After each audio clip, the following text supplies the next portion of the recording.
Yeah, exactly. And Omar.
Good morning, honorable members. Good morning, dear delegate representative of government and member states, dear participants, children, if we have with us. Good morning also the Chief of Delegation, His Excellency Mr. Mehretebe Fesehaye, and all the delegation of Eritrea, all the members of the delegation. I want also to welcome to you for this 47th session of the ACERWC of the committee. And also I want to welcome to His Excellency Benyam, Chargé d'Affaires at the embassy. So, as you know, we have a procedure concerning this constructive dialogue. I don't know if you hear me. Your Excellency, are you here with us? Yes, we can hear it clearly. Good morning once again. Good morning. And welcome to the 47th session of the ACERWC. All my sincere congratulations for you for the submission of your report. And now we proceed with the constructive dialogue. We'll begin with your introductory remarks for 15 minutes. After that, you have some debate, discussion, and the questions from the country reporters and the members, honorable members of the committee. We can give you after this first round of questions, we can give you 15 minutes to arrange and to organize your question or your answers and your discussion. And after we proceed with the second round of questions and debate, and we can give you another 10 minutes or 15 minutes to organize your answers, and we will proceed with a discussion. So you have the floor now. You can begin with your introductory remarks, and you can also introduce your, I think, 15 members of the delegation, and we appreciate this representation of your delegation. You have the floor, Your Excellency. Thank you very much, Madam Chair. Let me start with introducing the participants of this session. For convenience sake, let me start to introduce the people who are on my right. Mr. Petros Hailomaram, the Director General of Research and HRB at the Ministry of Education. Mr. Hailu Asfa, Director of Research at the Ministry of Education.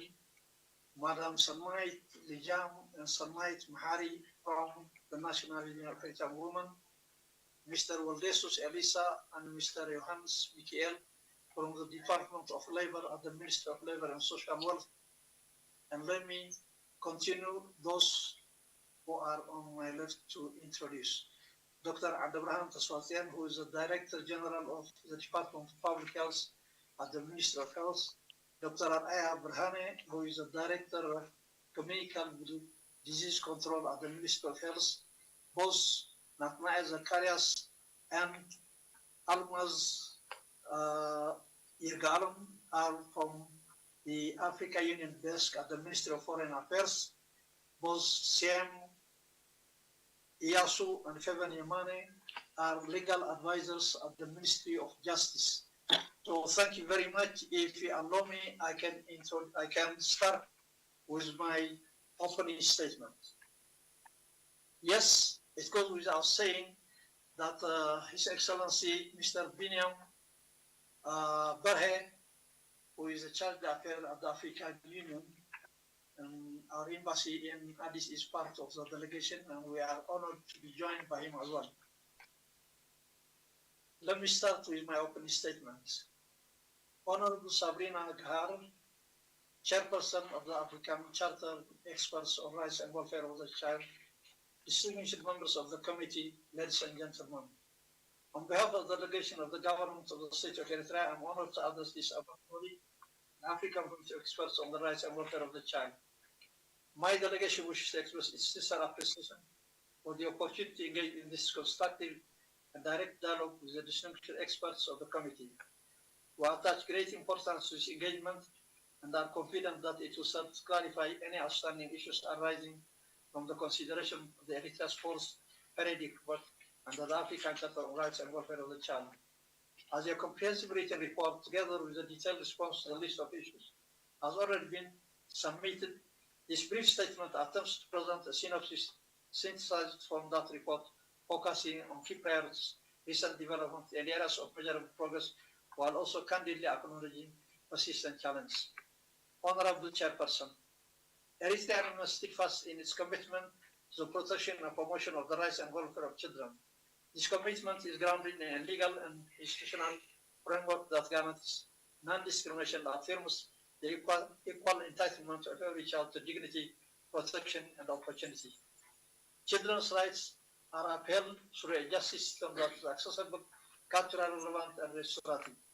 Eritrea's legal framework is supposed to prohibit all forms of discrimination affirming that every child is entitled to rights and liberties without exception. Central to the country's current efforts is the principle that justice must remain accessible and proximate to people, ensuring that legal protection are not distant geographically, financially, or culturally. In this context, as part of the latest strategic plan, the Ministry of Justice has undertaken a comprehensive assessment of community-level justice by introducing a model of community conciliation councils. These councils, composed of respected community members, prioritize dialogue, mediation, and reconciliation over adversarial litigation. This is particularly beneficial for children and families as it addresses disputes such as inheritance or family disagreements in a way that preserves social cohesion and prevents the trauma often associated with formal court proceedings. At the same time, it's important to underscore that such mechanisms don't in any way limit the right of individuals to formal judicial remedies. Eritrea's legal framework strictly prohibits all forms of violence against children, including corporal punishment and sexual offenses, and imposes stringent penalties for such violations. The country's justice system continues to provide rehabilitation and non-custodial measures for children in conflict with the law, ensuring that they are treated in a manner consistent with their age and dignity. To ensure these efforts take root, the Ministry of Justice is expanding national legal awareness campaigns to inform the public of their responsibilities and to protect vulnerable children. We are currently in a phase of learning from existing communal practice to build a national framework that's both consistent and respectful of local traditions. The government of the state of Eritrea is steadfast in its commitment to the ACERWC. By integrating modern legal protections with community-based conciliation, we are building a justice system that is not only a function of the state but a living social practice rooted in the safety and well-being of all children. Honorable Chairperson, ladies and gentlemen, Eritrea has made steady progress in strengthening institutional coordination for the implementation of child protection and social protection programs. The coordination of implementation and reporting of child protection and social protection programs at the national, zonal, subzonal, and the administrative districts levels is delivering more efficient and effective results in the undertaking of safety measures that look after the rights of women and children. In addition to already existing national coordinating committee, 6 zonal, 67 subzonal, and 701 administrative districts committees have been established and they have been instrumental in the implementation of the ACERWC. Partnerships between government institutions and civil society organizations have also been strengthened, contributing to service delivery and broader outreach. Children's participation remains a key principle for our approach.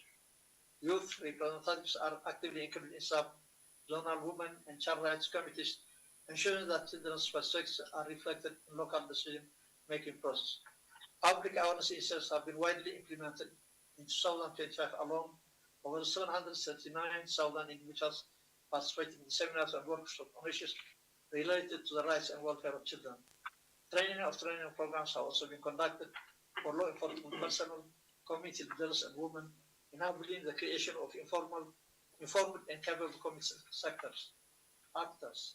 Eritrea is also making evidence-based progress in tackling harmful practices. A community mapping exercise conducted in 2025 across 11 subzones covering 329 villages and over 70,000 households indicates that approximately 45.6% of some villages are now free from the practice of female genital mutilation. 4 subzones have declared themselves free of this practice, while others are approaching that threshold. This progress reflects sustained community engagement, awareness raising, and the promotion of positive social norms. In parallel, community-based reunification program for orphans as well as program for vulnerable and situated families of martyrs or those affected by HIV continue to expand. The Ministry of Labor and Social Welfare, in collaboration with all government and civil society organizations, has made significant strides in supporting vulnerable population. The Ministry of Labor and Social Welfare strategic plan focus, among others, on hosting and supporting the most vulnerable, including children, women, and persons with disabilities. Efforts to promote the rights and welfare of children with disabilities is composed of representatives from the village administration, the news and disabled members of village members in 67 sub-regional administration have been continuing since studying programs with the intention of promoting equal access to resource and opportunity for persons with disabilities, including children with disabilities. The specific objectives have been improving the livelihoods of children with disabilities and their families, promoting the welfare of children with disabilities by providing school materials, orthopedic appliances, and other means of mobility, mainstream children with disabilities in secondary schools. The updated comprehensive national policy for persons with disabilities was developed in 2015 has been translated into Tigrinya, a local language, so that the general public will easily comprehend the provisions of the policy document. This marks a significant step in ensuring that children with disabilities enjoy their full rights. While extensive efforts have been made since the signing of the ACERWC, at the same time, we recognize that challenges remain, particularly in enjoying adequate housing for persons with severe disabilities and expanding access to mobility aids. These areas continue to receive focused attention. Honorable Chairperson, ladies and gentlemen, Eritrea has made sustained progress in improving children's health and survival over the past 2 decades. Under 5 mortality has declined from 39.1% per 1,000, 31.1 per 1,000 live births in 2020 to 33.8 in 2025, reflecting continued progress in addressing preventable causes of child mortality. Immunization remains a cornerstone of these gains. Coverage rates stand at 97% for penta-3 and 99.5% for measles-containing vaccines, with near elimination of zero-dose children. These achievements were maintained even during the COVID-19 pandemic. Eritrea has further strengthened its immunization platform by introducing new vaccines and expanding its scale. Meningitis A in 2020, the HPV vaccines were introduced in 2022 and in August 2025. The country added the hepatitis B first dose vaccine to prevent vertical transmission, positioning Eritrea to move beyond control towards elimination of vaccine preventable infections, and align with global goals, including the triple elimination of transmission of HIV, syphilis, and hepatitis B. Maternal health outcomes have also improved significantly. The maternal mortality ratio has declined from 668 per 100,000 live births in 2000 to 291 in recent 40 cycles, contributing to the improved health of neonates. This progress is underpinned by near universal first ANC attendance 99% in 2024 and an increase in skilled birth attendance 84% in 2024, the expansion of comprehensive emergency obstetric and newborn care to almost 95% of hospitals.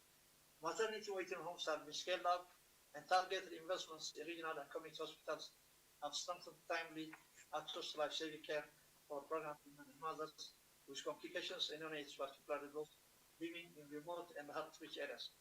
Eritrea's HIV response has moved from a generalized to a low-level epidemic with near elimination of vertical transmission. HIV positivity at women tested declined from 0.18% in 2020 to 0.17% in 2024, and among young people aged 15 to 24 years for accessing HIV testing service, the positivity rate was 0.05% in 2025, one of the lowest in the region. Eritrea believes it has met the criteria for infection of minor transmission for HIV and is engaging with regional bodies for validation and certification. These health gains are underpinned by strong primary health care, financial protection, and community-based programs. Unfortunately, 70% and 80% of the population now serves 5 kilometers respectively for functioning health facility and services for major communicable and key non-communicables are provided free of charge. Integrated child health rates such as IMNHI and ICCM reach hundreds of thousands of children each year, while national sanitation efforts are targeted towards consolidating the impacts of clinic care, immunization, and nutrition interventions of child survival and advancement towards its 2030 goals. Honorable Chairperson, education remains a cornerstone of its national development strategy.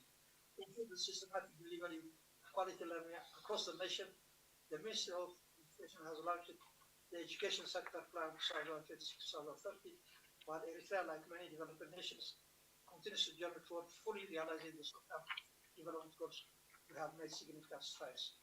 Our primary objective remains ensuring that every child completes high-quality primary education while substantially increasing national literacy. Today, we are proud to report that the net enrollment rate at the elementary level has reached 1.7%. Furthermore, the impact of our sustained investments is even more evident. Data from UNESCO's Institute for Statistics for 2018 indicate that adult literacy currently stands at approximately 76.6%, while youth literacy age 15 to 24 has reached an impressive 93.3%. These figures represent a monumental leap from 1990 levels when adult and youth literacy rates were estimated at only 30% and 61% respectively. The government of Eritrea remains steadfast in its commitment to both equity and quality. Over the past 5 years, we have strategically prioritized the 4 lowland regions. These areas characterized by their remoteness and semi-pastoral communities represent our most hard-to-reach populations. Consequently, the government has focused on targeted resource increase for remote administrations and renewed emphasis on nomadic education for migratory communities, the expansion of inclusive education. The support of all national disaster associates is working to ensure that children with special needs are fully integrated into the country's educational framework. To enhance learning outcomes at all levels, the ministry has undertaken a comprehensive review of school curriculum, intensified programs, and strengthened institutional management. Following a recent national consultation with key stakeholders, we identified a critical need to address foundational gaps in literacy and numeracy. At the right level methodology. This nationwide initiative will be implemented in phase, beginning with 300 pilot schools before scaling to 50% for elementary schools, including non-formal and special needs centers. The second year, by the third year, the program will be full nationwide implementation. Recognizing that the foundation of success begins in the early years, the government has dramatically expanded pre-primary education. In the 2025-2026 academic year, we successfully opened 1,800 new primary schools and deployed 5,000 newly recruited teachers to start them. This investment ensures that our children are prepared for the rigors of primary school and beyond, fostering a stronger human capital base for the nation's future. Eritrea believes education extends beyond the classroom to encompass the holistic development of the child. To foster physical well-being and social cohesion, the government has invested heavily in constructing playgrounds and sport fields with school vicinities training specialized physical education teachers and hosting biennial national school competitions. Simultaneously, we continue to nurture a robust sense of heritage within our diverse society. Through arts and civic education, the establishment of student clubs, and participation in cultural festivals, we encourage our youth to engage deeply with the rich cultural media of Eritrea. Honorable Chairperson, so these strategic pillars of access, equity, and quality, Eritrea continues to build a resilient education system capable of meeting the challenges of the future. Honorable Chairperson, ladies and gentlemen, efforts to improve water access, food security, and nutrition are also contributing to child well-being. Extensive works on building dams have been undertaken to provide sustainable, safe water supplies within a reach of communities. Agricultural products are now diversified not only in rainy season but also throughout the year through irrigation farming. The Million Integrated Household Package was reviewed in January 2010 by the Minister of Agriculture, which encourages household agricultural products to enhance food and nutrition security of children and for the family. This approach embraces the production of different grains, vegetables, fruits, and cow for meat and 2 beehives per family. At present, 79% and 95% of the rural urban population respectively have access to safely managed drinking water. Women play a central role in these initiatives, including the promotion of locally produced supplements. Agriculture programs are also contributing to improve dietary diversity and livelihoods. The Ministry of Marine Resources has been expanding the production of freshwater fish in the dams being constructed in the different regions of the country. Women are the primary beneficiaries of the scheme. They are trained in fishing preparation, which disease of their village and nearby mountains. This initiative will help in improving the feeding regimes of the people in general and children. Honorable Chairperson, ladies and gentlemen, in conclusion, Eritrea affirms unwavering commitment to the full implementation of the African Charter on the rights and welfare of the child. We approach this dialogue in a spirit of openness, mutual respect, and strategic engagement. We remain committed to building on our progress, addressing this challenge, and ensuring that every child in Eritrea enjoys their full rights and potential. My delegation stands ready to engage with the committee, carefully consider its observations, and to benefit from its guidance. We look forward to a fruitful and productive dialogue. Thank you very much.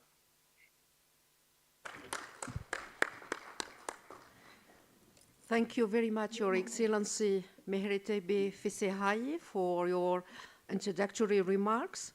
And now we will proceed with the first round of questions. I will give the floor to Honorable Anne Masiwa. He is the country reporter of the government of Eritrea. So he will give us and give you the remarks concerning your periodic and second periodic report. Your Honorable Anne Masiwa, the floor is yours. Just before you begin, I just want to raise and to give you one remark concerning the presentation of after that of your distinguished delegation. Please try to speak closely to the mic so our interpreters can do well their job well. Thank you. Floor, Honorable Anne Masiwa. Thank you very much, Madam Chair of the committee, and His Excellency, the head of delegation of Eritrea. Allow me to stand on the already established protocol. Allow me also to join my chairperson in welcoming you, the delegation of Eritrea, here forth before us to present your fourth periodic report. I would also just want to highlight that as committee, we applaud the government for the efforts we are putting in towards the realization of children's rights in Eritrea. And just to assure you that this is a dialogue which we are hoping that is going to be constructive, sustainable, and is expected also to give solution-oriented results. I'll start off with the first cluster. I've got several questions, and these questions are based on the responses which Eritrea gave to us when we sent in follow-through questions subject to you having submitted your report. The committee takes note of the state's responses under legislative and policy framework.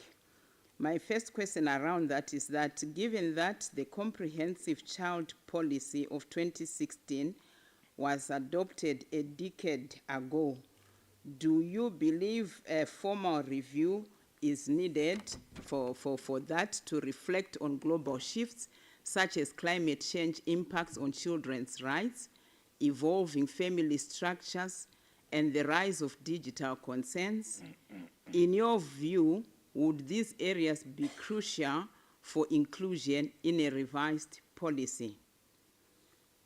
Have there been specific legislative reforms that have been undertaken within the reporting period with the intention of incorporating all the provisions of the African Children's Charter into domestic law? If so, can copies or links to the relevant legislation be availed to the committee? Referencing to the responses given to follow-up questions on coordination and monitoring, the state's response on independent monitoring and complaints mechanism is that there is no dedicated national children's ombudsperson or commissioner specifically concerned with children's rights, and with children's rights, and children whose rights have been violated access the legal system through courts, police units, administrative grievance procedure. Given that children must navigate the general legal system according to your response, without a dedicated child rights commissioner, how does the state address the fact that this approach can be intimidating, complex, and often inaccessible for children, potentially discouraging them from seeking justice and exacerbating their vulnerability? The committee congratulates and commends the state of Eritrea for embarking on a project of establishing a centralized national data system on children, that is Child and Social Protection Information Management System. This is a national repository from multiple sectors. How feasible is it for the state to later add other indicators which might not be in this system? In other words, is the repository fixed or is flexible for the state to add other variables for purposes of monitoring and to inform policy? I'm looking at variables which are collected under administrative data in this case. For an example, indicators or variables around violence against children, children without parental care, children in conflict with the law, and in cases of child marriage. In relation to disaggregated data, the committee notes a positive plan to strengthen coordination and collaboration with national, regional, and global stakeholders through the establishment of a national statistical system. Normally, such a system uses data from periodic surveys. To what extent will administrative data be incorporated as it is missed in the child and social protection system? Is it going to be a hybrid approach, and will it be feasible for the state? Under definition of the child, the committee applauds the government of the state of Eritrea for amending the legal age of marriage to 18 years, thus rendering child marriage illegal. In light of the amendment setting the legal marriage age to 18, what are the specific punitive measures outlined for individuals who marry or impregnate a child who is under 18 years? How does the law ensure accountability and the protection of these children below 18 years? May the delegation furnish the committee on the age of criminal responsibility.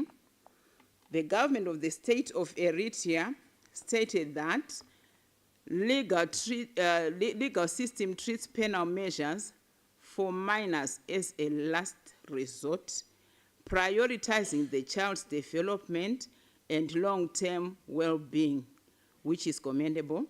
However, where penal measure is opted for, what is the age of criminal responsibility? It did not come out clearly in your responses.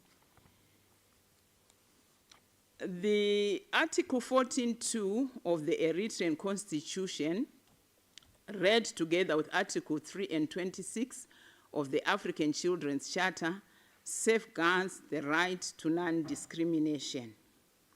Eritrea has not fully complied with protecting children from non-discrimination. The report does not address the pressing concern of children being separated from their caregivers who are potentially risk of expressing socio-emotional cognitive challenges.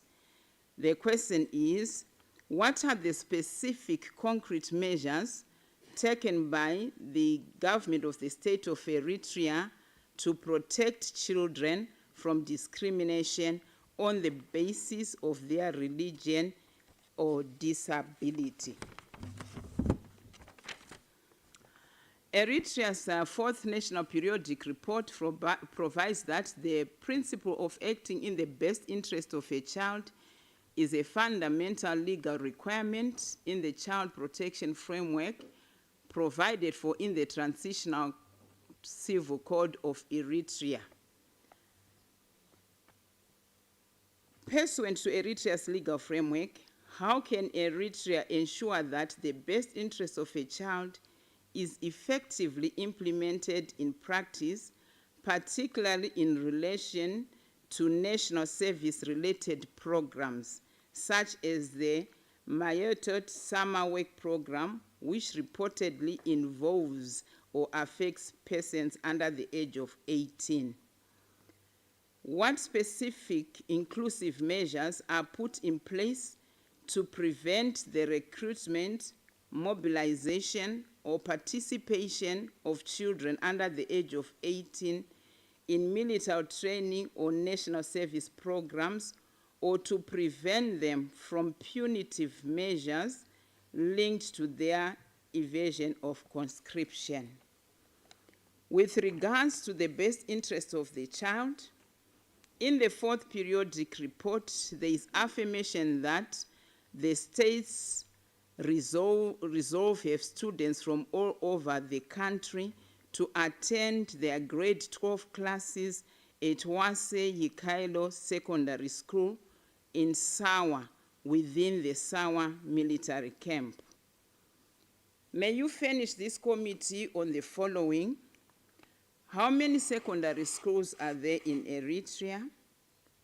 What is the holding capacity for Wase Yikailo Secondary School? What is the selection criteria for those who will attend? What specific measures are in place to ensure the protection, safety, and well-being of students studying in settings such as the Sawa military camp? What accountability mechanisms exist to prevent or address instances in which children may be compelled to participate in military service? To add on to this is the independent verification of students' age, documentation of actual birth dates, and whereby somebody is 6 years and 9 months, according to your report. Would that not lead to that child to be in the Sawa camp before the age of 18? The committee applauds the government of the state of Eritrea on the decline of maternal mortality rate from 668 deaths per every 100,000 live births in 2000 to 291 deaths per 100,000 live births for the period of 2024 to 2025. Amidst this achievement, the committee would like to know what percentage of the 291 deaths, what percentage are children, thus people below the age of 18 years. This is critical, for it allows for the creation of precise age-specific interventions to safeguard these vulnerable children from preventable risks, rather than set programs and interventions which are for cohorts. For civil rights and freedoms, following the development of the 5-year strategic CRVS plan of 2024 to 2028, the targets of 90% birth registration and 70% registration coverage for other vital statistics, it has been set. In relation to these targets, what interventions or plans of action have been put in place to ensure these targets are met? The strategic plan has been in place for +2 years, is almost in its midway. Of the targeted 90% and 70%, At what rate is the government of the state of Eritrea at? What barriers have been identified as hindering access to birth registration, and how does the state plan to bridge that gap? I also have in mind the nomadic population. How are they going to be reached? The other question around birth registration in relation to information which was given in the report: are parents penalized for failing to register children in time? My other question is under economic and social and cultural rights, still on nomadic populations, with reference to nomadic education according to paragraph 97 of the report. Please provide information on whether nomadic education is adapted to their lifestyle and language. It did not come out in your responses. And if there are any barriers to access and future plans for expansion. The nomadic curriculum, is it standard? Is it in line with the national schools curriculum? Are there certificates of education recognized or accepted in tertiary schools? Any success stories for you to share with us will be really appreciated. Madam Chair, I think for the first cluster of questions, I end here.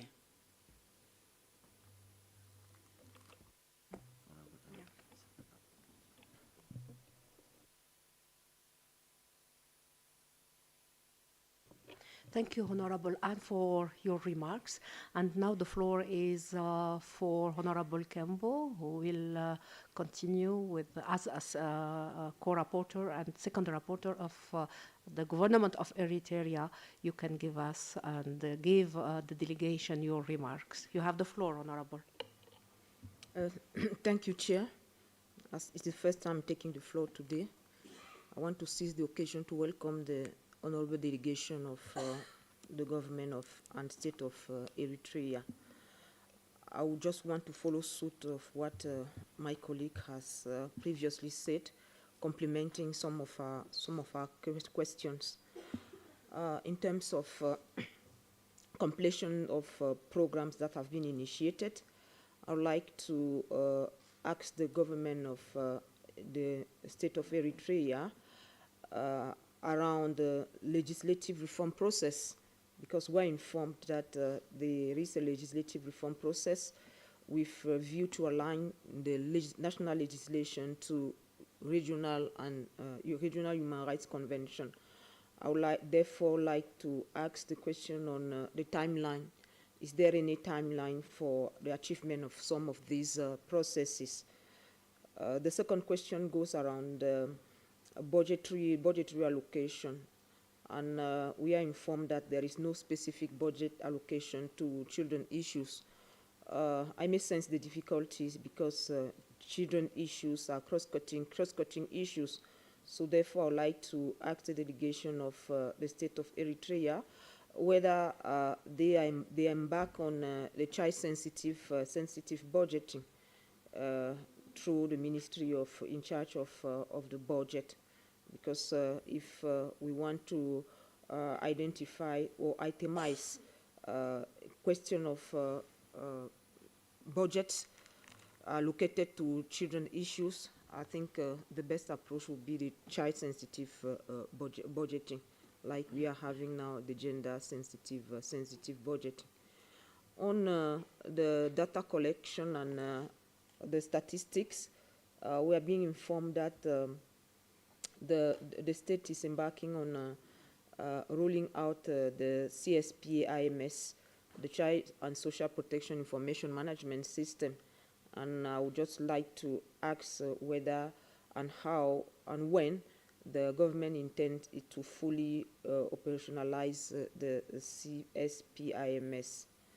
On the non-discrimination, I would just like to reiterate the question that my colleague has put on asking the state, how do state accommodate the religious diversity in the country?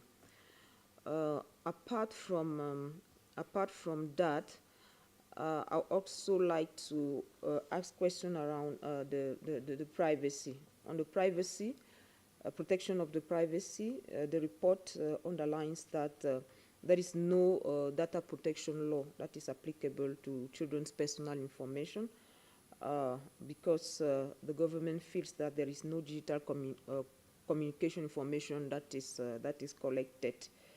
On that, I would also like to ask the delegation of Lesotho, no, not Lesotho, of Eritrea, sorry.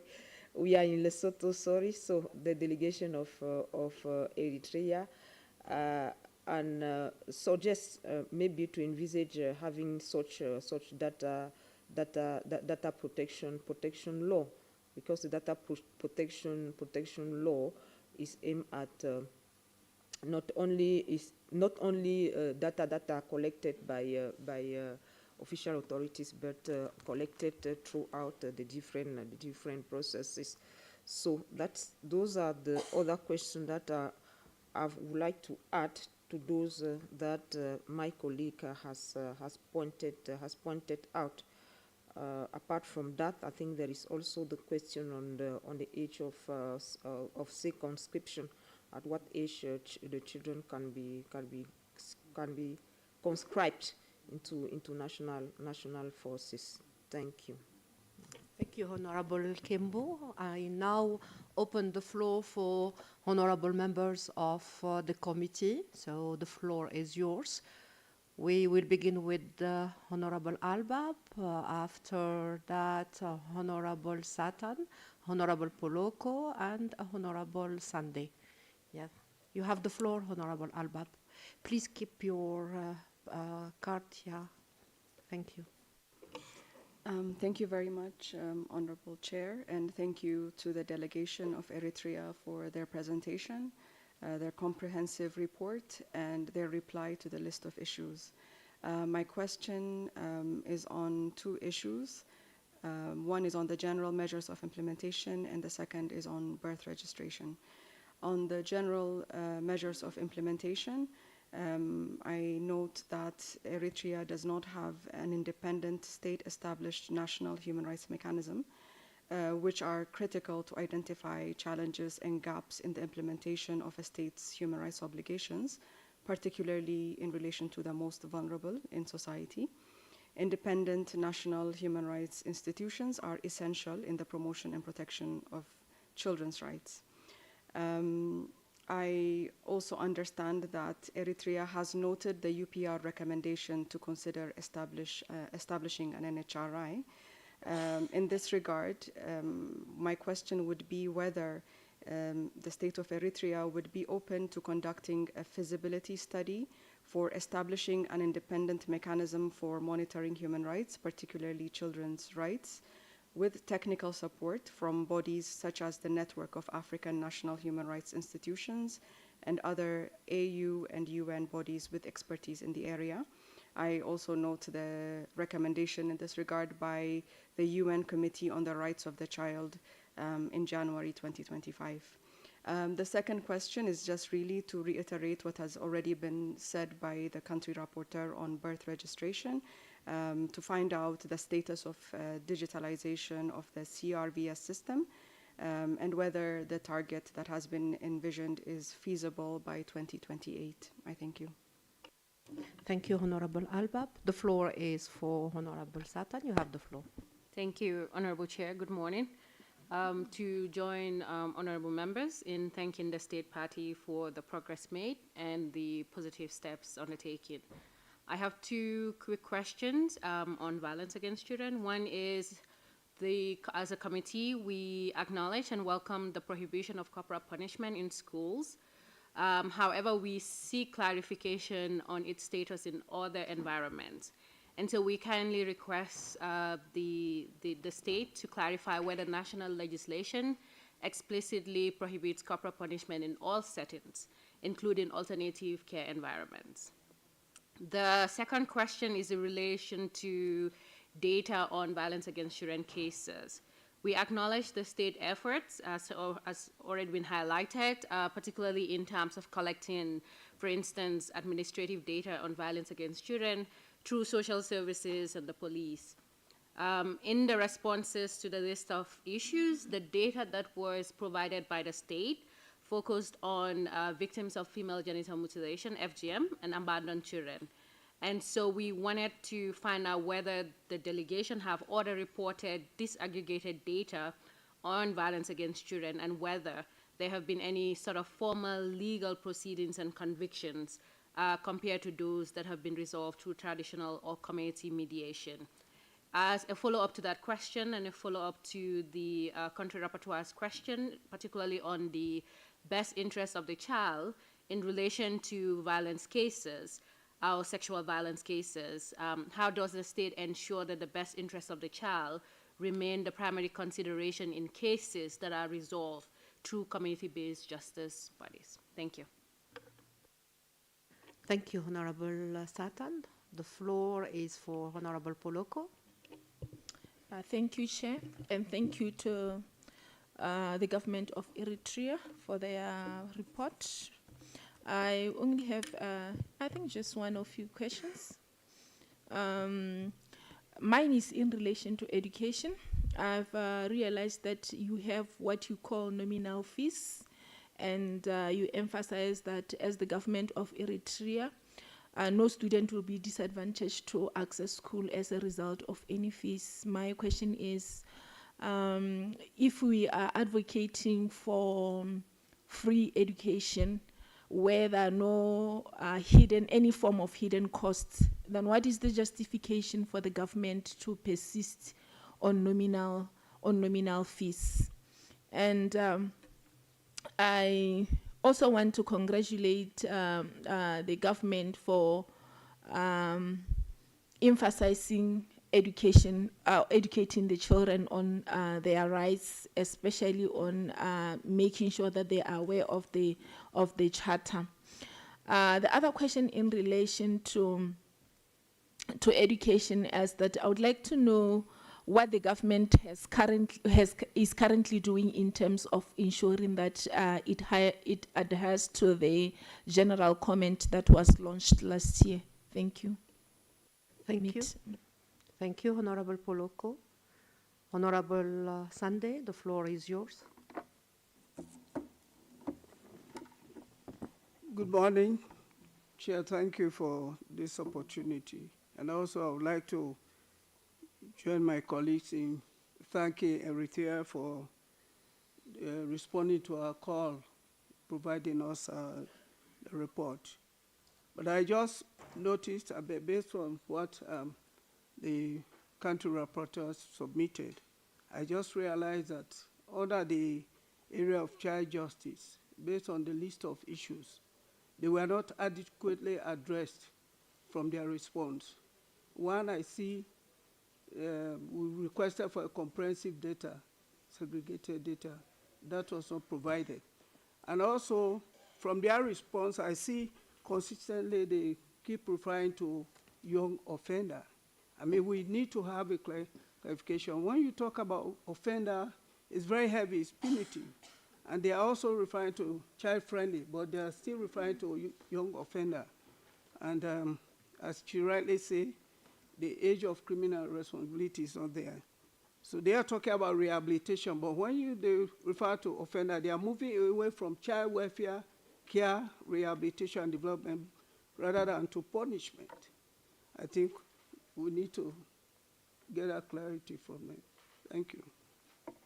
Thank you, Honorable Sunday. I think with this first round of questions and the remarks, we will give the delegation 15 minutes to arrange or to organize the answers. And we look forward for an enriching and constructive dialogue with all the members of your delegation, Excellency Meheretebe. Are you still with us? Your Excellency? Now, yes, we shall proceed with, can you hear me? Yes, yes, yes. Yes, I hear you. We shall proceed with making the division of tasks so that we can respond to the questions and points of clarification that have been forwarded by the different experts. So yes, after 15 minutes, we would like to join you again and give us 15 minutes to discuss among ourselves. Okay, thank you. Yes. Thank you. I think here we can have our coffee break for also for 15 minutes. So enjoy your coffee break, honorable members and distinguished participants. Thank you.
She's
Hello.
Good morning once again, honorable members, and Your Excellency, Mr. Mehetebe Fisehaye, the Chief of the Delegation of the Government of Eritrea.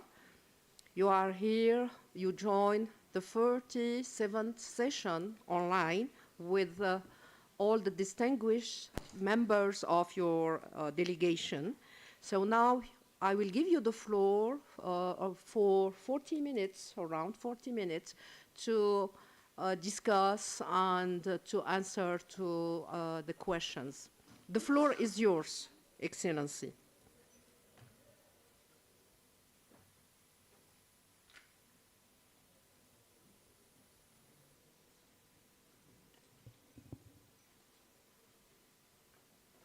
Are you with us? I don't hear you.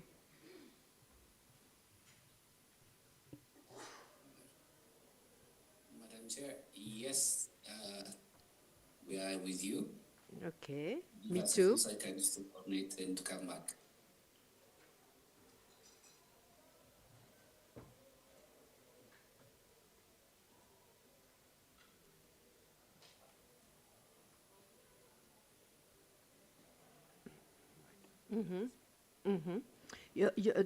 Do you hear my first introduction?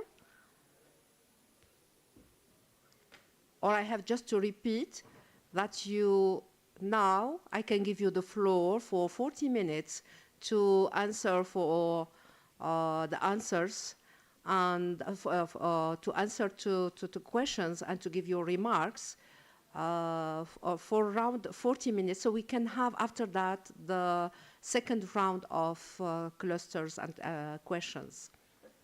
The floor is yours, Excellency. And you can manage the participation of all the members of your delegation. So you can, after that, give them the floor as you can manage the participation of them. The floor is yours, Excellency.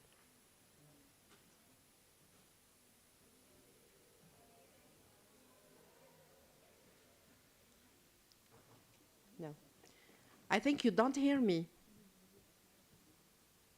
Thank you, Madam Madam Chair. We have heard you. I'm waiting my colleagues from Asmara who make part of the delegation when it comes to the issues of issues from the line ministries. Now I see they are using their voice as well, so they'll continue. Madam Chair.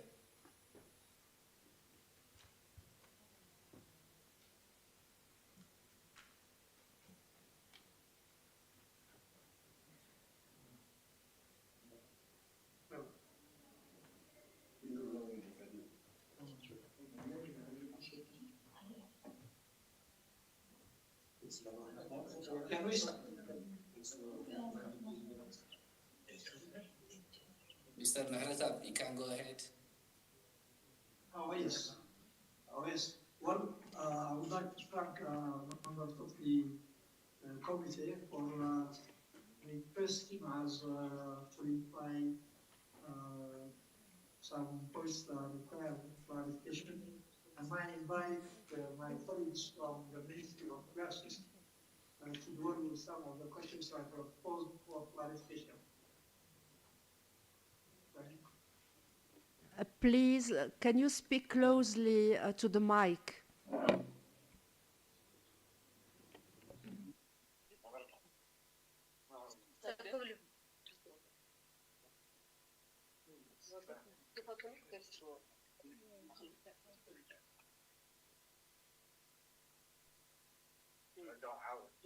Okay. Thank you, colleagues and experts. I will proceed with answering some of the questions.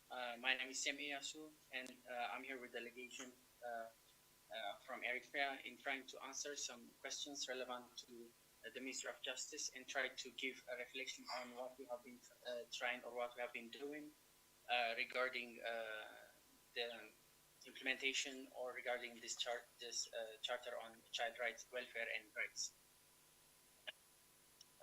So The first question that was provided was with regard to Comprehensive Child Policy of 2016, which was adopted a decade ago.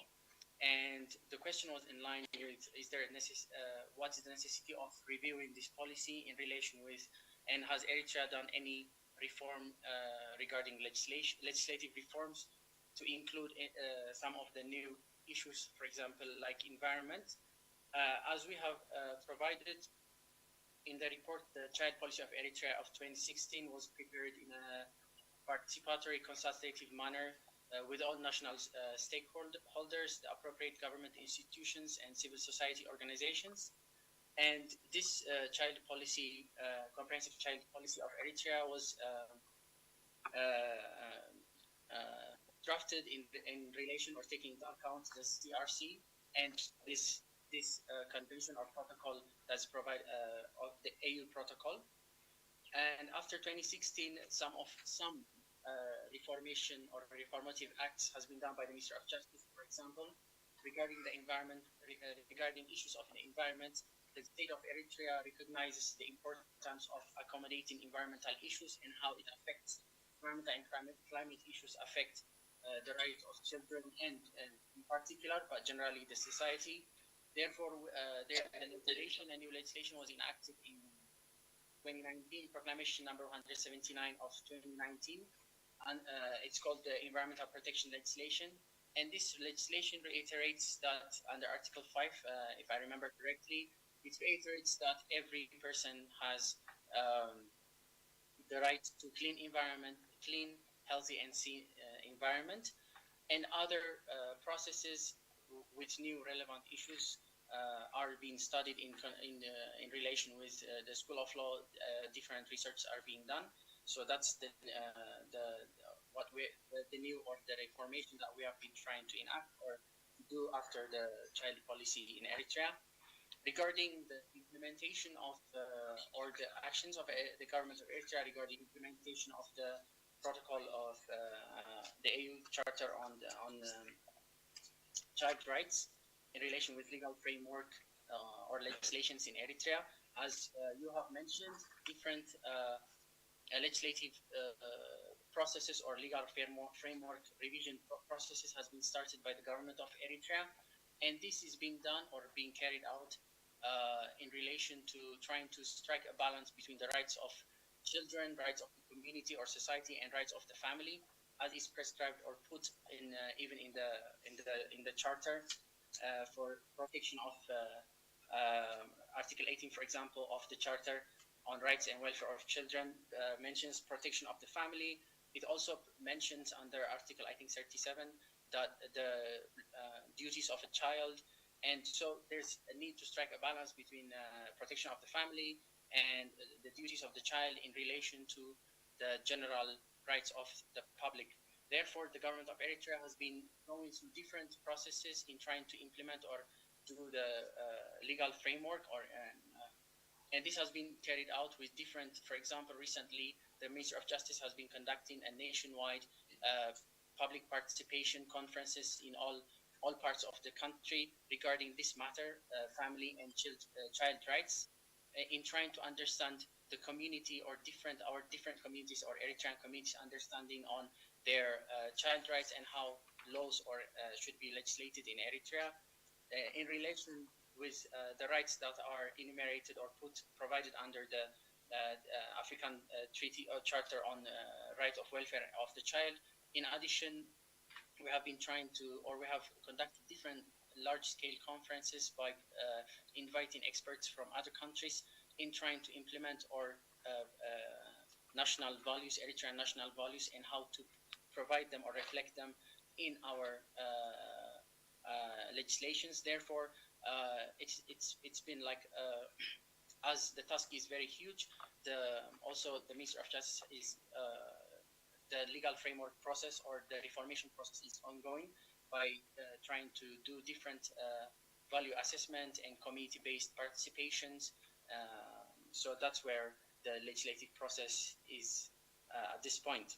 Regarding the community-based dispute settlement, especially in relation with sexual violation against children or any other violation or criminal breach against children, the government has opted for community-based solutions. This doesn't mean the offenders against children are not provided to justice. They are convicted. They will be brought before court and they are convicted. However, for a general harmonization and peaceful society, creating peaceful society, and to provide the children with a platform to be heard and to provide whatever violence has been put towards them, this framework or this platform is provided to them for the family and the children to be heard properly.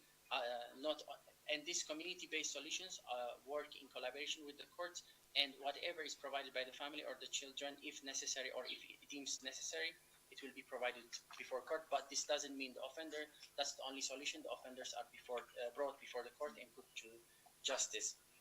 Regarding the right of children against non-discrimination, a question was put comparing the Eritrean constitution in relation with Eritrea's duty under the African Charter on Right and Welfare of Children.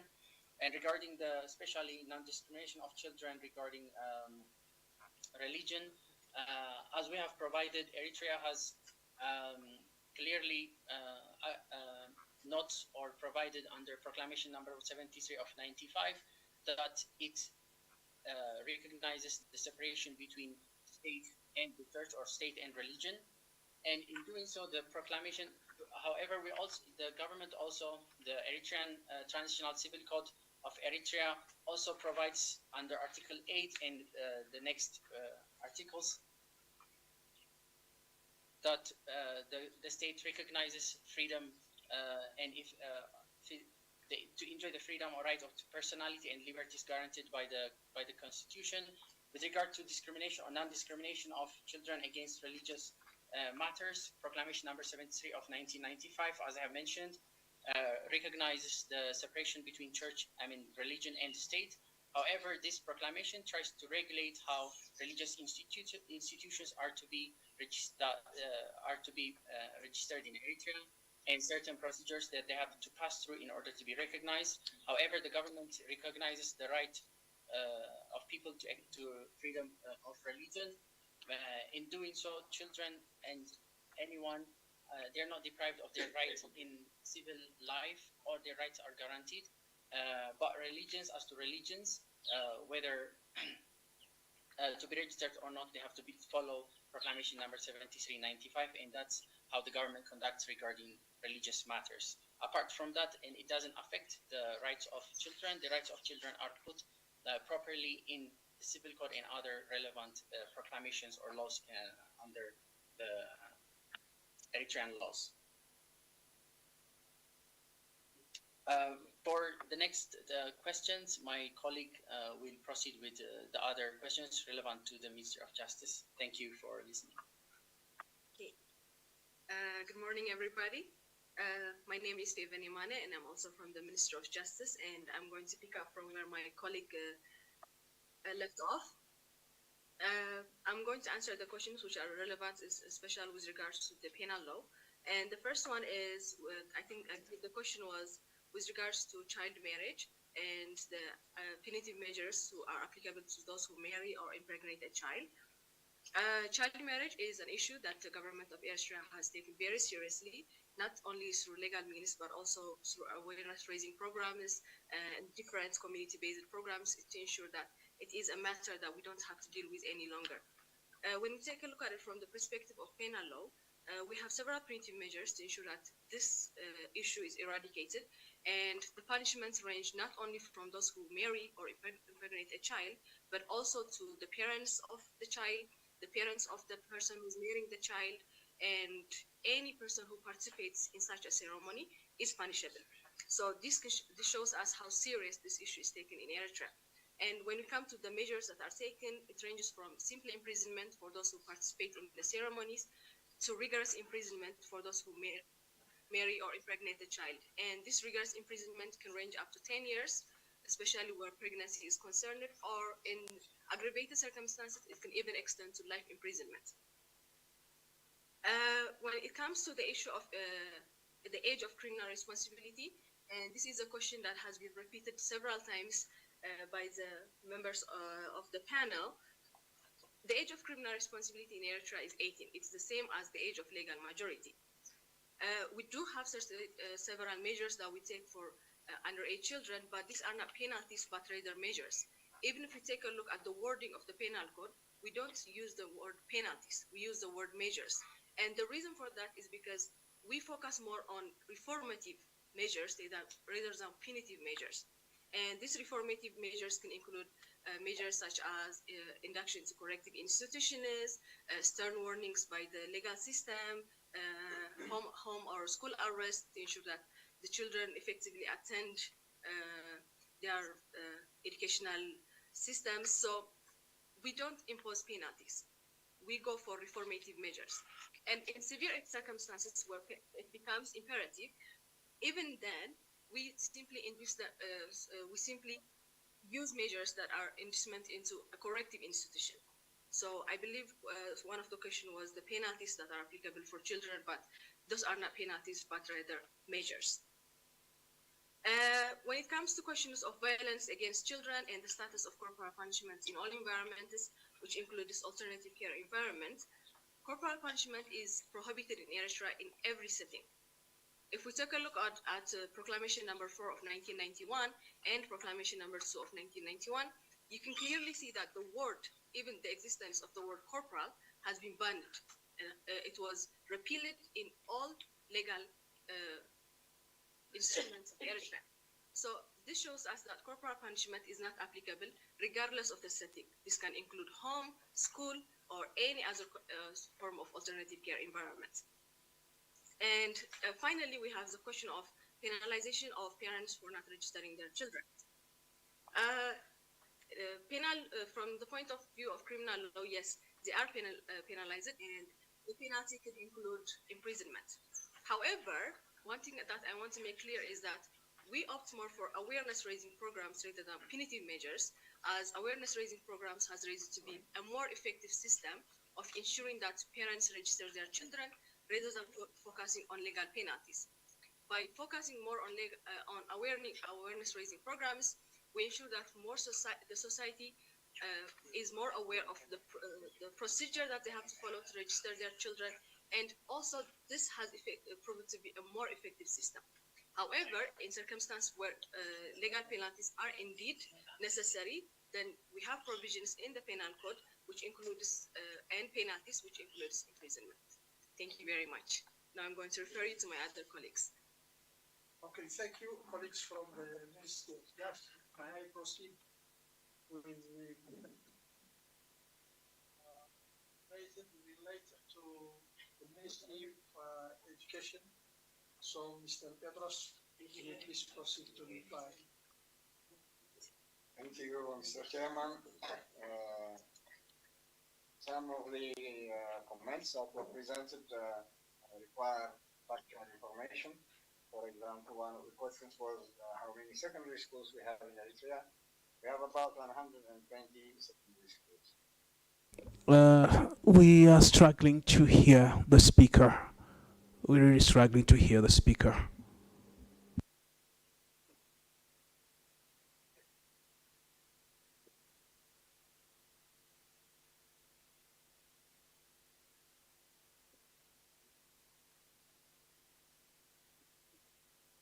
Okay, can you hear me now? Much better, Excellency. We can hear you perfectly. Thank you. Thank you. I had started to deal with some of the issues that required factual information. So one of the questions was how many secondary schools we have in Eritrea, and the answer to that is about 120. The holding capacity of the school in Sawa, the secondary school in Sawa, is roughly 20,000. You talked about, there were questions about the selection and safety criteria for children who go to that school. The selection criteria generally are academic. Children who complete grade 11 go there to do their last year of secondary school, which is grade 12. And generally, the majority of children who go there are more than 17 years old. So by the time they finish their secondary school or grade 12, they would be more than 18 years old.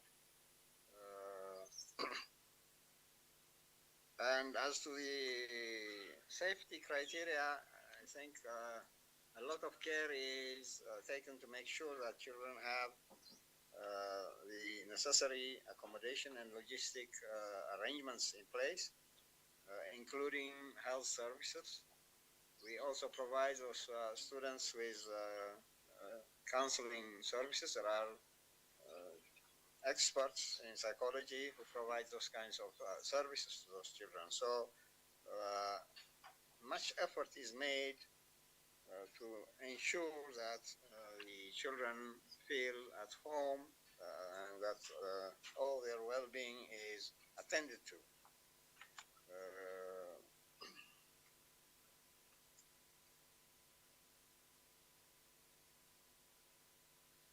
May I just, it has already been said that under Eritrean legislation, children are not enlisted in any military activity or in the military forces. And so in Sawa, again, we make sure that no children under 18 take the training that is the military training that's provided to them. Basically, a child has to be more than 18 years old to participate in military training. So we don't, in Sawa, all the school children who, after completing their education, take military training, we make sure that they are all 18 or above. The next set of issues that were raised basically dealt with nomadic education.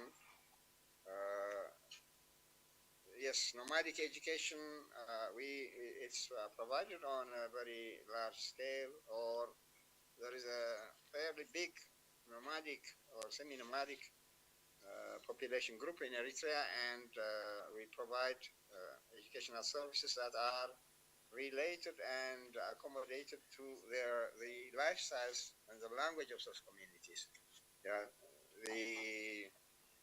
in terms of language, since we teach in the mother tongue in Eritrea, in those nomadic communities, education that's provided is provided in the mother tongue.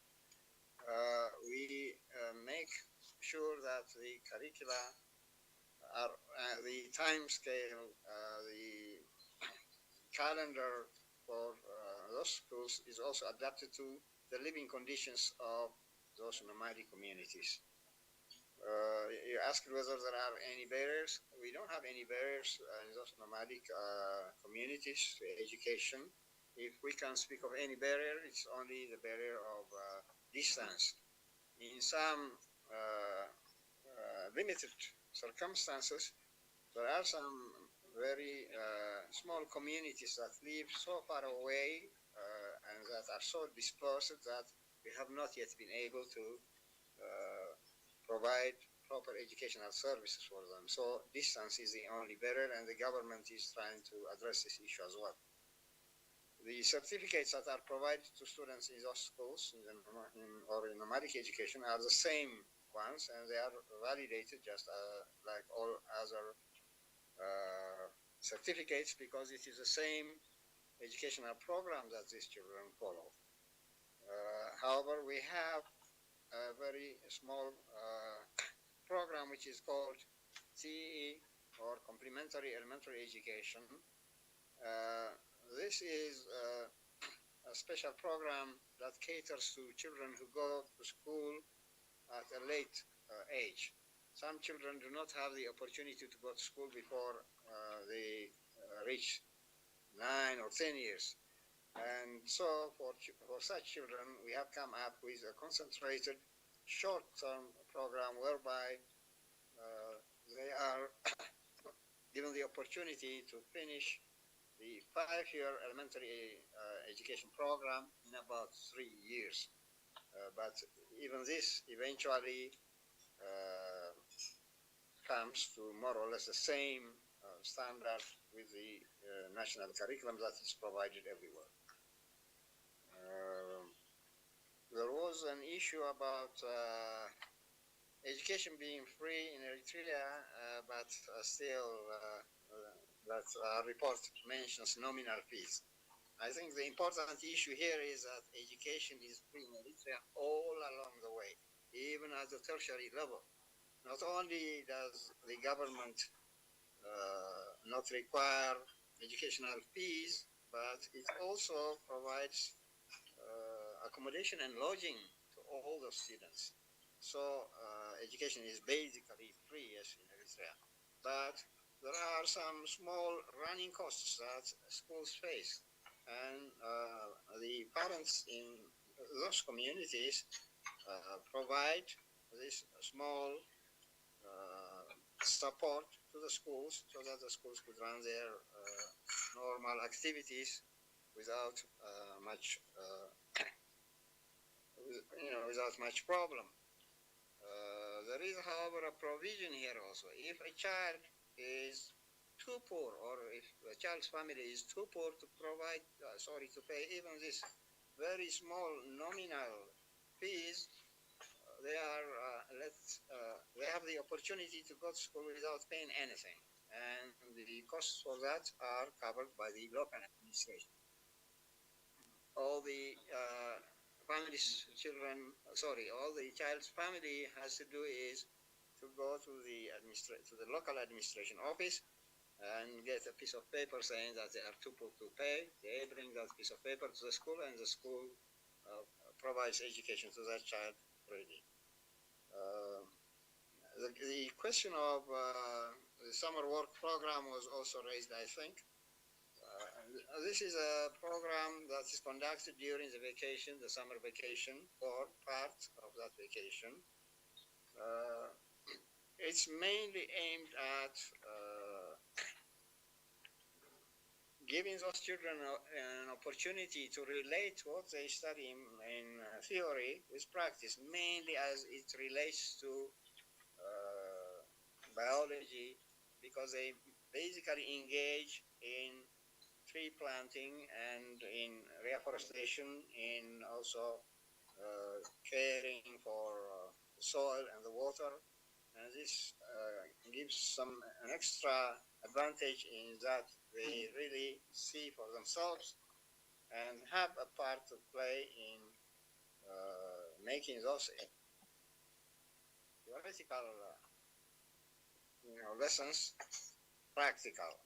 And at the same time, they also provide some service to the nation by planting trees and so on. We make sure that the type of work that they do is very much adjusted to their limited physical capacity, and that they do it only for a few hours a day. So, it's part of the growing process for school children, the way we see it. Thank you very much.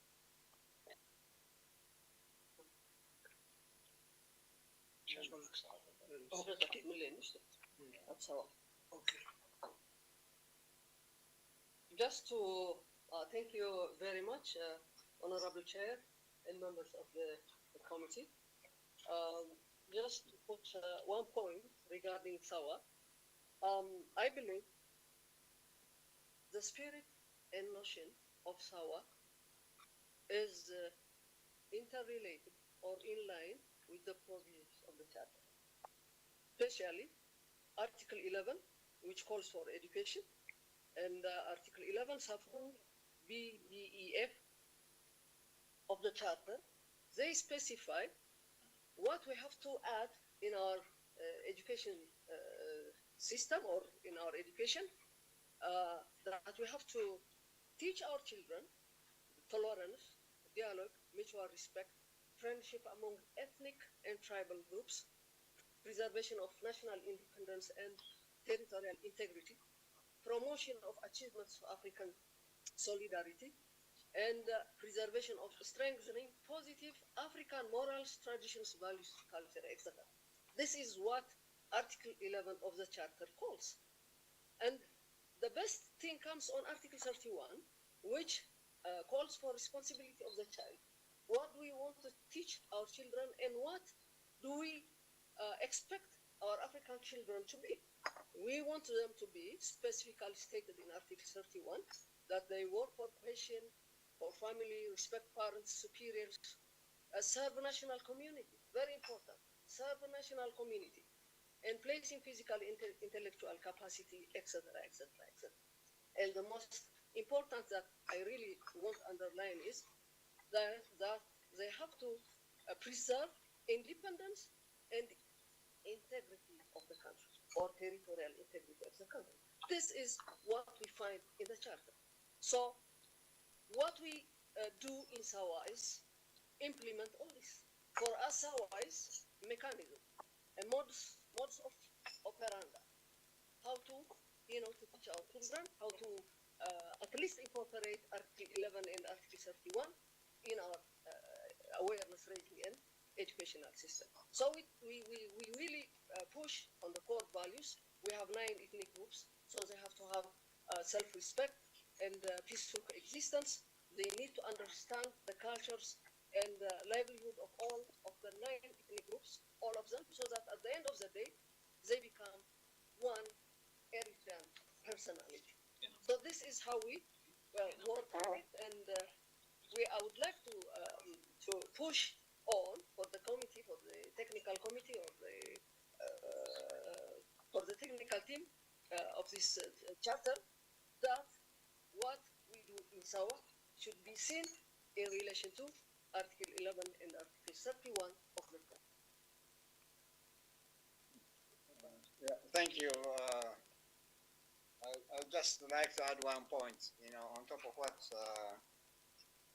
Tonight has been saying. There is also a compelling reason for us to send our children to SAWA, and that's the question of space. Most of our secondary schools are overcrowded. We have children, something like 60 and 70 children in one classroom in some of our big secondary schools, and this is the situation even without those schools accommodating the children who have to study in grade 12.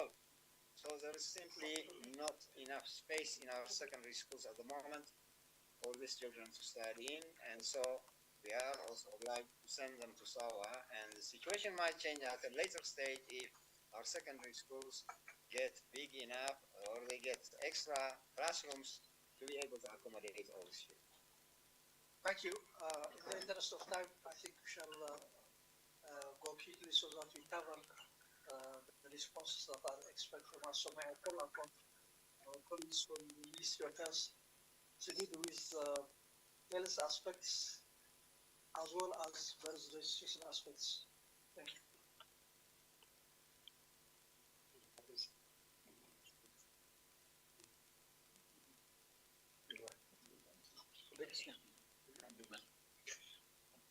Okay, thank you very much. We will respond to the 2 issues raised by the honorable members.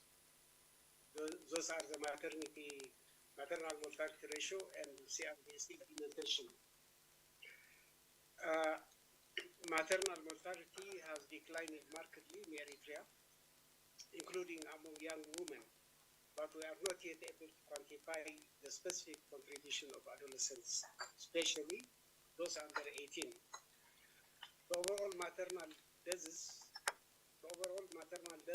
because routine HMIS data are not disaggregated by age, and available surveys provide only an aggregate national picture. To address this gap, while continuing to reduce maternal deaths in all age groups, the Ministry of Health is implementing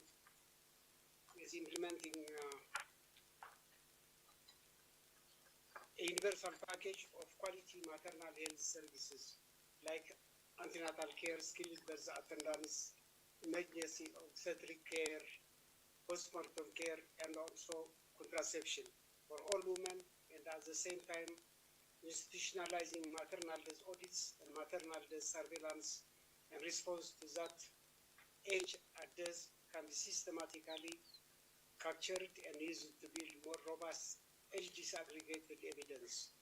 In addition, the government has recently conducted the Eritrea population and health survey, with results expected in the coming months. Preliminary indications suggest further reductions in maternal mortality compared with global modeled estimates. And these findings will be used alongside the audit data to refine future adolescent-focused interventions and monitoring. I think the second issue was on our CRBS, which I will also do the same. Our national CRBS strategic plan and roadmap set ambitious target of achieving 90% of key milestones by 2028. When this target was set, we began from a strong foundation of government commitment and deliberately adopted a whole of government, whole of society approach to implementation, engaging all relevant sectors and partners. In practice, however, implementation has been slower than planned. We are still in the early phase of conducting advocacy workshops and building consensus, and translating the roadmap into routine practice remains a major challenge. The main barriers include a shortage of skilled human resources across the sectors involved in CRBS, as well as infrastructure constraints, particularly limited and unreliable internet connectivity, which slows the digitalization that is essential for a modern integrated CRBS system. Despite these constraints, however, the government's commitment to CRBS strengthening remains strong, and the planned midterm review of the strategic plan will be used to identify bottlenecks, prioritize activities, and accelerate implementation towards the 2028 targets. Thank you very much. Thank you very much, Dr. Andat. I will proceed to reply to three issues that were raised that are very close to my domain. With regard to the child policy incorporating climate change, we feel that it's comprehensive and still incorporates climate change, although it does not say climate change in word. In our situation, in the child policy, it incorporates emergency and resilience. So there are two factors that may drive into emergency, either natural calamities or human-made. And therefore, it states the emergency situation. So it's included because the emergency situation that may appear in Eritrea is part of its climate change. And the resilience is the recovery, the rehabilitation, the community-based approach that we try to deal with. Therefore, I think we already understand that climate change is also included in the child policy. It serves for our purpose as well. With regard to the child protection and social protection of management of information system, so far the data collected tool is finalized. Now we are in the process of digitalizing the data collection tool. The data related to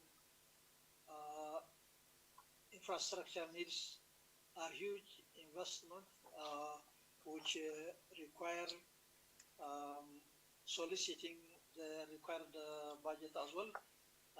We are trying to request the government as well as partners in this regard. So we'll see and start with a pilot late 2026, and we'll find out how we progress in this regard. With regard to the idea that came, would it involve other indicators? Yes, it's open, and we are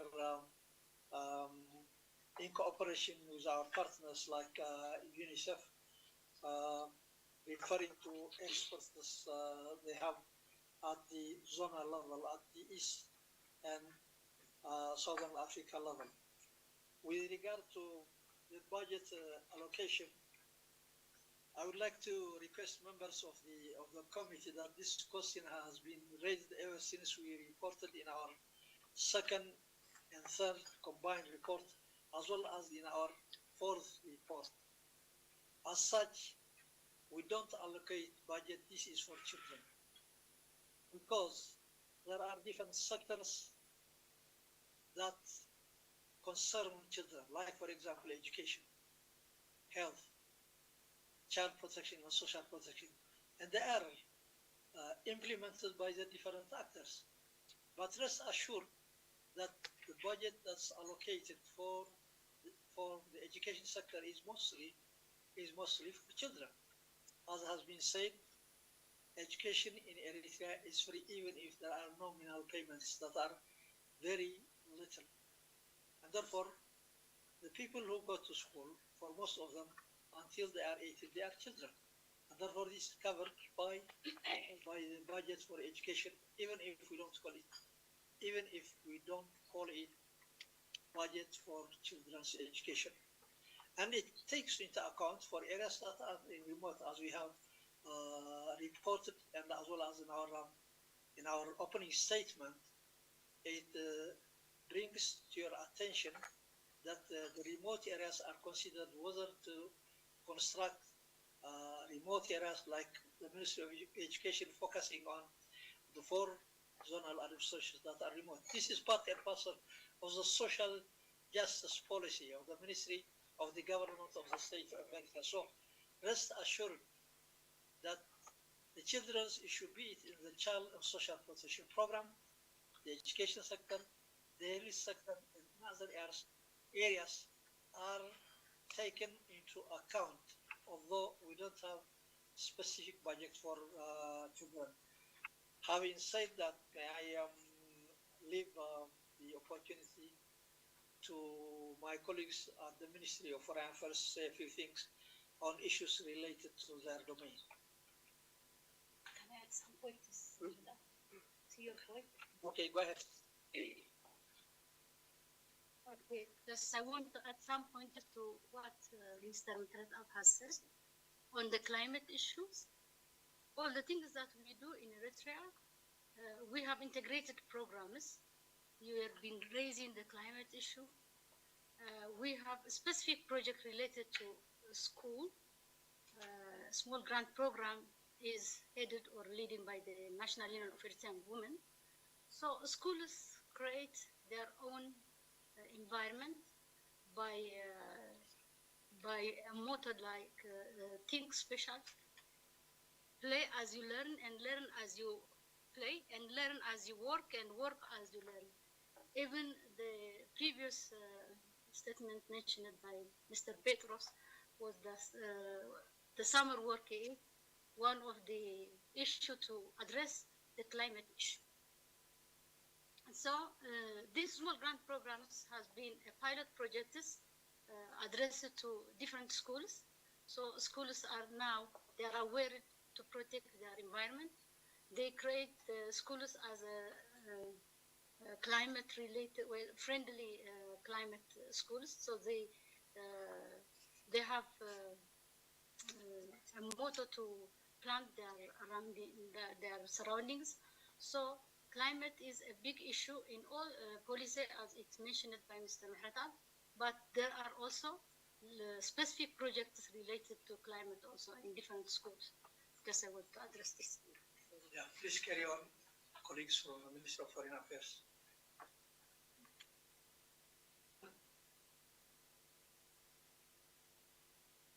Excellencies and ladies and gentlemen, my name is Almaz. I'm from the Ministry of Foreign Affairs. In the outset, we would like to strongly reject the word conscription, since it does not reflect the true nature of the program, and the accurate term is national service. There is no underage enrollment in the National Service of Eritrea. In this respect, Proclamation number 82 of 1995 of the National Service Program is clear on the issue of age. The Article 11, Sub-Article 1, 2, 3 deal with the registration explicitly specify that the eligibility age for national service is from 18 to 40 years of age. Furthermore, no underage children have been forced yet to enter in the military training center. This is because while students attend their 12th grade Warsai Kalo Secondary School at the Sawa Education and Training Center. It was sought to prepare them for the National Secondary Living Certificate examination, including, of course, the 4 months national service training. Apart, the duty of the citizens to complete their national services, the government has put in place effective legal and practical measures to prevent underage recruitment. Therefore, the National Service Proclamation number 82 of 1995 provides that those who are underage and medically unfit are exempted from the national service. And regarding the comment about the independent national human rights institutions, we take note of the perspective. Thank you.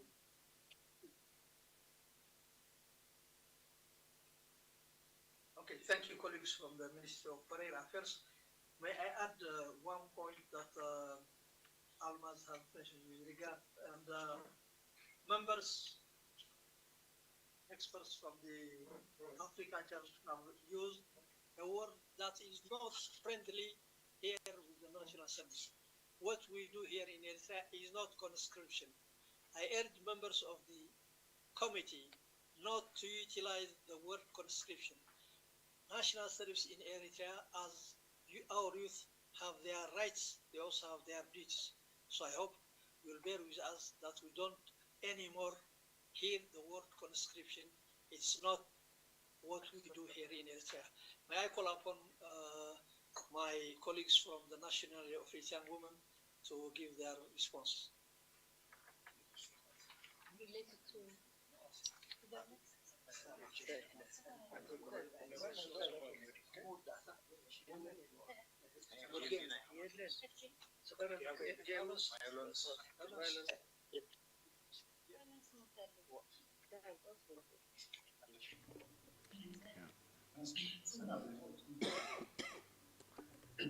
Your Excellency, the head of the delegation, I want to thank you for all your answers and remarks concerning what the country rapporteurs and the honorable members of the committee they raised for the first round of questions.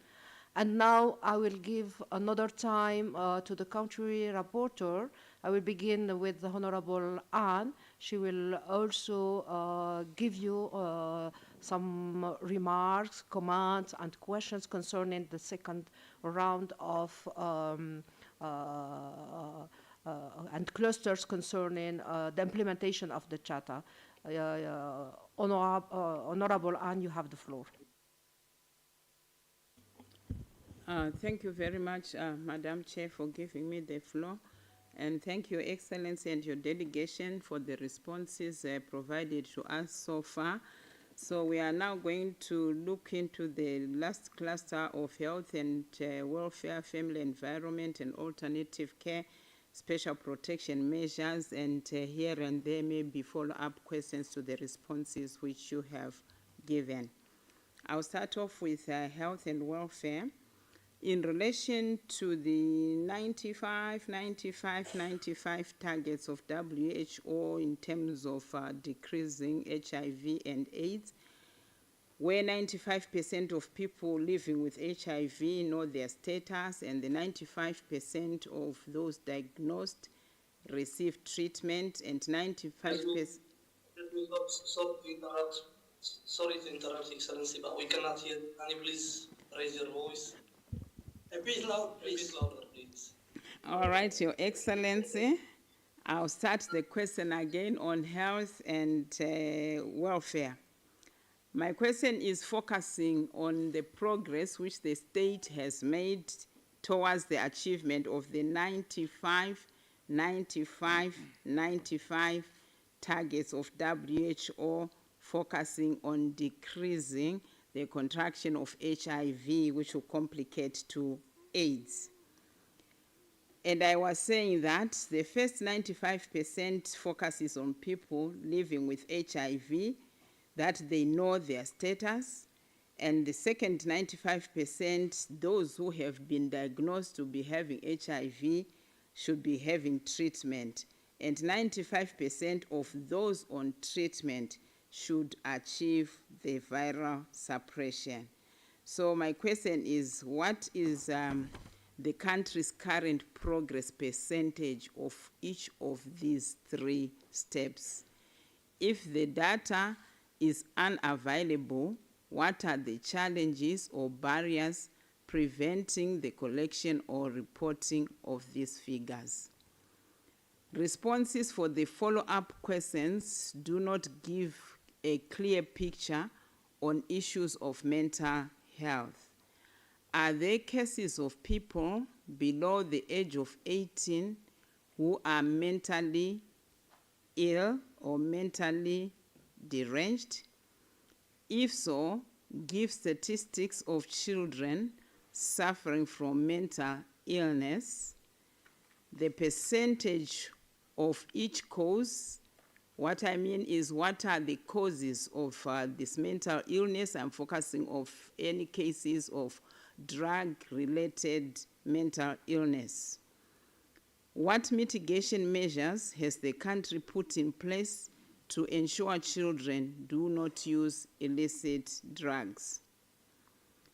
Given the global and regional data on adolescent drug abuse, can you clarify how your country is measuring or monitoring this issue? What specific indicators or evidence are being used to confirm or deny its presence among people under the age of 18 years? The committee notes that 3% of persons with disabilities are children. Of this 3%, what percentage age of children have disabilities who are in health institutions? I'm mainly focusing around this 3%. Do you have children who are in mental health institutions because they are mentally challenged? And if so, what percentage is that? What percentage is in special needs care institutions? What programs are in place to prevent these children from being separated from their families? May you furnish the committee on the concept of Donkey to School project for children with disabilities. We just really want to understand the project and how it is impacting within this group of children. On family environment and alternative care, in the responses to the follow-up questions, the government of the state of Eritrea has indicated non-availability of data for children without parental care, yet there is information which is available on conditions of orphanages. Can the committee be appraised on the number of orphanages, those which belong to the government and those which belong to the private sector, the number of children in the orphanages, and the criteria of putting a child in an orphanage, the number of children who are living and working on the streets, the number of child-headed families, and the number of double orphans. May you expand on group homes? There is a mention that in Eritrea there are group homes. They were initially 24, now they are 2. What interventions are in place for preventing family separation? Are there any parenting programs within the state? Referencing to questions related to impact impact on children as a result of sanctions imposed on the government of the state of Eritrea, the comment from the committee from the responses given commends the steps taken to assess the impact in collaboration with the High Commissioner of Human Rights and the Special Rapporteur on the impact of unilateral cohesive measures on the enjoyment of human rights. The committee would appreciate if the government of the state of Eritrea could share the assessment report. In relation to questions around impact of COVID on children, the committee notes the response that there were few isolated cases among children which were recorded. May the committee be furnished with statistical data on the percentage of children who were affected, the age disaggregated, and the percentage of children who died as a result of COVID. Looking at harmful practices, there is no data which has been provided around child marriage prevalence. The committee would really appreciate if that could be shared in terms of percentage of women between the ages of 20 to 24 who married before the age of 18, the trends focusing on regional variations. There is no data whether exceptions exist in practice, in customary or religious laws. Are there any cases of prosecution which have happened in the state? I submit, Madam Chair. I think these are my last questions. Thank you, Honorable Anne, for your remarks. And now the floor is for Honorable Kembo. The floor is yours, Honorable. Thank you, Madam Chair. I want to thank the delegation for the responses they given to the previous set of questions that we posed to them. I think this second set, I'd like to focus on the issue. I first note the comment of the observation of the state on the issue of conscription. Yes, if that has offended you, we may apologize. We apologize for that, and then we just wanted to flag the issue. I would like to dwell on this issue precisely with regard to children, because on the issue precisely on prevention of sexual harassment in the army due to power imbalance. There have been some allegation of harassment of female young recruits by commanders. I want to know if there is a system of reporting that protects alleged victims, procedures of investigating the abuse, and if yes, how many cases have been denounced and how many cases have been investigated, and how many cases have been decided upon.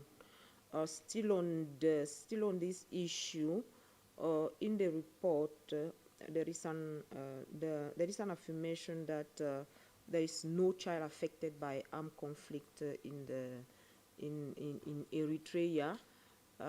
Maybe I will speaking on this issue through my colleague Robert on the concept of children affected by armed conflict. I think it does not just include child soldiers. It is also including children that may be born for conflict-related sexual violence, or even children orphaned by war, and any other children that might be affected to this regard. So in that, taking the concept in that sense, I would like to know if the Eritrea is concerned by this situation and what policies and strategies are put in place to curb the issue. Lastly, on the issue of harmful practices, yes, we noted the programs that are being put in place to address this scourge. I think all in all, what can be derived of those information is that despite measures that have been taken, the practices is being persistent. And viewing the persistence of the practice, I'd like to know what is the strategy the state has adopted to fight against it, but more importantly, which strategy proves to yield the more successful result I think just after this discussion, we'll be launching the report on harmful practices, namely female genital mutilation and child marriage, and we would like also to have the viewpoint of Eritrea on what could be done to handle the issue. Thank you. Thank you, Honorable Kimbo. Now I open the floor for the honorable members if they want to ask questions or to give some comments. Honorable Robert, you have the floor. Thank you, Honorable Chair. And I add voiced, I thank the Eritrean delegation for taking time out of its schedule to come and have this conversation with the committee. My questions are going to be around paragraphs 161 to 172 with regard to refugee children and children affected by armed conflict. And I would also like to reiterate that there will also be a reference to the concluding observations on the first periodic report. So with regard to the concluding observations in the first periodic report, the committee underscored that the reporting should reflect the situation of refugee children, asylum-seeking children, and internally displaced children, including the Eritrean children affected by the displacement beyond the state's territory. And if you look at the periodic report that was submitted, paragraph 161 reiterates that these categories do not exist within Eritrea. Specifically, 162 to 163 addresses others such as trafficking and migration in general terms without engaging Eritrean children outside the territory. We seek some clarification indicating, since you indicate that there are no refugee or internally displaced children within your territory, could the delegation be kind enough to clarify whether this position remains unchanged? And secondly, if so, how does the state party consider the situation of Eritrean children who may be outside its territory and in need of international protection?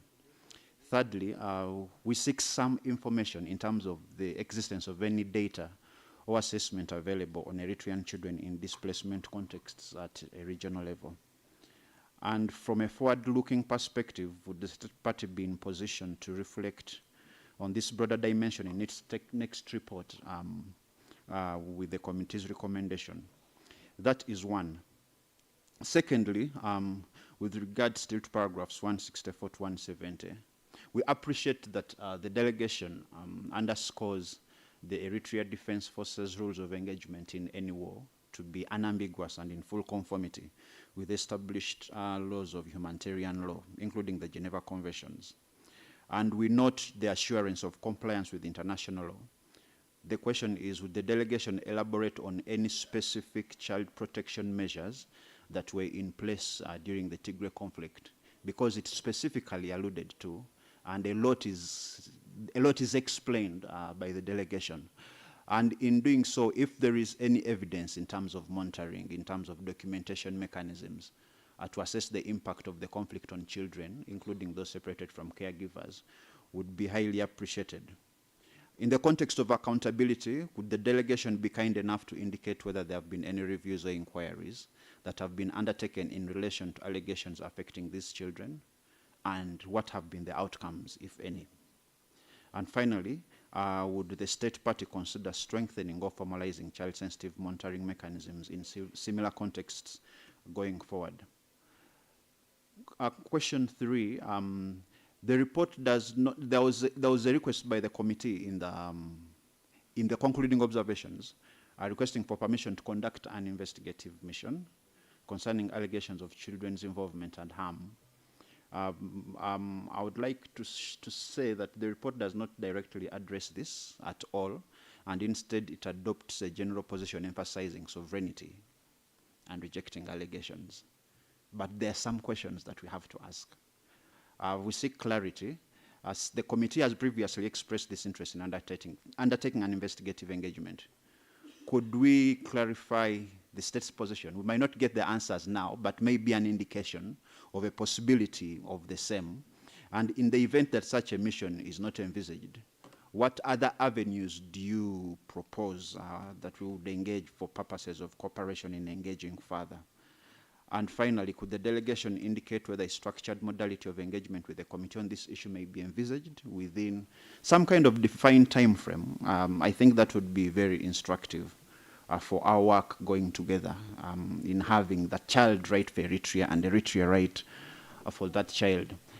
I also would like to ask you to recall that in the concluding observations, Eritrea was invited to engage on the General Comment 22 and integrate conflict prevention, post-conflict reconstruction, peace building into its child's protection framework. I noticed from paras 169 to 172, there's an acknowledgement and a reference, but there is nothing to show adoption of the Article 22 framework. Is there anything that has been done? Could the delegation elaborate on how child protection is addressed in contexts of conflict or regional instability? Are there any specific policies or programs that you have, perhaps that have been engaged since then, that speak to prevention, protection, and reintegration? And would the state party consider aligning aspects of its framework to the guidance provided for under Article 22 of the General Comment and the Model Law on Children Affected by Armed Conflict? Thank you, Honorable Chair. I hand over to you.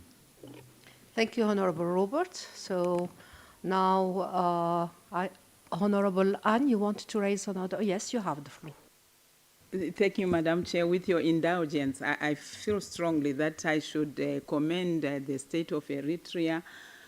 We rarely hear responses in relation to Article 31, responsibilities of a child, how state parties are actually implementing that, how state parties are ensuring that it is realized. So I'm just applauding the state of Eritrea for using that. Thank you. Thank you, Honorable Anne. It's also, when it comes to the constructive dialogue, we have also to raise the best practices and good practices and all the progress that the member state they did. So we are at the second cluster of our questions, so we can let you, can give you 10 minutes to organize your responses, and we will come back after 10 minutes. Your Excellency, the Head of Delegation. Thank you very much. We will return after 10 minutes.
Yes, can we? Okay.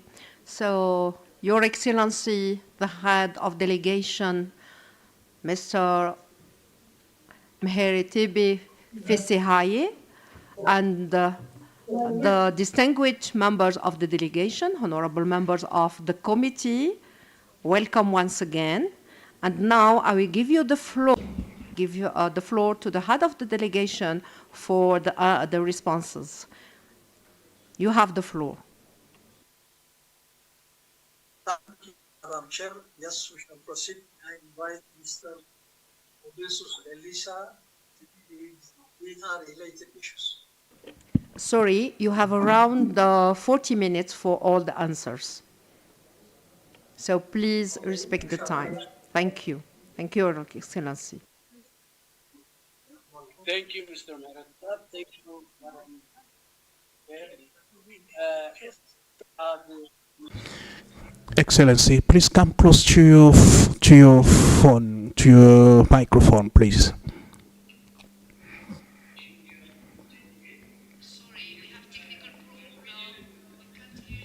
We raised it earlier and in fact in the second round as well.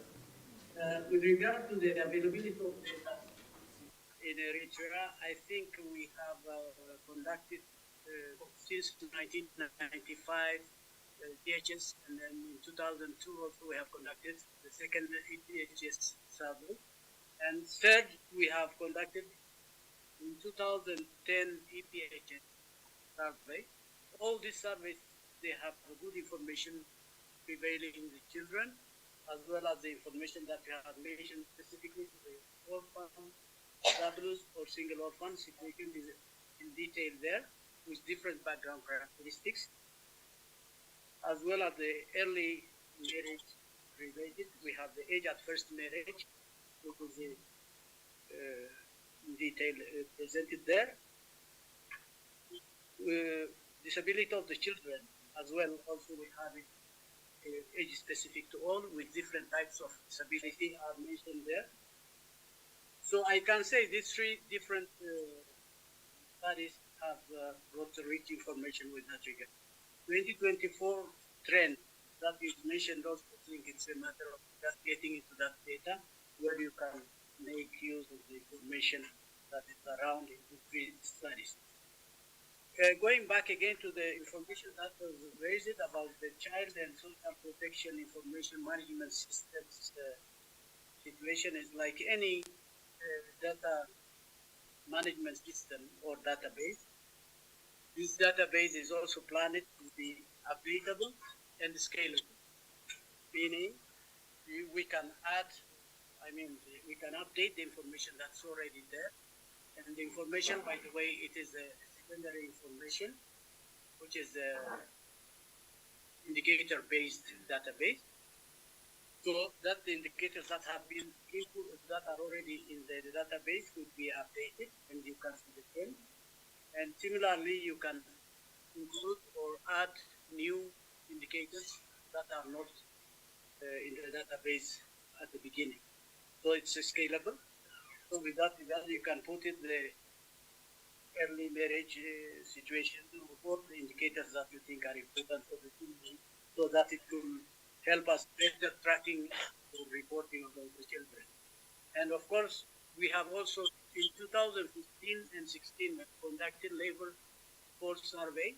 And this labor force survey has tried to get an indicator of child labor situation. So that child labor situation is not a such a comprehensive one. We have tried to compute or get the indicator basing the school attendance of the children. Those children who attend school and do some work, we call it as child work, and those who are doing some, who are attending school, who are doing some work, but not totally attending or partially not attending school, we call it child labor. So this survey has indicated that about 4.8 children are in child labor, and in child work are 11.7. So this one is the one that's, I think, outdated now, but recently, fortunately enough, in 2025, National Statistics Office have conducted. Secondly, PPHS, which is we expect some information about this to update that information on the labor and as well as in the fiscal communication that have been mentioning. So this all these different informations or indicators that we have that I have mentioned have been conducted since 1995 and up to now, and including the 2025 information could be included in this information management system that we can use for child reporting and tracking as a very good database. Like any, and we will use this existing data protection mechanisms or protection laws that are available. And I think this is, to be done in collaboration with the National Statistics Office, because they have some idea on how to get that system capturing and its follow-up in the protection situations. Thank you very much. Mr. Wade, the comments from the Ministry of Justice proceed to respond. Okay, thank you, sir. Now I'm going to continue on with answers regarding the prosecution regarding child marriage, partial prosecution of religious or customary institutions. As I said before, child marriage is a matter that we took very seriously. And when it comes to prosecution of religious or customary institutions, especially when it comes to religious institutions, every religious institution in Eritrea is clearly made aware of the fact that marriage below 18 years of age is prohibited. And we have a specific provision under the Penal Code which is specifically addressed for prosecuting religious institutions that perform any marriage of people below the age of 18. And the penalty is higher than lay people who perform such kinds of marriages, the ceremony. And the same applies for customary institutions as well. As you might know, in Eritrea we recognize three types of marriage. One is a civil marriage, religious marriage, and customary marriage. As I said, religious marriage is handled in its own specific provision, and when it comes to customary institutions, they're also prosecuted in any sort of marriage ceremony of persons below the age of 18. The second question is with regards to sexual harassment in the army due to power imbalance. The first point that I would like to make clear is, in fact, we don't have minors in the army, as has already been stated by several members of this committee. We don't have people below the age of 18 in the army. So there cannot be cases of sexual harassment in the army of minors if there are no minors. However, to address the general question of sexual harassment in the army, outside those of children, we have specific procedures for reporting and investigation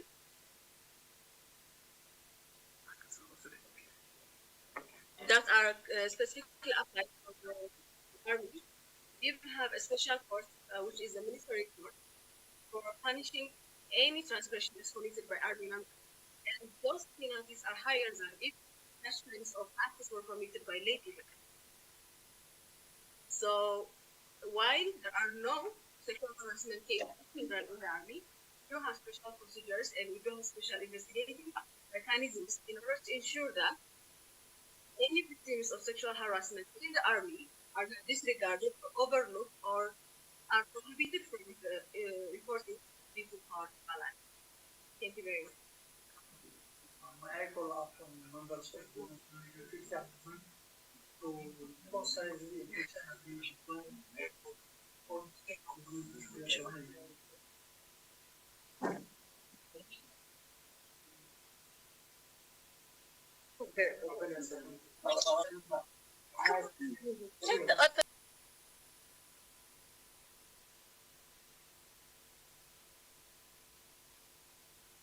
Points, Honorable Chair and Honorable Committee. I just would like to highlight on what strategies we pursue to tackle all types of violence. Could be FGM, could be undermarriage, could be any type of violence. So we have three important strategies to follow. One is legislation. We have to make sure that all this violence is protected by law. The second is sensitization and awareness raising. Very intensive sensitization should be in place. And the third is community participation. Community should feel and own or feel ownership of the situation. So these three important strategies together, they are just giving us a very good trend, which is going downward. As you know, FGM is going very low, and underage marriage and other types of victims.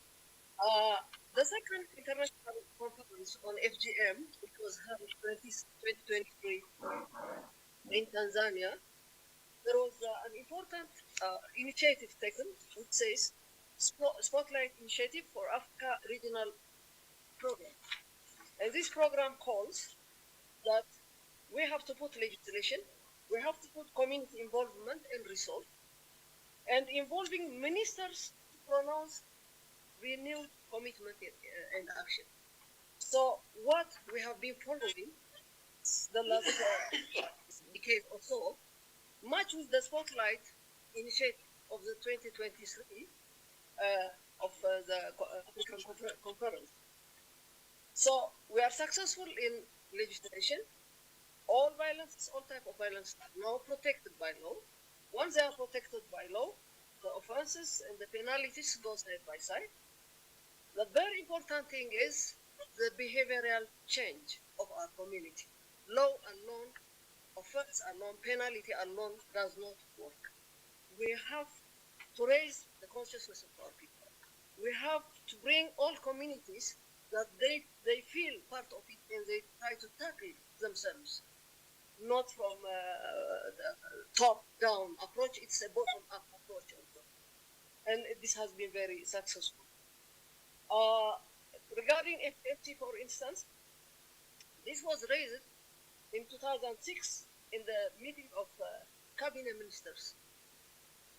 So this brought the proclamation 151/2007. Since it was raised in the cabinet, they decided that this be prohibited by law. So very important. And then all these campaigns together, we are changing a big change. And there is a structure raised well for the enforcement of this, as it is reported in the report. We have a national steering committee at ministerial level. But the spotlight calls for the ministers to work on this. But we have already done it, and we are working on it. The same goes for underage and the same for all other types of crimes. So this doesn't mean we don't have challenge. We really have challenge, but we are working very hard to look at the challenges, especially the data-wise in some cases. And as long as we have the will and the guts to do it, I think by 2030 we will reach the highest, the climax. Thank you. Thank you, Madam Samait. May I call upon colleagues from the Ministry of Health to deal with the responses?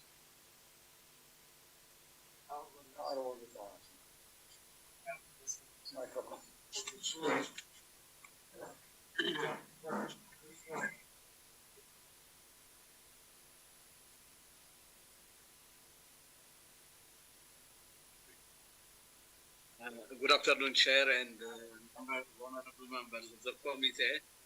I will address three issues. One is HIV/AIDS. The second is mental health, and the third is COVID. For HIV, Eritrea has one of the lowest HIV prevalence levels in the region, reflecting a long-standing multi-sector response involving the health sector, communities, and other government sectors and international partners. According to a recent spectrum modeling estimate that the country did with UNAIDS, Eritrea's current performance against the global 9595 targets is approximately 82% of people living with HIV know their status, 87% of those who know their status are on treatment, and 87% of those on treatment are virally suppressed, indicating remaining gaps to reach the 9595 benchmark. However, our national program data suggests that actual performance may be higher than these model figures. A recent drug resistance survey, for example, found viral suppression around 94% among people on treatment. Eritrea has also embarked on a formal process in communication with partners to validate the elimination of mother-child transmission of HIV. Taking together these developments highlights the need to reconcile our routine and survey-based program data with international estimations and modeling through joint review and validation so that Eritrea's progress from 95 and the MCT targets is effective and regional and global. On mental health, in Eritrea, the pattern of mental health problems in children is similar to what is in global, ranging from developmental and behavioral disorders to symptoms of anxiety, but our ability to describe it precisely is still constrained by data limitations. As the routine HMIs mainly groups cases into under 5 and 5 is into above, and does not yet capture specific child and adolescent mental health diagnosis. So the ministry is working to improve its data system to address the chronic disaggregation problem. In addition, the Ministry of Health is expanding services by integrating pediatric mental health into general pediatric and primary care, using task shifting to train general doctors, nurses, and other frontline providers in basic identification, counseling, and referral, so that support is available not only in Asmara but also in other facilities. In parallel, we are working closely with the Ministry of Education to strengthen mental health support in schools by engaging teachers and school directors through seminars, training, and school health services, so that children with psychological difficulties can be recognized early and linked care. At the same time, Eritrea is not isolated from global trends. The same stressors and emerging mental health problems in other countries are also appearing here. While illicit substance use is not yet common, there are early signs of experimentation with vaping, alcohol, smoking, and glue among some children and adolescents. In response, the Ministry of Health, together with the Ministry of Education, the police, and professional associations, are working to raise awareness about these global threats and to strengthen prevention and early response in schools and peripheral health facilities, bringing mental health and substance use services closer to where children live. My next question is on COVID. Eritrea, like the rest of the world, was affected by the COVID pandemic after the first case was reported in March 2020, triggering strict public health measures, including lockdowns, social distancing, and suspension of public transport. According to routinely disaggregated FMI's data, no COVID-19 deaths were recorded among children under 5 years of age, and overall, no child COVID-19 deaths were documented nationally, with severe illness and mortality occurring almost exclusively among adults and children. So, thank you very much.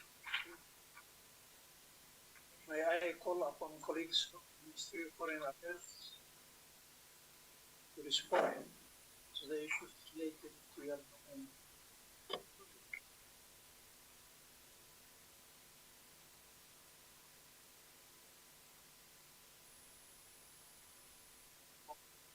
Excellencies, ladies and gentlemen, my name is Nathan Zakaras from the Ministry of Foreign Affairs.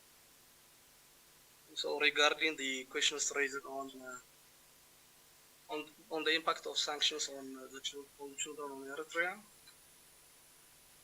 These measures are often justified as tools to promote and protect human rights, but in practice, however, they undermine the very rights they purport to advance. In Eritrea, their consequences are concrete and far-reaching.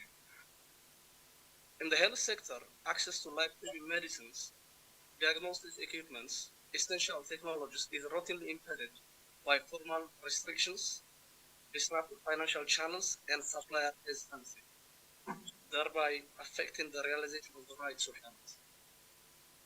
And in agriculture, constraints on financing and logistics limit access to inputs and machinery, undermining food security and rural livelihoods. Across infrastructure sectors, water, energy, and transport, difficulties in securing financing and procuring equipment impose structural limits. And the questions raised on the internal displacement or internal refugees, the government of state of Eritrea firmly reiterates that there are no refugee children seeking asylum, or internally displaced children within Eritrea. And Eritrea's inclusive policies and social structures ensure that all children without exception have access to essential services, including education, healthcare, and social protection. And Eritrea has consistently demonstrated its commitment to combating child trafficking, irregular migration through robust national measures and active engagement in regional and international initiatives. And addressing this challenge requires a holistic approach that targets the root cause of displacement, including external factors that drive irregular migration. And the government of the state of Eritrea remains at the forefront of advocating for regional and for genuine cross-continental collaboration to ensure the protection of children on the move while upholding national sovereignty and the rights of its people.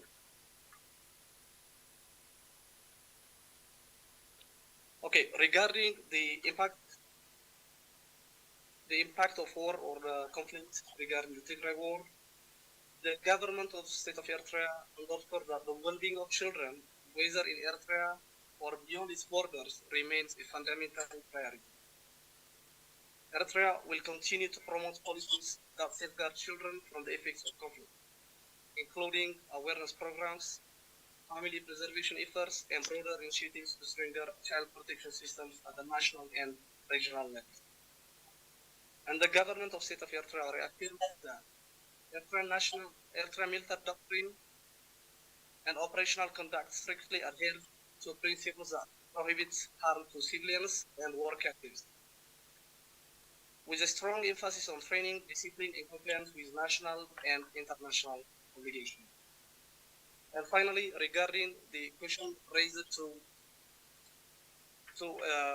migrants in the regional and neighboring countries, our embassies, the Eritrean embassies and missions abroad, fully support and follows up to our citizens abroad, and they provide needed supports and care to our citizens.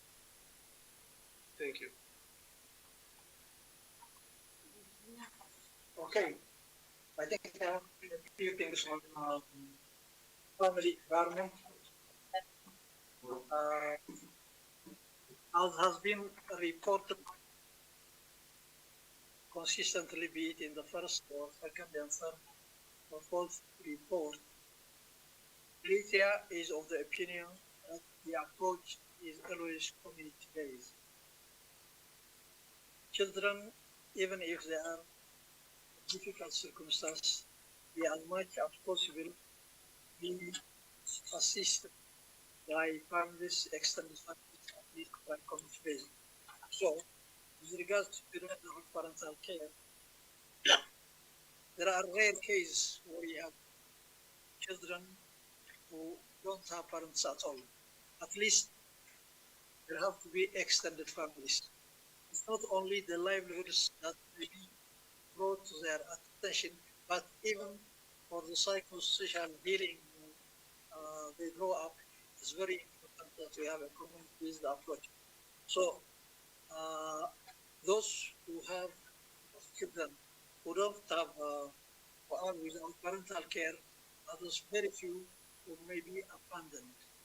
If they are abandoned, then the police may affirm that they have no members of their family or members of their extended family. They are both a health clinic, their health situation is checked, and then they come to the Ministry of Labor and Social Welfare to the orphanage center.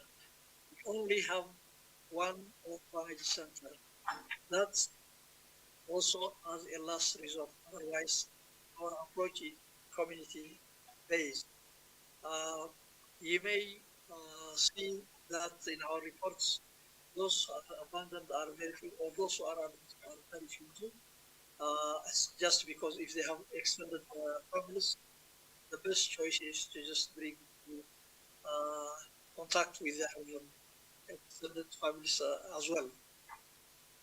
The number of street children, it's very difficult here in Eritrea to give the exact number of street children. But what we try to do, is for all of us, the Ministry of Education, the Ministry of Labor and Social Welfare, the civil society organizations, the community as well, sensitize as much as possible that children don't drift to the street. So not only the sensitization in campings, but even the assistance is provided to them. We have heard the reports from the Ministry of Education that education as much as possible is free, even if there is nominal. Even in the nominal payment, the government is involved to assist them to provide the necessary school materials if they cannot afford. Therefore, this is part of the way to prevent drifting children from the streets. Even the approach of the Ministry of Education for children who may be dropouts, or for children who may drift into the streets, through, as has been explained earlier by my colleague Mr. Petro, the CEE itself is part and parcel of trying our best to contain the issue of streetism in Eritrea. Group homes is part of our efforts to minimize either orphanages or group homes as well. They were 24 before, but because of our approach and priority to community-based approach, the group homes have been minimized to two. These are only a last resort, and I think they may stay for quite some time, but we don't expect to expand the number of group homes. Having said that, Madam Chair, I think we have tried to deal with the questions that were raised. May I invite Mr. Biniam Berhe, who is part of the delegation, to say a few words before we go to the concluding remarks, because we may have to say a few things on a number of issues that the delegates were tackling. Mr. Biniam, can you hear me, please? Yes, thank you so much, Mr. Maharata. Thank you for giving me the floor, Madam Chairperson, honorable members of the committee. We appreciate the engagement that we are having today. Since my colleagues have dealt with the details of the matters, I would like to indicate only two sets of issues. The first is all the policies and programs that the respective line ministries and national associations enumerated emanate from four core principles that Eritrean Development Program is anchored on. That is the first one being self-reliance, that is prioritizing domestic, human, natural, and financial resources in undertaking our national development programs. And our the second aspect is that of national ownership. Eritrea's national development plan emanates from its own reality, while we are ready to learn from others the experience of pre-independence, during the armed struggle, the Eritrean People's Registry, also inform the current Eritrean development program. The other aspect is the popular participation, whether it is in education, health, justice. The all-encompassing factor is that the program is implemented through the popular participation of the people. So that's the issues that were raised by the different colleagues tied to this. And the other aspect in terms of, while we are talking about implementing the programs, the Eritrean Development Program emphasizes equitable distribution of opportunities and resources. That's what we call social justice. Colleagues were talking about prioritizing pastoralist communities, the most vulnerable, and all. So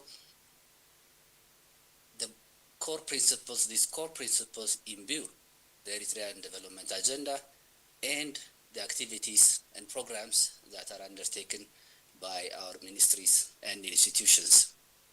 While we are aspiring to do so, but it doesn't happen in a vacuum. There are challenges, there are shortcomings. To mention a few, the international system and the current turbulence also affects Eritrea. Eritrea is also located in a region that's undergoing several wars and armed conflicts. And near to home, there are also threats against Eritrea's sovereignty and territorial integrity using anachronistic, irredentist and expansionist policies, which Eritrea remains vigilant on. In addition, Eritrea is also a victim of unilateral coercive measures, as colleagues from the Foreign Ministry indicated. These measures are not only affecting Eritrea, but several other countries. And the African Union Assembly has time and again called for the lifting of these coercive measures, calling them as an impediment for member states from realizing the development agenda, including Agenda 2063 and the UN Agenda 2030. The other aspect which should be related with the migration is also a strategic depopulation agenda that has been going on, targeting Eritrea.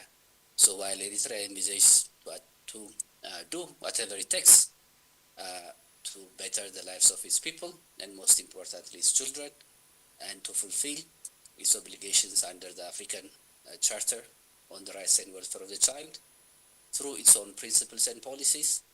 We also live in a situation where there are challenges.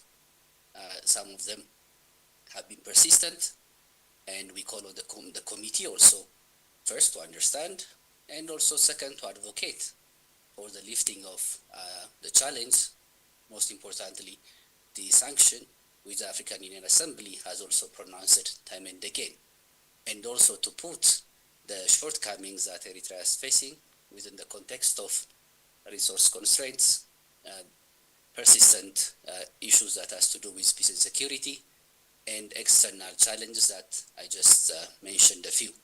So with that, I give the floor. Thank you so much.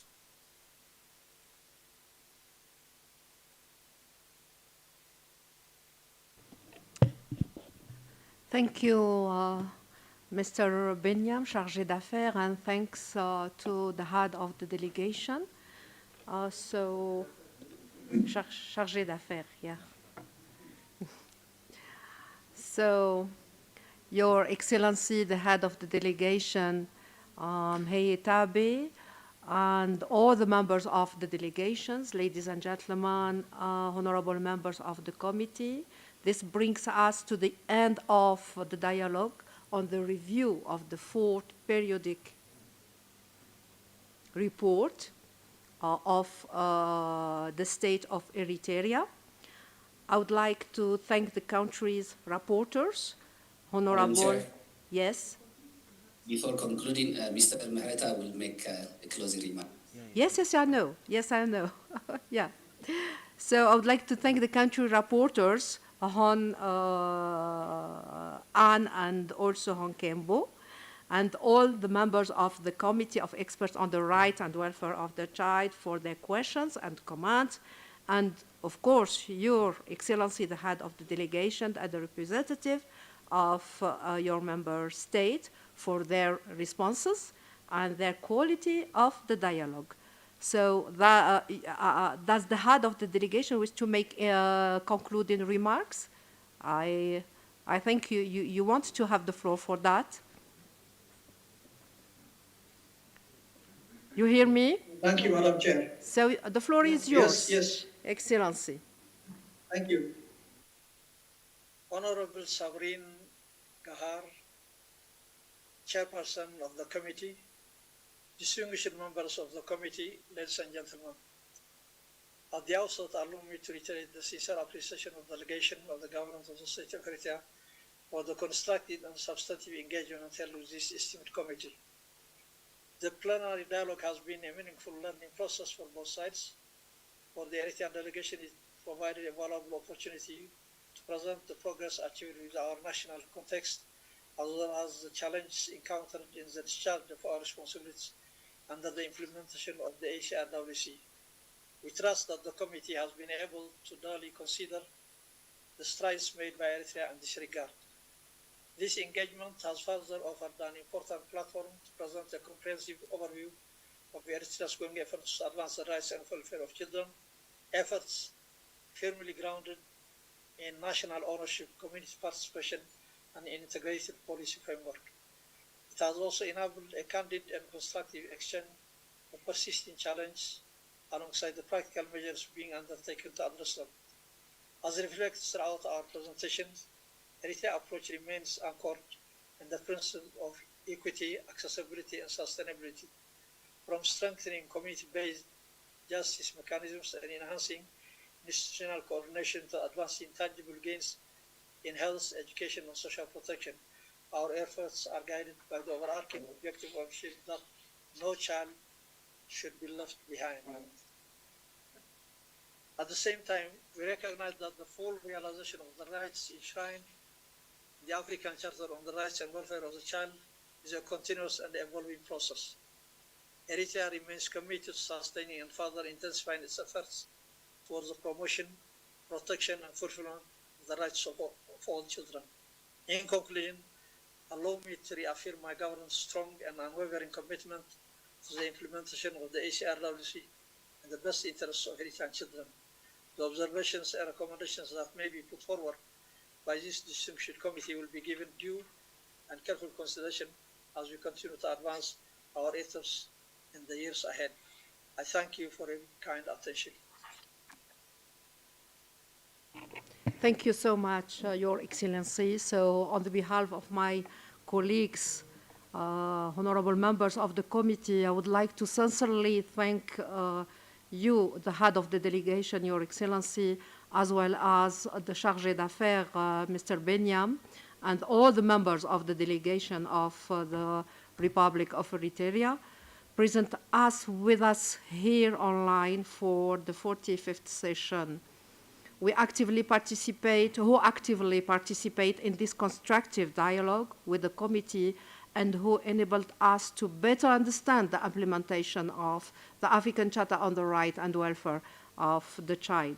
On the behalf of all the members of the committee and also on the behalf of the country rapporteurs, I would like to extend the committee's sincere congratulations to the government of Eritrea for this excellent constructive dialogue and encourage it to take all necessary measures to implement the committee's various recommendations.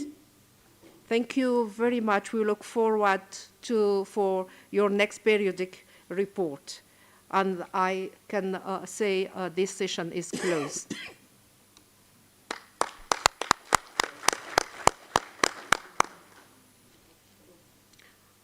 I give the floor to Dr. Ayalo for some announcements.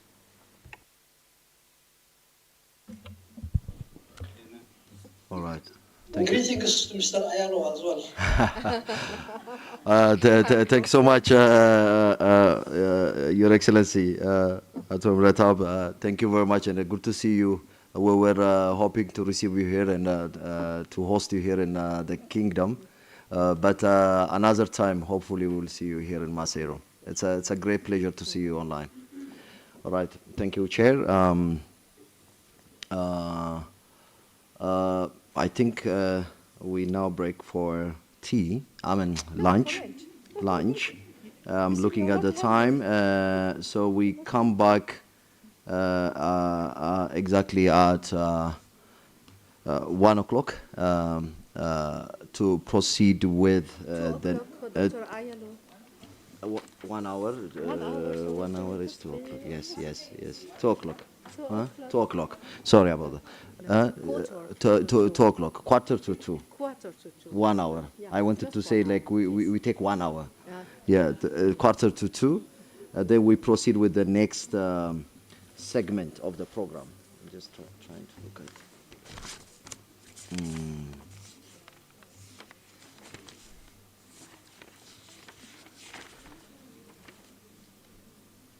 Okay.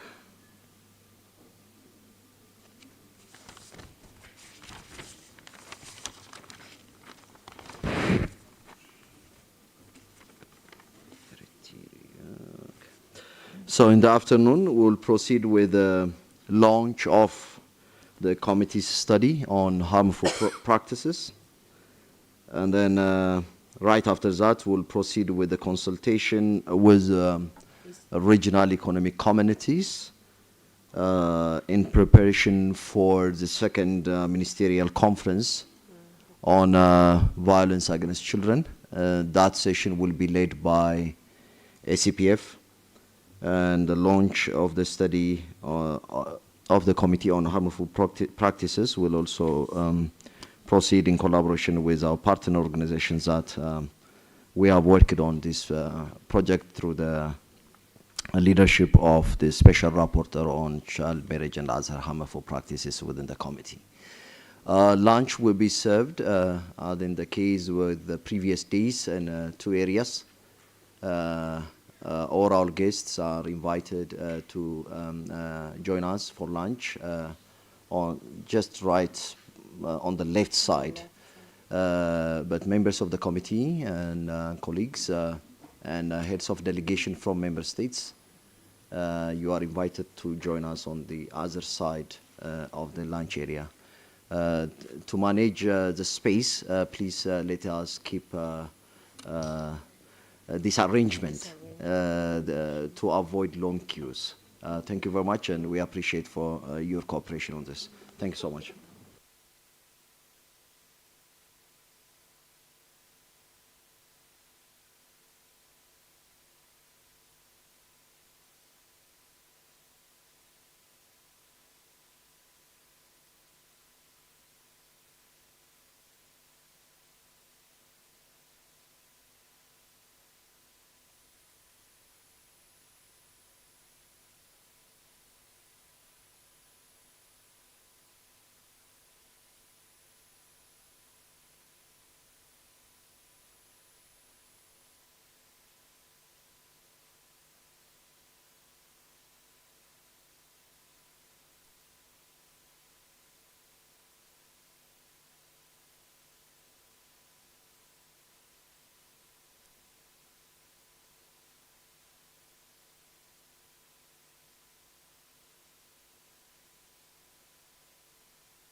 ssaawa 12 ez'okumakya n'ekirala ebyaffe byo bituuse walwanga ndiwaffe kale sooka onziremu emmotoka otuuseewo ogimaliriza kubanga nina ogifuna enkya.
to me.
Good afternoon, honorable members. Good afternoon, distinguished delegates, dear participants.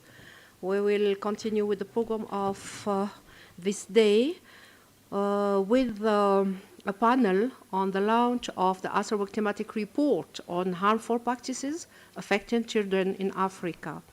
So I want to call Honorable Kimbo, the Special Rapporteur on Child Marriage and other harmful practices, and also Honorable Satan as Special Rapporteur on Violence Against Children. So Honorable Satan will moderate this panel.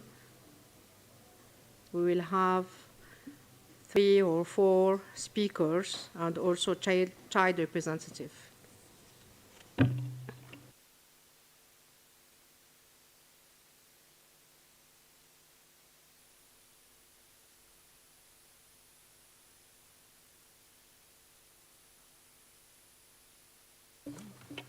Welcome, Honorable Kembo. Thank you. You will give us your welcome remarks for 5 minutes. Yeah, you have the floor.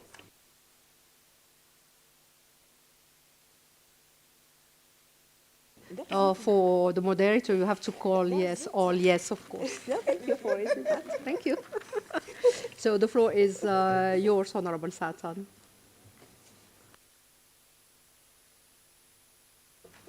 Thank you, Honorable Chair. We have our distinguished panelists who are joining us. Ms. Manjang from the Secretariat.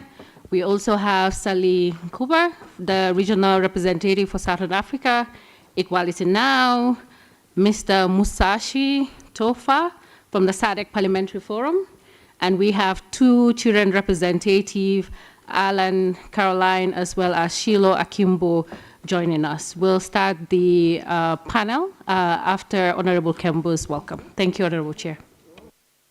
Thank you, Honorable Moderator Satan. Honorable Kembo, the floor is yours now. Thank you, Chair, for giving me the floor for this slot. I think it is my honor and privilege to give this remark. Honorable members of the committee, distinguished state parties representative, distinguished members of National Human Rights Institution, and distinguished participants from civil society organization. I will not forget our participants from our international organization and partners, not forgetting also our children here present. I've said it is my privilege to welcome you all to the launch of the thematic report on harmful practices affecting children in Africa, which the committee adopted during the last session. Today we reflect on one of the most persistent and complex challenges disproportionately affecting girls across our continent. I've named child marriage and female genital mutilation. I mean, although we've been engaged in decades through legal reform, advocacy, commitment, I think we all noticed that child marriage and female genital mutilation continue to affect millions of girls on our continent. And the question we must ask ourselves, and the question which we try to ask through this report, is why do these practices persist despite our effort to eliminate them? And I think this was precisely the focus of the report. The report interrogates the status of child marriage and female genital mutilation, and assesses the extent to which existing normative standards and are translated into effective protection in practice. So it is connecting the practices to the standards. We also trying to connect also existing intervention to address the underlying social norms that sustain these practices. The report captures the experiences of 5 regions of Africa. We've selected 2 countries per region, analyzing the normative framework, but also analyzing implementation. We've noticed weak accountability. We also notice entrenched social and cultural and religious norms, weak harmonization of legislation in the various countries. We see also a continuous coexistence between statutory, customary, and religious systems that in some instances undermine one another, and thereby creating ambiguity where clarity and protection are needed. Distinguished guests, the report recognizes that the context within which we are working is continuously evolving, and with emerging issues such as conflicts. There are many more conflicts on the continent erupting every day, but there's also the challenge of climate change, and those are becoming structural drivers that reinforce harmful practices, often pushing already vulnerable families towards harmful practices as coping mechanism. Simultaneously, we are witnesses concerning trend of social resistance, and we've also witnessed normative backlash in some of our countries. That includes attempts to weaken or reverse legal protection that we have taken years to establish. We've also noted where there was legislation. We also noted the issue of implementation, on at times turning victims into offenders in some of our countries. Distinguished guests, even within this complexity, the study illustrates that change is possible, And indeed, it is already taking place. Progress is achievable when legislation is complemented by implementation and coordination among relevant stakeholders and the promotion within the community.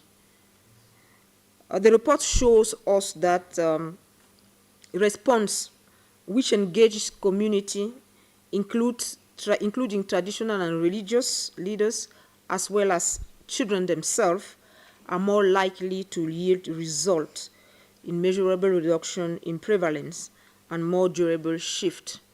So we have the opinion that not only the law is important on this issue, yes, the law, but also the implementation, but also the social norms, but also including traditional and religious leaders. In closing, I would say that the responsibility is shared across member states, national human rights institutions, civil society organizations, NGOs, communities, and individuals. And each of us has a role to play in translating this recommendation provided in the study into action. I think we have strive for an African fit for its children, and one where we eliminate harmful practices like female genital mutilation and child marriage. I think it is one of the core aspirations of Agenda 2040. I thank you for your kind attention.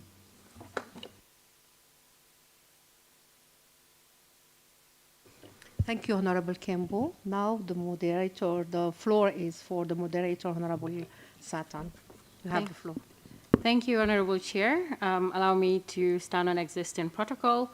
I'd like to start by thanking Honorable Kembo for her leadership in driving this thematic report on harmful practices affecting children in Africa.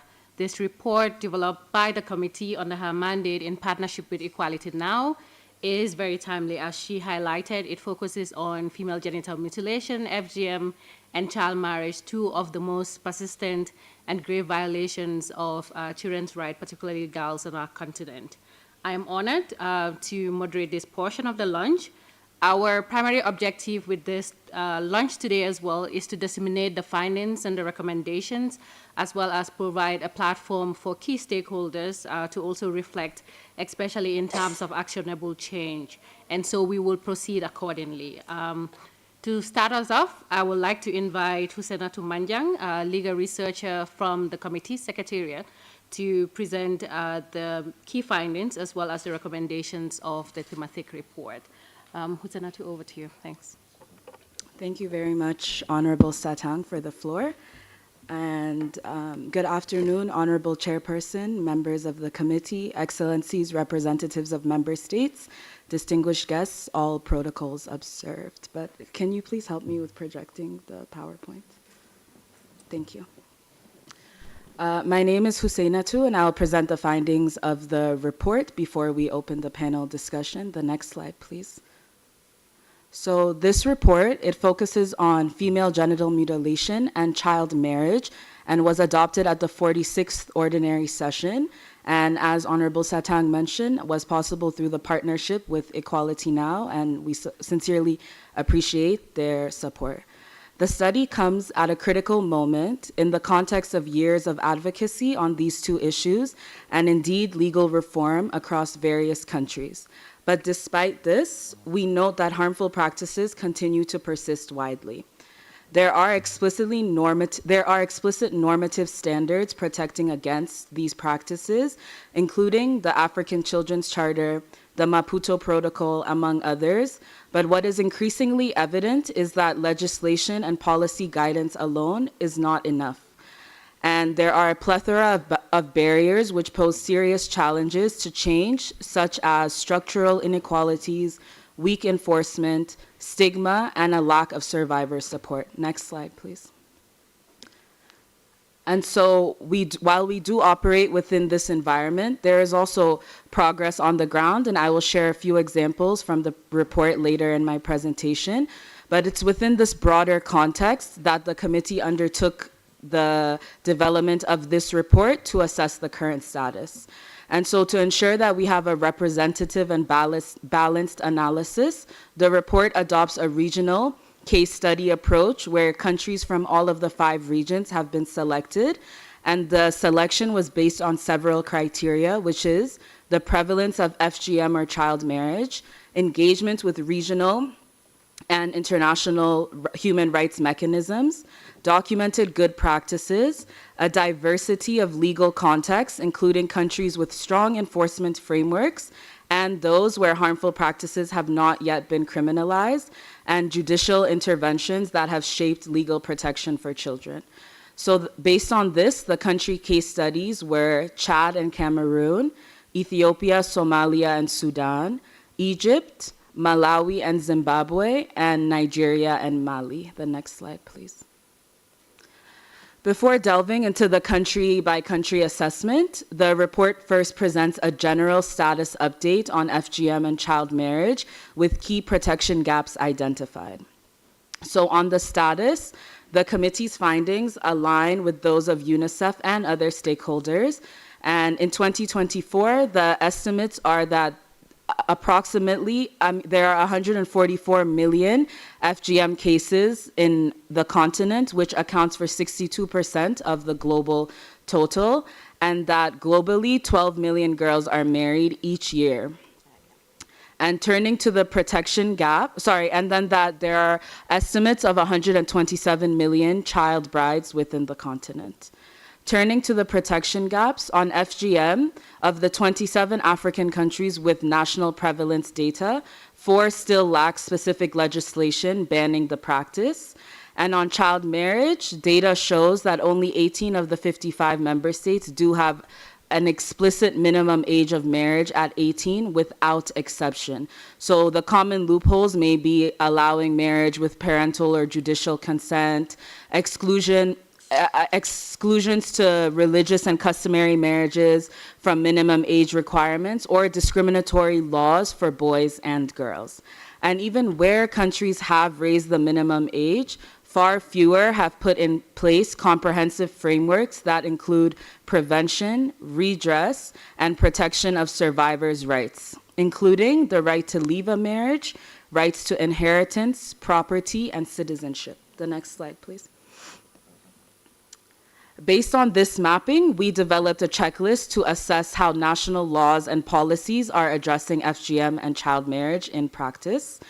And the checklist is based on the joint general comments of the committee and the African Commission on Human and People's Rights on ending child marriage, as well as the joint general comment on ending FGM. And so it's with this framework that we use to evaluate whether the national responses are comprehensive. And we clustered it into 8 thematic areas with indicators under each. So 1 is for the minimum age of marriage, and one of the indicators is 18 as the minimum age with no exception. And then we also have criminalization and prohibition. The third thematic focus is survivor-centered protection measures. The 4th is prevention and awareness raising. The next slide. The 5th is access to justice and legal empowerment. The 6th is customary, religious, and traditional laws. The 7th was data collection and research.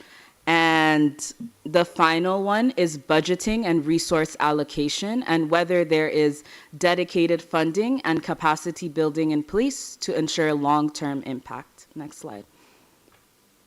And so using this checklist, the findings that have been identified are that in Nigeria, there is a need to harmonize federal and state laws, and the current inconsistencies create gaps in protection and limit enforcement to a certain extent. In Egypt, where legal provisions against FGM do exist, the findings show that enforcement remains weak, and there may be a need for introducing mandatory reporting and stronger penalties. For Sudan and Mali, where conflict and instability affect service delivery, there is a need for more context-specific approaches that ensure continued access to protection and support even during crisis. Other findings include the need for stronger data systems. For example, in Malawi, more robust data is needed to understand the full extent of FGM and reach hidden cases. In Ethiopia and Malawi, engaging religious leaders has shown potential to shift harmful norms and support legal awareness, which is an approach that can be scaled up in other countries. In Zimbabwe, revising and implementing the National Action Plan, along with training for law enforcement personnel, is crucial towards enhancing access to justice. And finally, in Somalia, there needs to be stronger alignment between customary and statutory law to ensure consistency with regional child rights standards. And across all contexts, sustainable funding remains a common gap, especially with shifts in global donor priorities. And also from these countries, there are cross-cutting challenges. Next slide, please. The study does highlight encouraging examples of good practice and of progress and good practices across different contexts. In several countries, judicial interventions have reaffirmed legal protection for girls, reinforcing that harmful practices are incompatible with human rights standards. So one of the examples from the report is from Uganda. In 2023, a constitutional court case struck down customary and religious law provisions that conflicted with the constitutional minimum age of marriage and firmly upheld 18 as the legal standard. Second, law reform remains a key driver, both in closing legal loopholes and in preventing backlash. And these reforms are often reflect strong collaboration between legislators and civil society actors. At the community level, in many countries, religious and traditional leaders have become important allies, using their authority or their position to support the elimination of harmful practices. In Malawi, a standout example is Chief Teresa, who was known as the terminator of child marriage. She annulled over 3,500 child marriages. She banned harmful initiation camps. She required sub-chiefs to sign anti-child marriage agreements. And she also led door-to-door campaigns promoting girls' education. Another example of good practice is youth-led advocacy, which is really increasingly becoming important. And young people are creating awareness, but they are also reframing public narratives and creating space for accountability. So for example, in Zimbabwe, I don't know how to pronounce the name, but Natarishe, who is now an adult, when she was 17, she introduced Taekwondo as an entry point to have difficult conversations relating to child marriage. And she was inspired in a context where girls as young as 10 are subjected to child marriage. And to address this solution, she created martial arts classes for both girls or young women who are married or not. And after the training, she facilitates open discussion about rights, experiences, and future. And finally, we also noted as a positive example the effectiveness of adaptable and context-sensitive strategies, from mobile services to community networks, to ensure that girls are not left behind during crisis. And in the report, it gives an example of Ethiopia in 2021 under the UNFPA and UNICEF joint program. In COVID-19, when restrictions on movement were in place, this program pivoted to interactive voice recordings on mobile phones to shift communication, to continue the life skills training through a different mode of communication. And it was recorded that at least 6,000 girls across 8 regions participated and received weekly content on FGM, facilitating peer discussions and co-designing the material themselves. And so these stories together, they remind us that yes, the challenges are real, but also the momentum is real. And each success is building the foundation for the next positive breakthrough. The next slide, please. As I wrap up my presentation, I just want to briefly highlight the key recommendations emanating from the study. The first is about alignment of legislative measures. National, customary, and religious frameworks need to be aligned with the African Children's Charter, the Maputo Protocol, and the Joint General Comments. And critically, the minimum age of marriage has to be 18 without exception. No exception for parental consent or customary or religious exemptions. And it's also important for legislation to go beyond criminalizing these practices, but must also address prevention, response, and support for survivors. The second recommendation is about coordinated and multi-sectoral implementation. And this means establishing national coordination bodies that bring together ministries, civil society, traditional and religious leaders, and ensure that their responses are embedded within broader national development strategies. The third recommendation is towards promoting community engagement and social norm change. The report calls for stakeholders to engage traditional, religious, and community leaders to denounce harmful practices publicly, and also further to support community dialogues that are inclusive, intergenerational, locally and survivor-led to shift the norms that sustain them. The fourth recommendation is on data collection and monitoring, and specifically the strengthening of civil registration and child protection databases with disaggregated data by age, gender, geography, and other categories, and also to ensure regular reporting to the committee on its treaty obligations.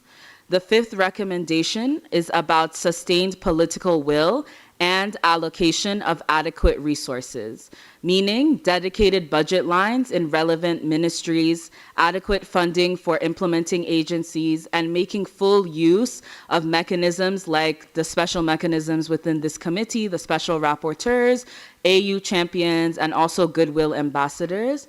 And sixth, but perhaps most important, is empowering girls and young women as agents of change. Ultimately, the long-term elimination of these practices requires girls to have a seat at the table in shaping the policies that affect them. Through safe platforms, mentorships, girl-led organizations, and gender transformative education, this is possible. Next slide. Thank you very much for your attention. And I also want to inform you that in the QR code that we circulated, you can scan it and you'll be able to access the full version of the report on the committee's website. And thank you. Thank you. Thank you, Husanatu, for the comprehensive presentation, short as well, but comprehensive. And I think it really gives us insight. Again, please do look out and access the full report of the thematic report in terms of illustrating how far we've come, especially in terms of the development of norms and standards at the regional level, including the two general comments that she mentioned, but also at the national level, including the national legal frameworks we have. But the reality also, as she highlighted, is that we do have the legal frameworks. And my own research recently, especially looking at the politics of criminalizing harmful practices, including FGM, showcases very much aligned with the thematic report, showcases how legal bans can hit the wall. What we may have on the ground is paper tigers. So definitely very much important, especially in terms of some of the case studies and the best practices, as well as the recommendations in terms of how we ensure that we do not just have the laws in place, but we have the implementation mechanisms. And I think one other reality is that laws alone are not enough, that it needs to be multi-sectoral, that includes obviously the laws, the enforcement, the public awareness, but also obviously very much important, the engagement of young people, especially girls as well. And so in looking at the report as a roadmap, now we transition into our panel. And we're joined by representatives from civil society, from the regional bodies, as well as children themselves. And as already highlighted, we have 4 panelists. So we have Sally, we have Munashi, who is joining us online, and we also have Alan as well as Shilon with us here today. And so we'll start with Sally. And I wanted to start with saying that, as we know with the findings of the thematic report, it does show that legal bans on FGM, but also child marriage, remain inconsistently enforced across the 10 focus countries. And so from your own experience, especially with the work that Equality Now does in the continent, but also globally, what are the most significant structural barriers that prevent these legal prohibitions from being translated into real protection for girls? And what initiatives has Equality Now undertaken to address this challenge, especially in terms of acting as best model and best practices for different key stakeholders? Thank you. Over to you.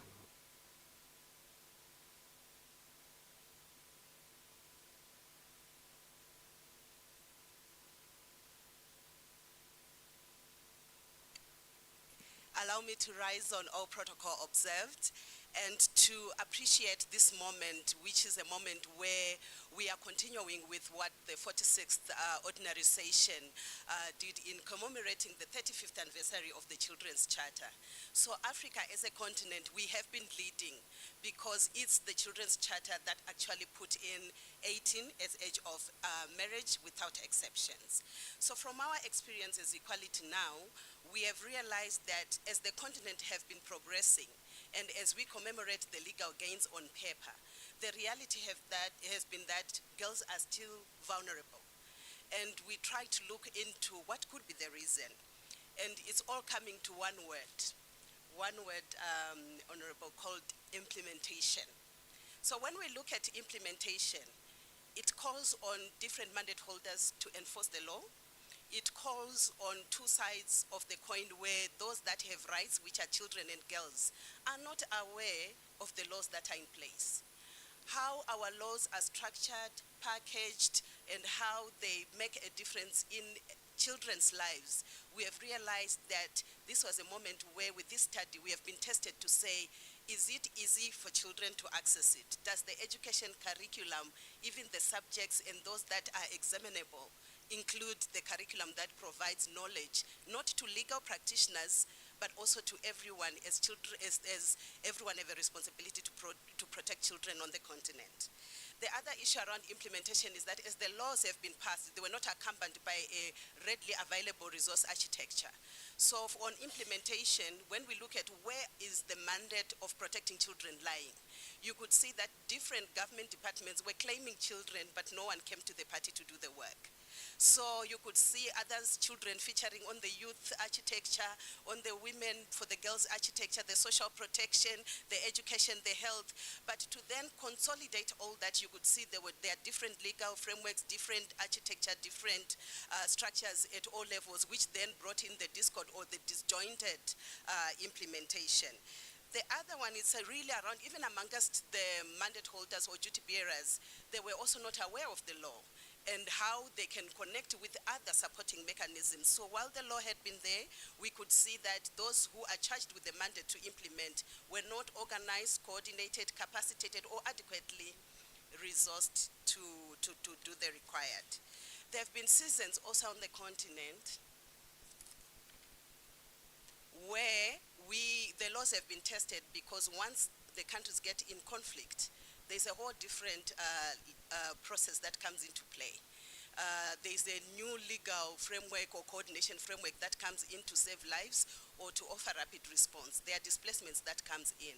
And to access social protection by law, public service is also structured where it's attached to access to documentation. So we have seen children being vulnerable because they don't have documentation for them to be registered, to be recorded, and also to be supported. We were also tested in COVID because when you look at COVID, climate change, floods, and other natural disasters, they are traditionally in a different governance architecture, not our usual child protection ones. And then with change in governments around election processes, we have seen transitions in governments, transitions in duty bearers, some being promoted, being moved, so that also affected the ecosystem.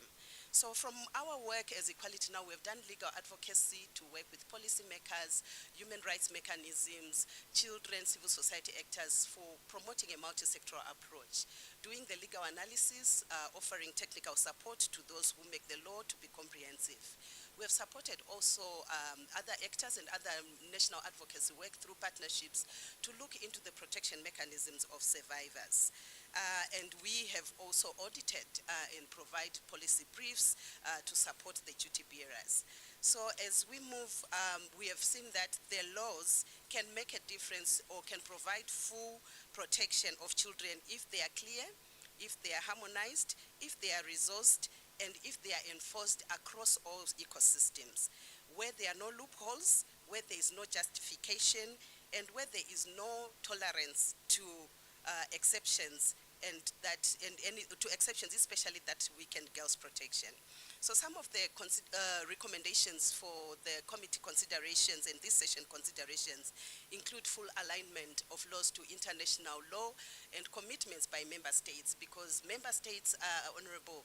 They are part to human rights instruments at United Nations level, at African Union level, within their regional mechanisms. So the obligations are clear. What is required is to strengthen that national implementation, because member states remain the primary duty bearer to protect children through the law. We also have child participation platforms through the child parliamentarians, child council, the education system, which I think member states through the leadership of the committee can consider institutionalizing in the formal oversight, accountability, and implementation architecture. And then when we look at the auditing of where each law sits in terms of who needs to do what, at what level, when, and with what resources, I think through the committee, member states can be urged to consolidate or to audit all coordination mechanisms at all levels in the countries, all duty bearers that are related to protecting children, and there be platforms that are resourced for a coordinated, consolidated way at all levels so that there is consistency and capacity strengthening of those that are charged with access to justice and supporting survivors. Some of the gaps on protection of survivors around the law have been absence of legal remedies and the law protections to ensure that as children can actually have the capacity to void the marriage, to also have custodianship, to also not have their citizen evoked for the cross-border nature of child marriage. For the secrecy that happens, we have seen countries even mobilizing communities like in Kenya to stand in the way for reporting. So strengthening community oversight and accountability to protect children who want to use the law is something that we would also recommend. And then the issue around law enforcement, the justice ecosystem in terms of all that are charged with the roles and responsibilities for protection also need a legal framework that supports them to get adequate resources and for it to be mandatory for children to access support, because we are losing children where life post the ending of the marriage, their re-entry into school is still not protected by the law and provided for, and the resources the national budgets also don't provide for such. Then the issue around financing and inclusive partnership frameworks to elevate a multi-stakeholder resource coordination is another recommendations, and linking legal prohibition to social protection programs so that we have a seamless support system. So in conclusion, I would say failure of implementation and enforcement is not just about failure in law, but it's failing to protect children, and it also create a vulnerable base for our continent for sustainable development. So it's about making sure that the law is known by the rights holders, who are the children, and that it is accessible, and that the structures, institutions, and practitioners who have the mandate are adequately resourced by information, by practical support on the tools, and they are continuously trained and engaged in child-centered or survivor-centered approaches.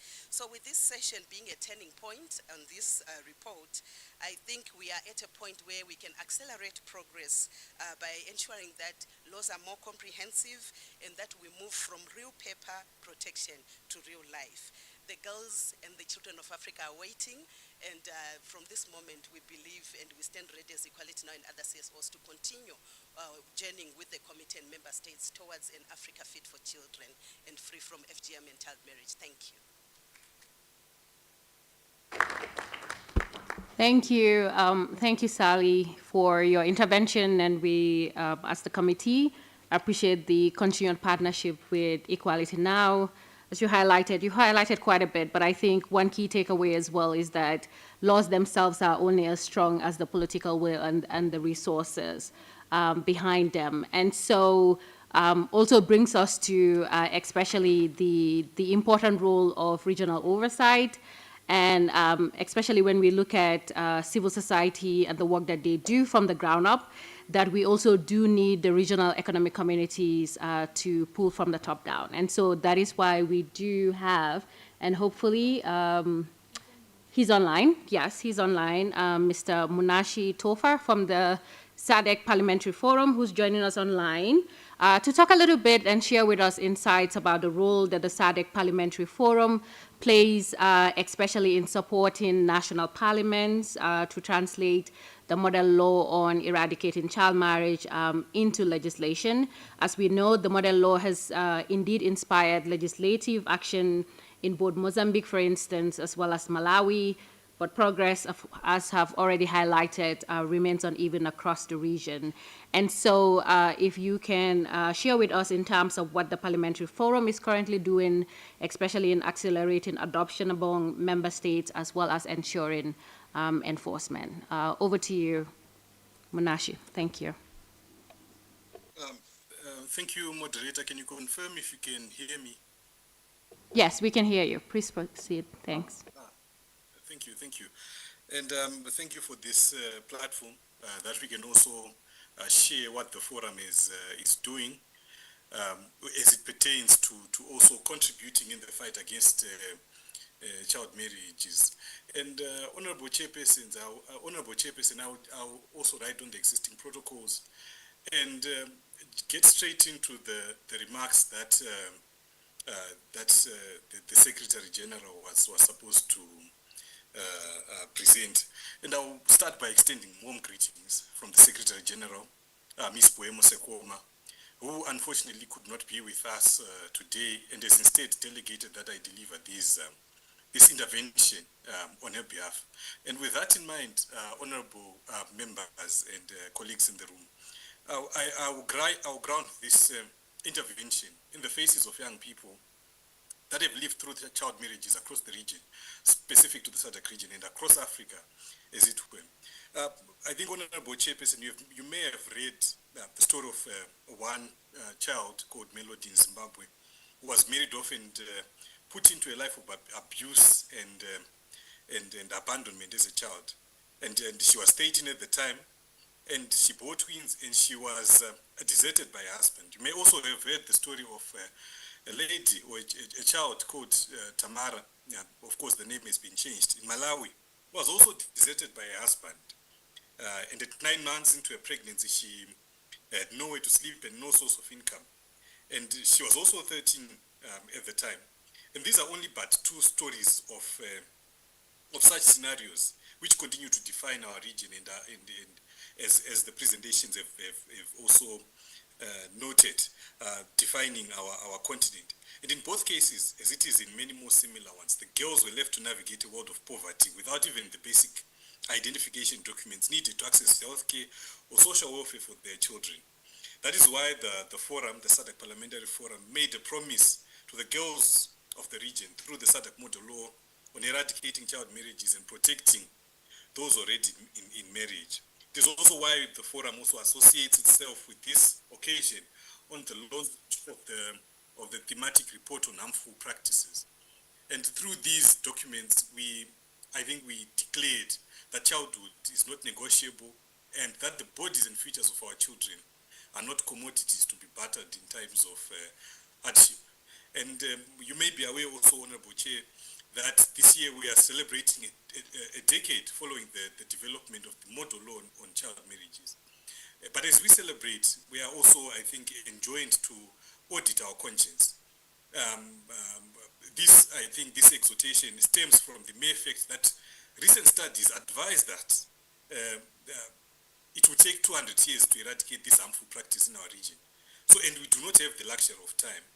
And certainly Melody and Tamara, the examples that I gave, certainly do not have 200 years. But notwithstanding, we must acknowledge also the strides that we've made through the partnerships that have endured with civil society organizations, international cooperating partners, donors, and member states and of national parliaments of member states across the region. The model law has served as a powerful legal compass. We have seen landmark court rulings through strategic litigation and legislative reforms in member states such as Mozambique, Malawi, and Zimbabwe, among others, that have raised the minimum age of marriage to 18, as was presented in the summary of the report. In Zimbabwe, for example, the age of consent to sex and marriage was aligned at 18. The Marriage Act of 2022 explicitly defined a child as anyone below the age of 18 and criminalized all forms of marriage, including criminal charges of up to 5 years for those who solemnize such unions. And these are only but a few, it's only but a few of the examples of the successes that we have recorded across the region following the development of this model law. And furthermore, the forum with its partners is on the cusp of launching the digital dashboard that will, and the monitoring and evaluation framework that will allow us to track progress in real time across all member states on issues and indicators pertaining to the operationalization of the model law. But Honorable Chairperson, you also may wish to be aware that this dashboard also tells us a sobering story. We have seen a modest drop in prevalence across the region, and while we celebrate that, progress is also dangerously uneven, as the moderator noted, with rural areas remaining deeply entrenched in the practice of child marriages, and in this case also harmful practices such as female genital mutilation. And about 7 out of 16 member states still allow legal exceptions to the minimum age of marriage, and this presents a loophole to perpetuate these cycles of abuse. And but today probably we ought to celebrate the 9 member states also that have removed these exceptions and that have committed themselves to ensuring that the scourge of child marriages is dealt with and dealt with decisively. Honorable Chairperson, going forward, therefore, it is tried to opine that if we are going to eradicate the scourge of child marriages, we must focus on pathways to fix the engine of implementation. Primarily, the fuel of this engine is domestic resource mobilization, because trends over the past decade have shown an increasing donor fatigue, and this has affected implementation of some key projects and programs. And member states and partners alike cannot build shelters, provide avenues for re-entry into education, or the construction of safe houses solely on the goodwill of international partners, who also, in some instances, have their own priorities, domestic priorities. So, to that end, we must ensure that national parliaments also, including the parliamentarians, are capacitated to advocate for adequate budgetary support for child protection, as well as the implementation of the various continental regional normative frameworks, as mentioned by Saline in a submission. Additionally, I must also emphasize that the partnership is the sine qua non for to mobilize resources that will complement government efforts. We know governments cannot also do it alone, but with also partnerships which are strategically positioned to advocate for change, we are likely to get the results that we look forward to. The world has changed since 2016, as I mentioned, and we are seeing child marriages spike in the wake of climate disasters and online misinformation, which normalizes exploitation. And therefore, our funding and policies must be agile enough to meet these emerging threats. But it also be remiss of me not to mention that the fight against child marriages must not and is not siloed, and therefore we must be able to draw linkages with other model laws or normative frameworks. For example, the model law on child marriages intersects with the model law on gender-based violence and other regional commitments such as the Maputo Protocol, and the SADC Protocol on Gender and Development. And therefore, it is fundamentally true that when a girl is forced into marriage, she often experiences violence. And when she's denied education, she's more vulnerable to the health crisis and less likely to be able to participate effectively in the economy. And therefore, finally, we must also not forget children that are already trapped in these marriages, as the model law, the title of the model law seeks to achieve. Criminalization alone is not protection. If a 16-year-old mother has the courage to leave a forced marriage, what pathway awaits her? So let us move beyond recommendations that end at recommendations or pointing a direction, but we can go a step further in coming up with pathways, establishing pathways to address the challenges that a child in marriage might face.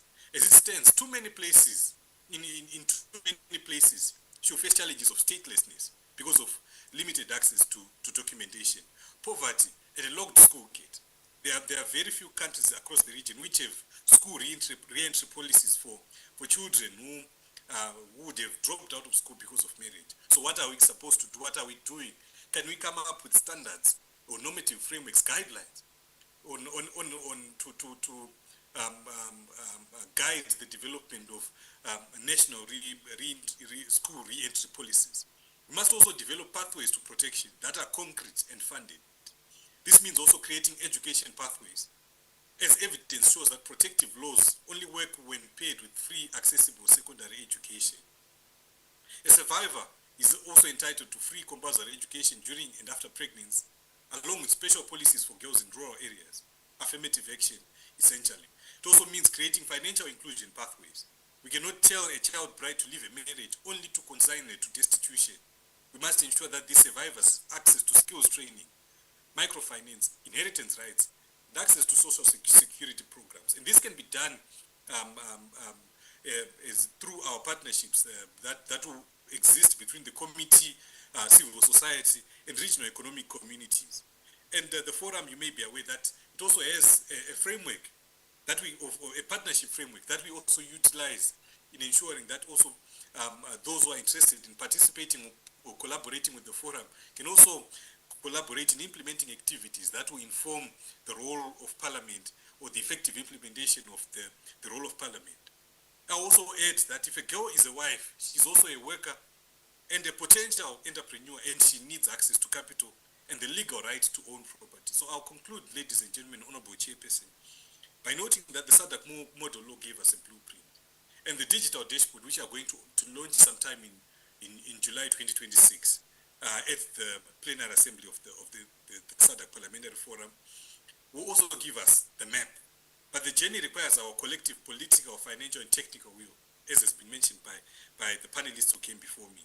And we ought to refuse that in the coming decade, we again craft beautiful resolutions, paper tigers like the moderator mentioned. But we continue to bury Melody and Tamara, who I mentioned earlier as I eased into my remarks.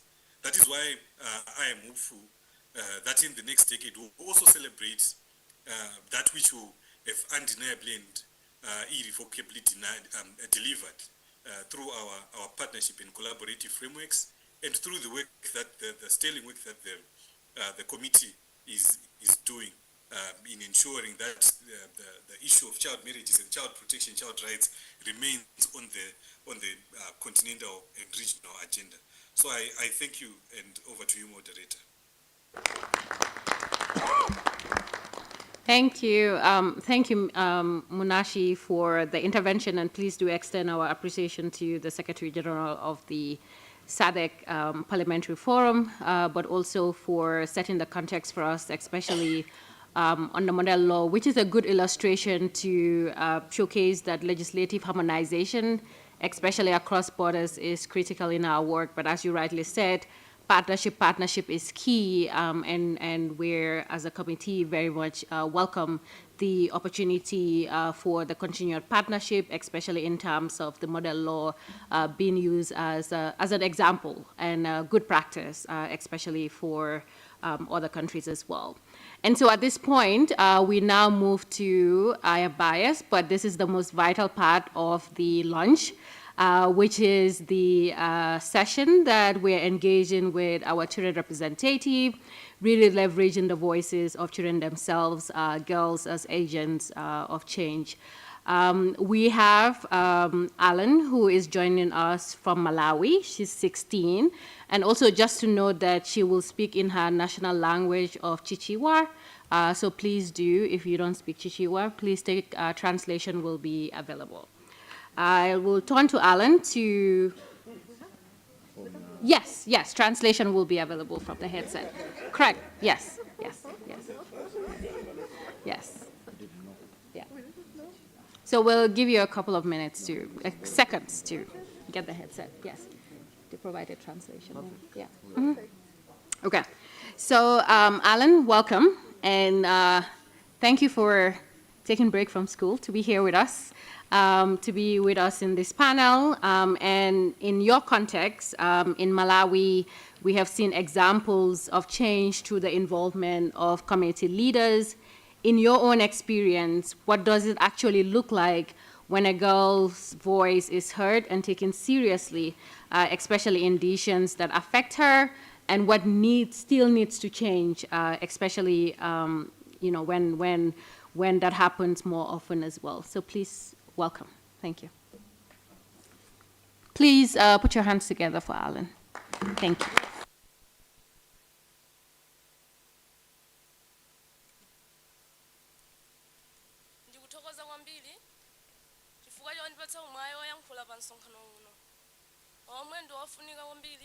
Poviritsa patsogola ufulu ndi umoyo wa ana muno mu Africa. Ndine Caroline Alani, ndi ndi zaka 16, ndachokera mudzi wotchedwa Dule, mboma la Nchinji m'dziko la Malawi. So it seems like we have it in French. We're Channel 3. Oh, no. So French is good. English?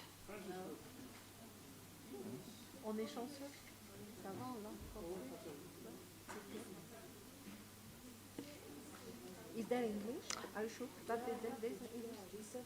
Yes. So could the translators let us know when English is available so we can proceed?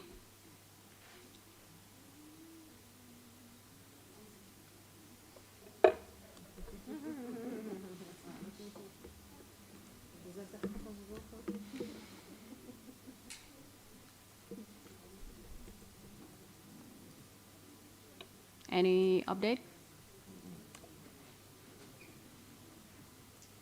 Just to step in, Madam Chair, he was saying thank you so very much for the floor. He's 16 years of age and it's a great opportunity for him to be in front of you. That's what he said. Just to step in.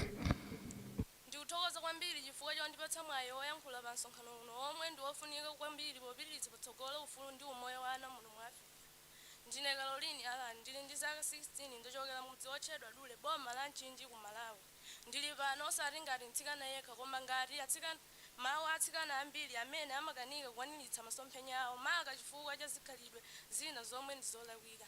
Ndinalowa mbanja ndili ndi zaka 14. Iyi inali nthawi yomwe ndinkayenera kukhala ku sukulu ndi azanga kukonzekera tsogolo langa. Ine ndinatenga pakali njili wang'ono ndisakudziwa zotsatira zokugonana. Pa nthawi iyi umphawi unandikakamiza kulowa mu bwezi chifukwa mnyamatayo amandithandiza kuzosowa zanga, amagwira maganyu choncho. Nditatenga pakali ndinakakamizidwa kulowa mbanja chifukwa makolo anga anati sangathe kundisamalira ndi mwana amene ndinkayembekezera.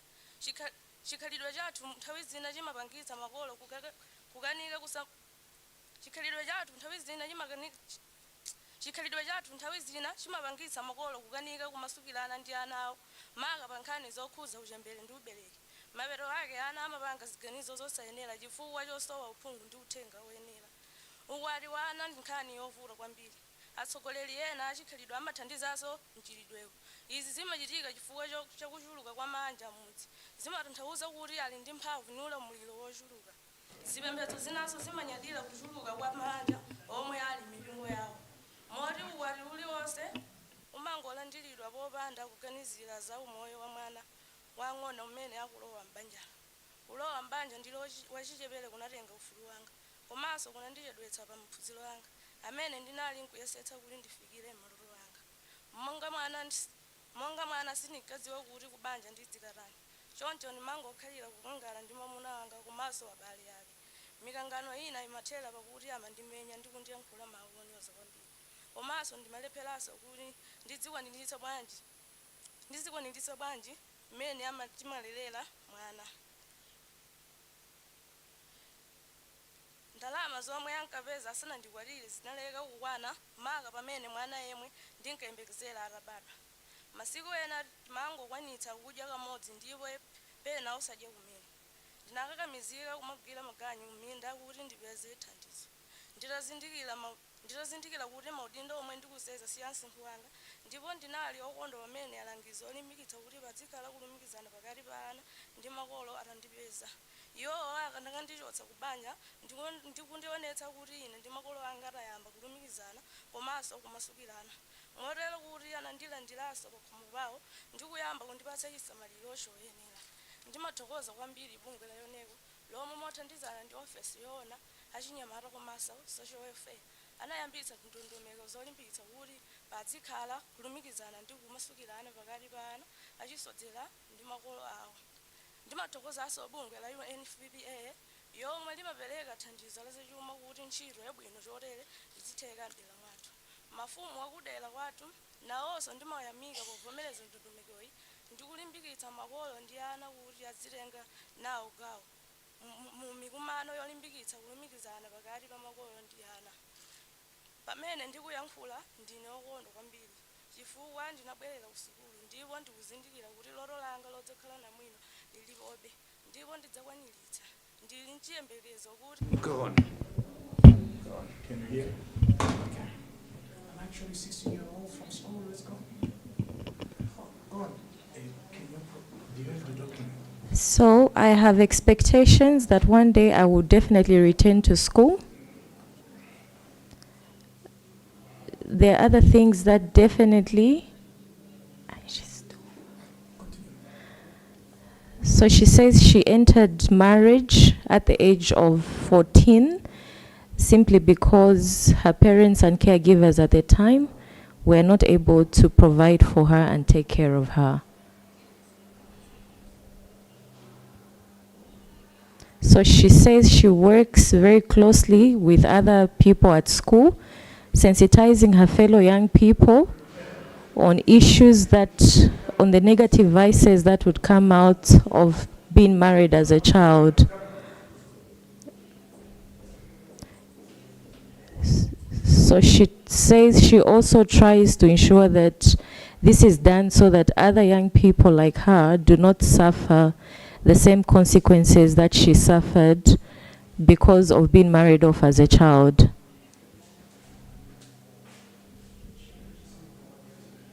She also takes opportunities to speak to the wider community, to speak about the other challenges that children in marriages face across her country.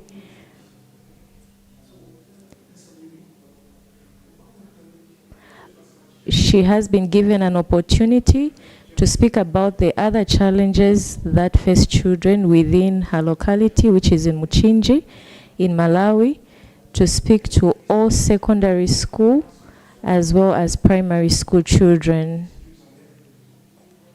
She also encourages young people to make the best of the opportunities they have while in school so that they can make the most of their lives.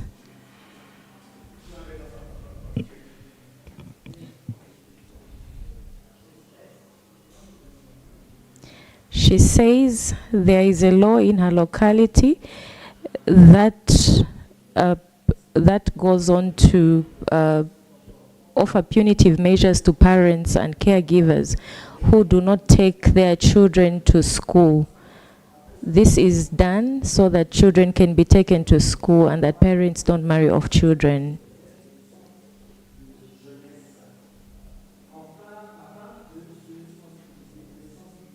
She says the traditional leaders, parents and caregivers have been sensitized on the importance of taking children to school and the consequences of marrying off children when they are still young.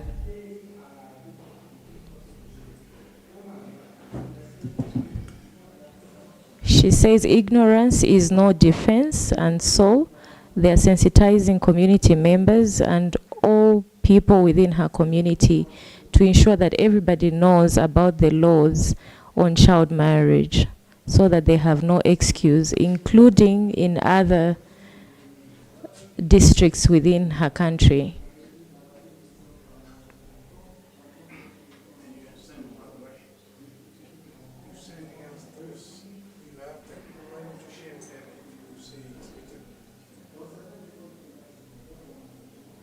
She says sensitization measures must be strengthened so that everybody else in the country is aware about the consequences of child marriage, as well as sensitizing the interventions that are supposed to help children leave marriages.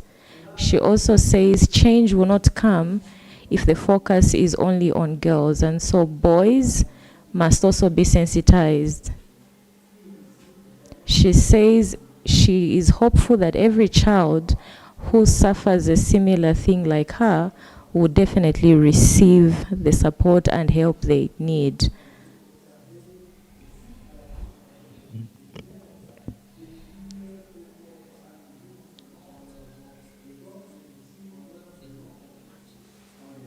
She says, in the words of Nelson Mandela, every country that fails to take care of its children is not fit to be called a country.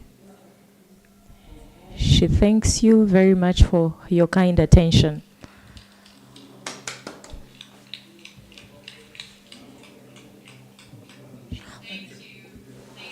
And there are two extracts I wanted to just reiterate from her statement, given that we missed some of the translation at the beginning.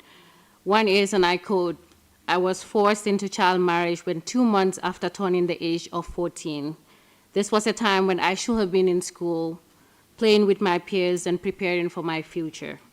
This started when I fell pregnant at a very young age, when I was not fully aware of various sexual and reproductive health issues. At that time, poverty drove me into relationship with an 18-year-old young man." And then she said again, "As I speak today, I am very happy because I have returned to school, and I am confident that my dream of becoming a nurse is still alive and I will achieve it. I have hope that in the coming years, I will return to this conference like this, wearing a nurse's uniform to give testimony that I achieved my dream." Thank you, Alan. Thank you for the courage to share your story. Thank you for showing us what resilience is, despite the numerous challenges you face and continue to face, that your dreams are alive. And we look forward in the next couple of years to have you here in your uniform as an illustration that dreams do come true. Thank you. And now I turn to our younger representative, Sheila, who's 10 from Nigeria. We've heard from her before. And so we wanted to, Sheila, just to talk a little bit about technology and social media. As you know, it is a part of the everyday life for children across the continent. And we also do know that it can be a helpful tool, but sometimes as well, that it can be misused, especially as we think about how harmful practices are getting worse as well. As a young Nigerian girl, what is happening and what do you think governments and the committee must do to make sure that technology protects girls? Over to you. Thanks. My name is Mishiloda Asimi Akimbo. I am 10 years old. I am child representative for West Africa. I am from Nigeria. I am here to talk on misuses of technology, social media, and harmful practices. As a 10-year-old girl from Nigeria, technology is everywhere now. My phone is how I do some of my homework, talk to my cousins, and learn about the world. But it's also where I have seen the bad side. What's happening right now? 1. Online grooming and exploitation. Some men use WhatsApp and Facebook to pretend to be friends with girls, then pressure them into early marriage or sexual relationship. It's hard to say no when they promise money for your family. 2. harmful content and pressure. There are videos and posts that make child marriage look normal or respectable in our culture. It reinforces that some elders already believe. 3. Cyberbullying and shame. Girls who speak out against female genital mutilation, which means FGM, or refuse marriage get shame online. This threat spreads fast in school groups and it silences us. Peer pressure is bad. 4. Trafficking recruitment. Traffickers use social media apps like Instagram and TikTok to lure girls with fake jobs offers or opportunities like scholarships in their cities or countries. A recommendation to the government includes 1. Stronger laws plus reinforcement. The Child Rights Act need to cover online abuse. 2. Police and cybercrime units should be trained to respond when girls repeat it and not dismiss it. 2. Digital literacy in schools. Teach us how to spot fake accounts, protect our privacy, and report abuse. Make it part of curriculum like math or science. 3. Safe reporting channels. Create a tool-free SMS and apply in local languages so girls without smartphones can still report harm safely and anonymously. 4. Work with platforms. Make Meta, TikTok, and WhatsApp take down content that promote child marriage or FGM faster and in our local languages in Africa. B. Recommendation to the ACERWC includes 1. Set clear standards. ACERWC should issue and guidelines that stay online safely for girls is part of child protection under the African Charter and the rights and welfare of the child that gives the countries a benchmark to follow. 2.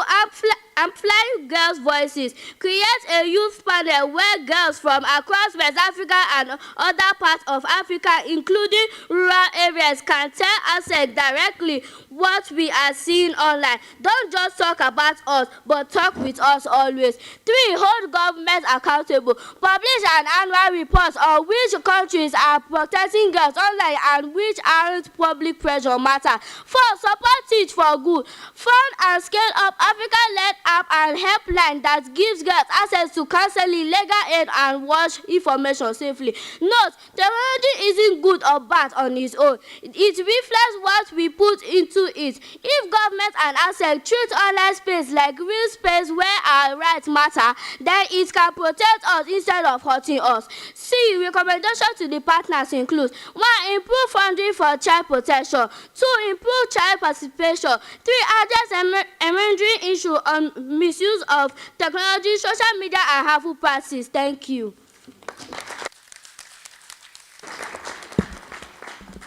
Thank you, Shilon, for your powerful intervention, especially in terms of protecting young people, but also in terms of how to leverage technology to ensure the protective environment is there, especially in terms of reporting and the broader ecosystem as well. I think both your intervention as well as Alan's intervention really is an illustration of why child participation is a core pillar of the African Charter. Before we transition into the open session, I can't pass this opportunity but to share a little brief reflection of my own. You both remind me of how I was many years ago, now I'm old, where I began my own path in human rights as a Gambian child representative to the Children's Parliament of the World at age 12 and served as the first speaker of the National Children's Parliament in the country. I share this to remind you both that titles don't really matter because you don't have one per se, and many of us don't, but that is precisely the point, that leadership is already happening in the ways that you show up, in the courage that you have in sharing your own stories, in the questions that you ask, and in the recommendations that you share with us as well. So you're not just the leaders of tomorrow. You are our colleagues in advocacy today. And so we thank you both. Thank you.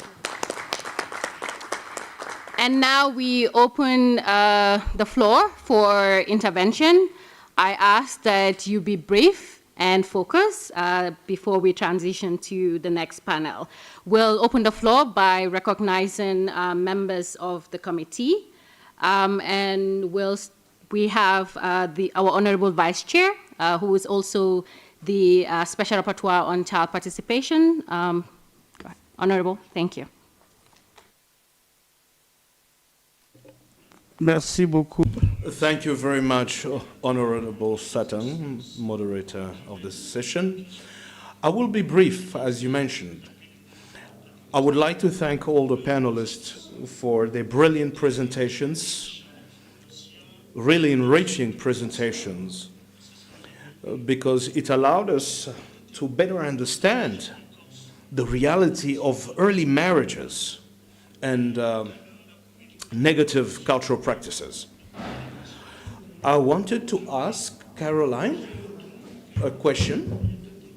I heard that she was in marriage at 14 and she had a child. I wanted to know how many children did she have, because I seem to have understood that she had another child. At 16, she went back to school and her dream is to be a nurse.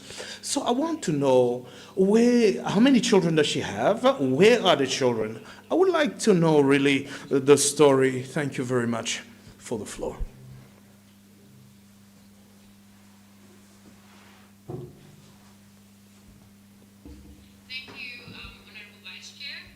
We'll come back to the panelists to respond.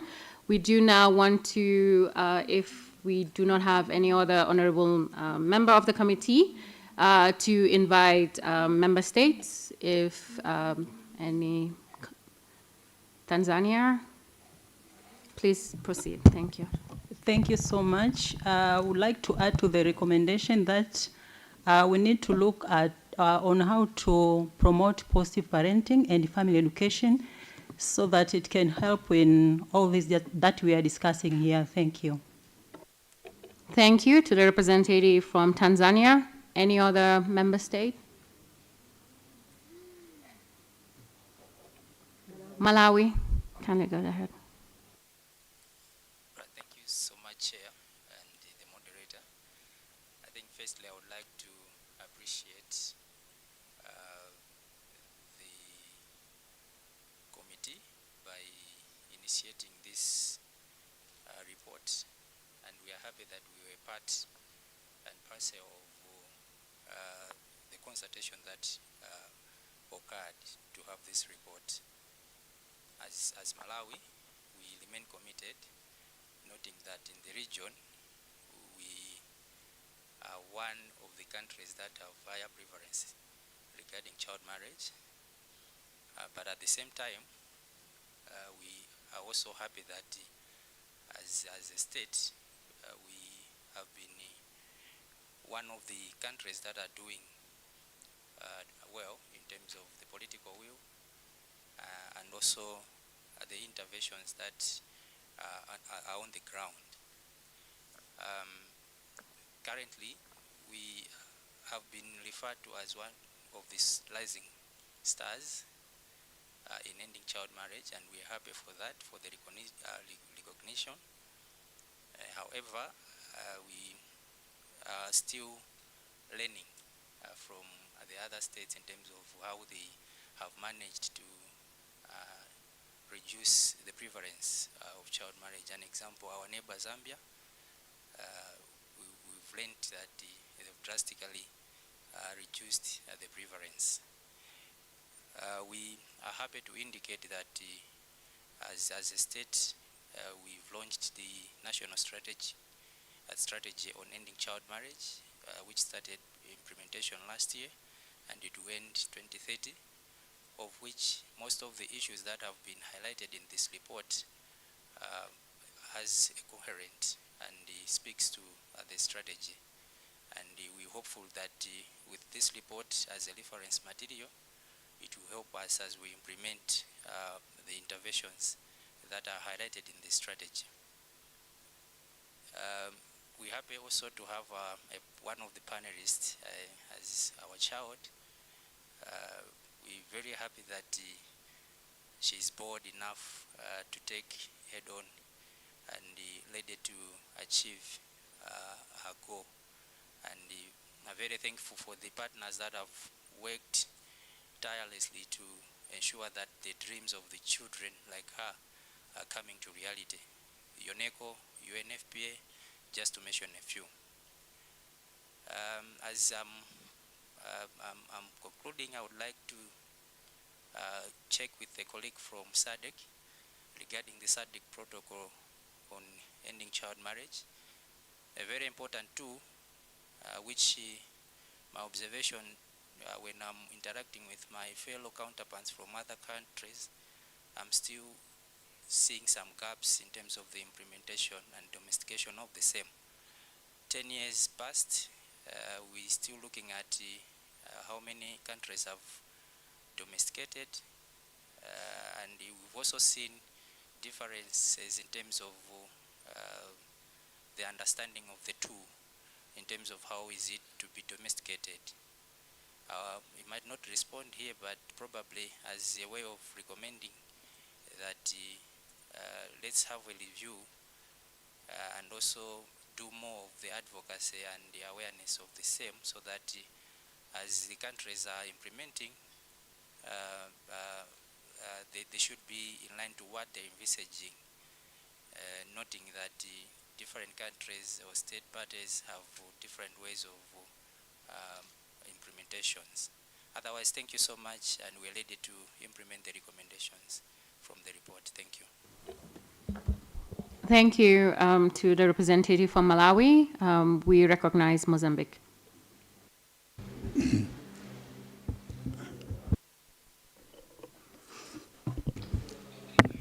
Thank you very much. I want to thank the chair of the session for giving me the floor. This being the first time I take the floor, I would like to greet and commend the chair of the committee also. As Mozambique, we are also facing a serious challenge in terms of fighting against early marriages. In our country, we call them premature unions, because we don't accept that a union of children be called marriages. About 5 years ago, we used to have 41% of incidents, but according to the data from 2 years ago have shown us that there was a spike. We thought that the strategy that was supposed to help us to reduce the rate seems to have backfired, and instead it spiked. So now we are organizing ourselves again to find a better way to tackle this kind of violence against children. Through these challenges and these discussions, we understanding that it's important not to disaggregate the fight against early marriages. We should not separate it from sexual and reproductive health. We shouldn't separate it from the national strategies to fight against poverty, because we realize that they are intertwined. So we ought to realign our policies, bearing in mind that initial strategies, even with the approval of the legal framework, which is the law aimed at fighting early marriages based on SADC model law, the review of the family law, which establishes 18 years as the age for marriage in Mozambique, was the basis we used. Still, we do not yet have the results we intend. We are increasingly trying to perfect our policies and interventions to fight against this scourge. I thank you. Muito obrigada to the representative from Mozambique. If we do not have a any other representative from the, sorry, I cannot. We have representative from Zimbabwe, Egypt, then we'll do Zimbabwe. Thank you.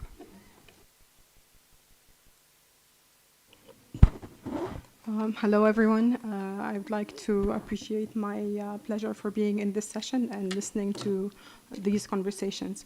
When we talk from the Egyptian context, one of the things that happened in Egypt, that we have this legalization, the legal framework, the changes in how the law sees these two practices is positive. But on the other hand, this did not change into changing of the adoption of the procedures themselves. There is awareness. All surveys and studies that are done on that tell us that people are aware that that's a harmful practice. But this was not shifted into a change in how people react. People adapted to the messages we say to the communities, but it did not change the practice itself. Now it became either a medical practice, it's a medical condition, it is a private thing, it's a religious belief. But it did not change into shifting away from the norm. So people, even though awareness is there, we have the committees, we have the people on the ground working on that, this was not translated into a movement away from the practice due to this adaptation of the communities to the messages we give them about FGM. So the effective next steps need to move beyond the criminalization, the communication, but really going into the root causes that make these practices prevalent and resistant to the messages we send. Thank you very much. Thank you to the representative of Egypt, and finally to the representative from Zimbabwe. Thank you. Thank you very much, Madam Chair. Just one comment on harmful practices. In Zimbabwe, we take, like another country, we take harmful practices as violence against children. And in our recently developed National Action Plan for Children, we invest much in working with families and communities, strengthening their capacities to prevent and respond to violence against children. And we have launched a program called Not in My Village campaign, where we work with traditional leaders and community leaders for they themselves to take the lead in denouncing these harmful practices, that they must not happen in their areas of locality and in their jurisdiction. And they also pledged to work with enforcement authorities, law enforcement authorities, in fighting violence against children. And this is also extended to the educational institutions, where the Ministry of Education has launched a Not in My School campaign, where the school authorities again have taken a bold step to denounce violence which take place at the school setting. So to us as Zimbabwe, in our National Action Plan for Children, capacitating the families and communities is one of the strategies that we are going to employ between now and 2030 in ensuring that we eradicate these harmful practices in our communities, so that we create a conducive environment for child development and upbringing. Thank you. Thank you to the representative of Zimbabwe. We will very briefly invite NHRIs if anyone has. We do ask you to be as brief as possible, and that is a minute. So we recognize the hands that are currently up. Sorry, Natu, can you help? Okay. Zimbabwe, Sierra Leone, and the Gambia. Thank you. Thank you very much, Honorable Chair of this session. Let me also reiterate what my colleague from Zimbabwe has said, to say that we do have legal instruments that have been put in place by the government of Zimbabwe, and that the country is working together to eradicate child marriages. It is illegal for anyone to marry a child in Zimbabwe. In terms of what has been said regarding Not in My Village campaign, the Zimbabwe Human Rights Commission is part of this campaign, where we do trainings for community leaders, the chiefs, to adopt rights-based approaches towards community leadership, where we want our leaders to recognize children's rights and protect children in their communities. We, however, note that there is need to improve in terms of capacitation, where we feel that there is need to increase budgets on creating awareness programs, especially in those provinces where early childhood marriages are prevalent. We've moved away from being paper tigers, and we are now jungle tigers. Thank you. Thank you.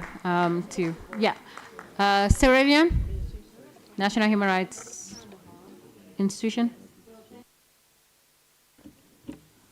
Thank you very much for giving me the floor.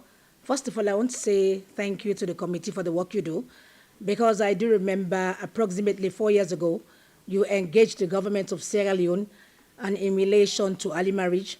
And today, I'm proud to say that we now have the Prohibition of Child Marriage Act of 2024, and the provisions in that act are actually really working.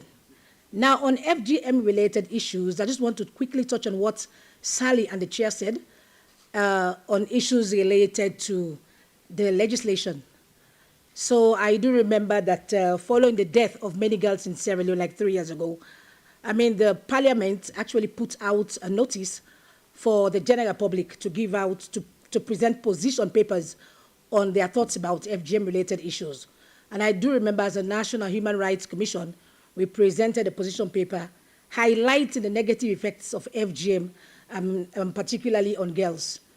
So following all the parliamentary deliberations, we actually, after the second reading, all the areas included in the act were actually removed that were meant to improve on the situation of girls against FGM were actually removed.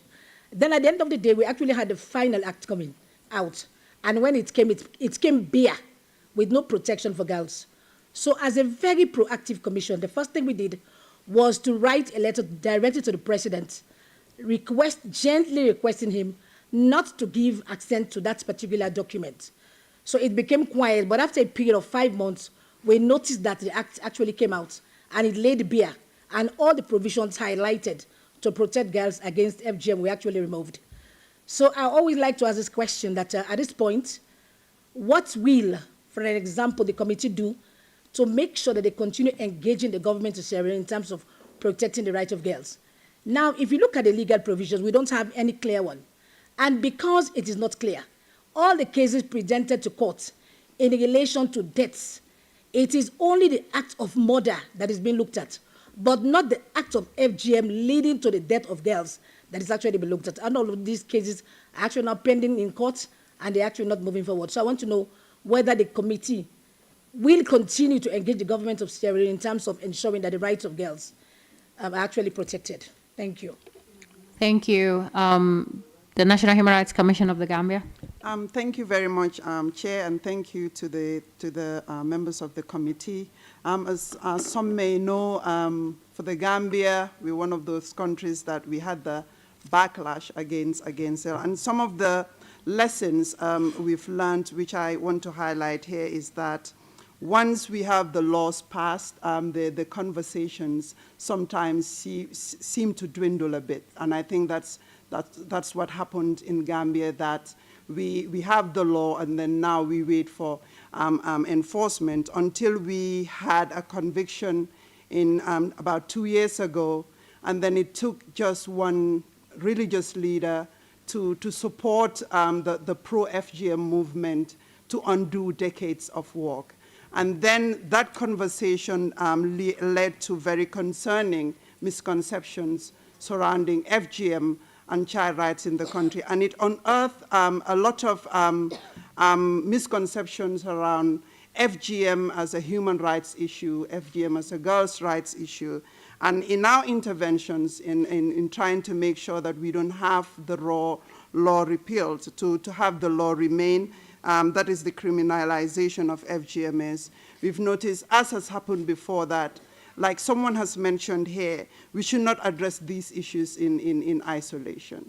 The conversation has come back to the forefront in the country, but the focus is most of the time on just FGM. I think it's important that we address these issues comprehensively and with all stakeholders, that is FGM, child marriage, and all human rights issues that affect women and girls. And in doing this, we realize in terms of implementation, there are a lot of structural gaps. For instance, when it comes to prosecutions, the police, that is the charge officers leading, how many reported cases that charge officers actually lead to prosecutions within the police. There are lots of gaps there. You have charge officers dismissing cases or negotiating cases. So some of these structural gaps need to be addressed comprehensively. We have the law in place, but I just want to highlight, especially for the committee and others there, that it took this same imam to say that the law will be repealed, but also that our girls will be married off. So this is still on the table for us as a country. Thank you. Thank you very much. We have 1 to 2 minutes just open for partners, UN agencies, organizations with observer status. And so I'll recognize World Vision, and then we'll wrap it up for the panel. Thank you. Thank you very much for the generosity. Just want to add 2 quick things. Now, one of the things is that the AU itself, through the Department of Health, Humanitarian and Social Development, has developed an accountability framework on addressing harmful practices. And I'm not sure to what extent that have been referenced.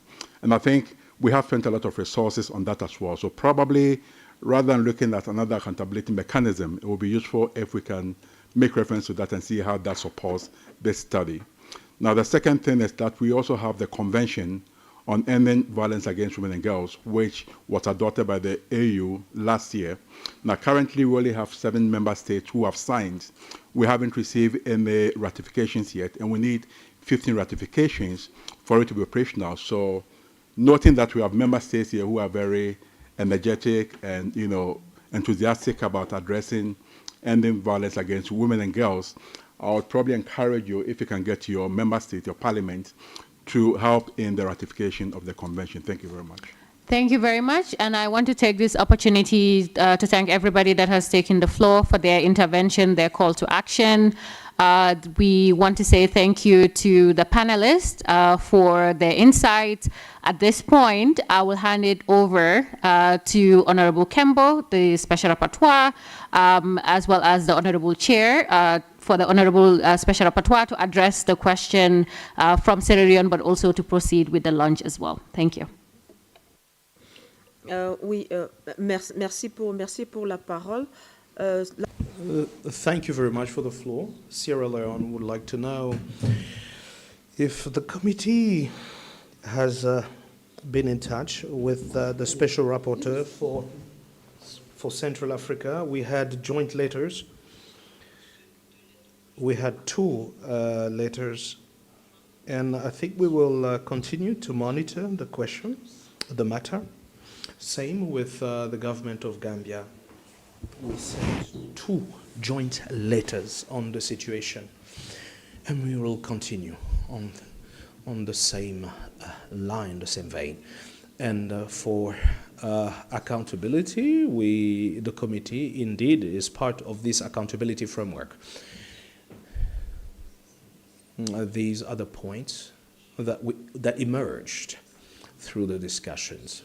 Now, I'd like to share my own perspective on this issue. I would like to say that it is painful to work on this matter, given that changes are very slow, and as the representative of Egypt so eloquently said, even though we have some progress when it comes to the standard framework, as well as its institutional frameworks, we're not seeing profound changes on the ground. And this is linked to power dynamics that we have within the society. We also talking about, political power.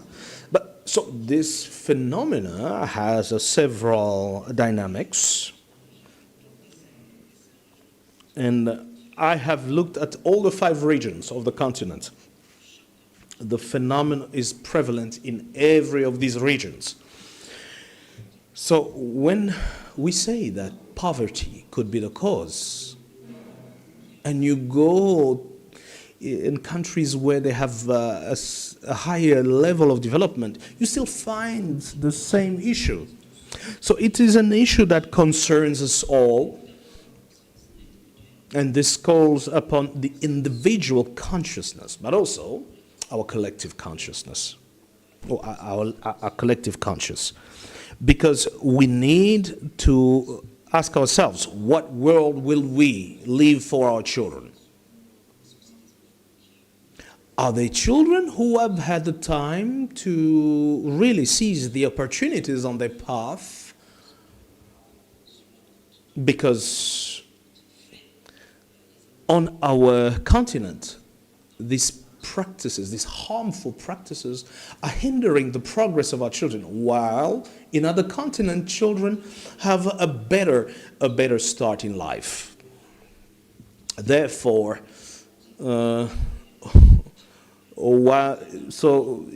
really maintaining these harmful practices is tantamount to shooting ourselves in the foot. And therefore, we need to be prepared for the challenges of the future. This is the perspective I wanted to share while saying that we have the report, we have the observations, and these are also recommendations that should be taken into account in order to make progress. Thank you.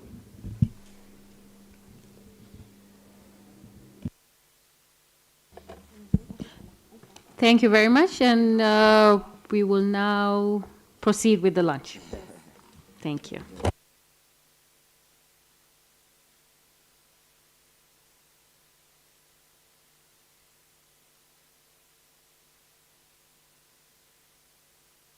Okay, I hereby declare launch the report on harmful practices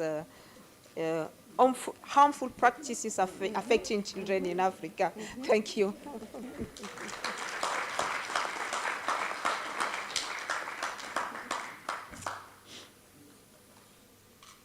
Okay. Thank you.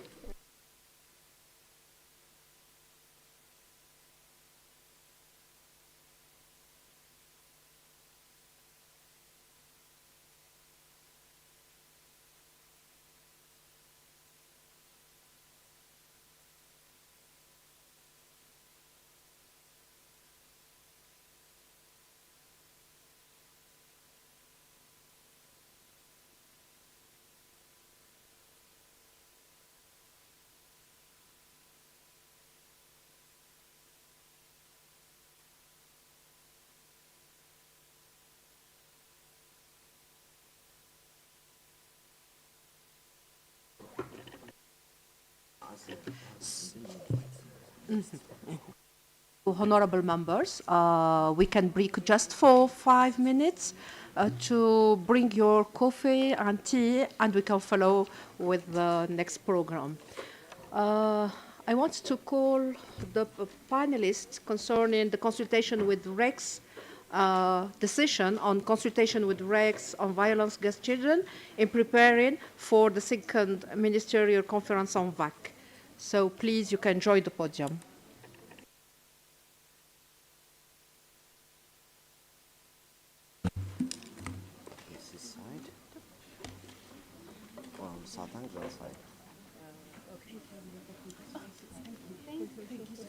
Thank you, congratulations, and we came a long way. Now we wear the shoes and go to the country. Congratulations.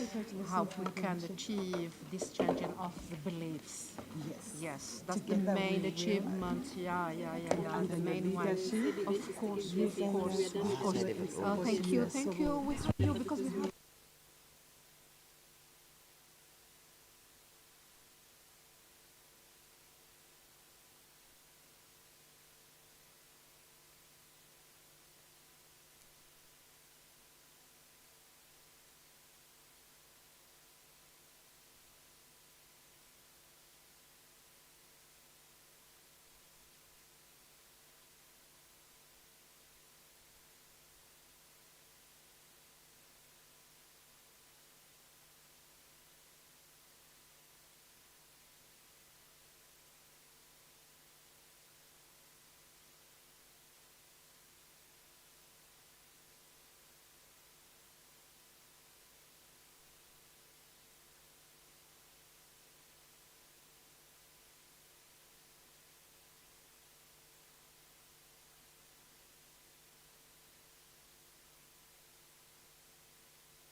honorable members, dear participants, can we start? All?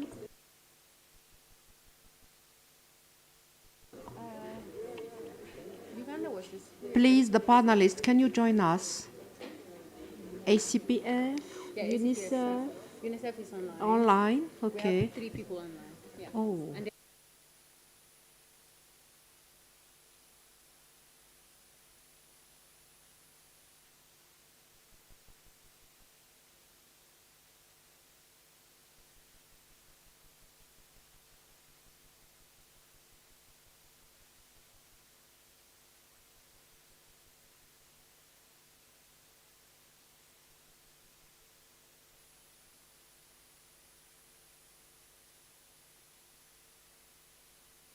Stella, please, can you join us?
Okay, I think yes.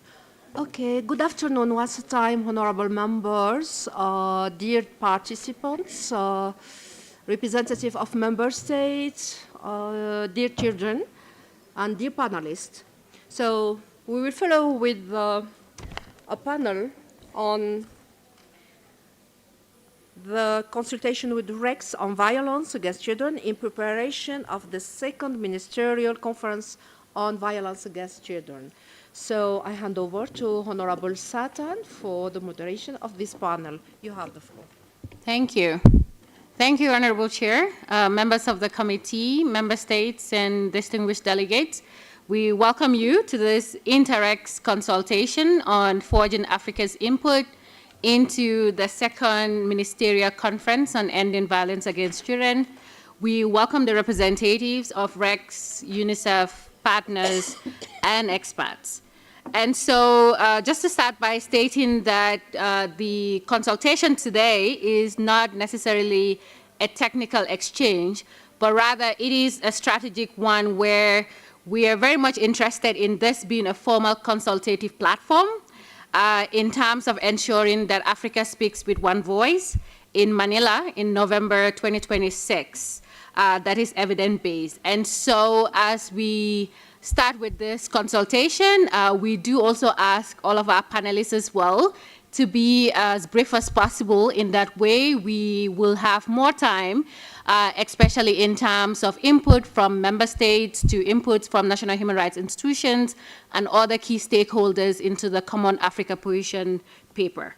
This consultation is driven by partnership between the Africa Child Policy Forum, ACPF, UNICEF, WHO Africa Office, through the African Partnership to End Violence Against Children. As I said, this is a formal mechanism.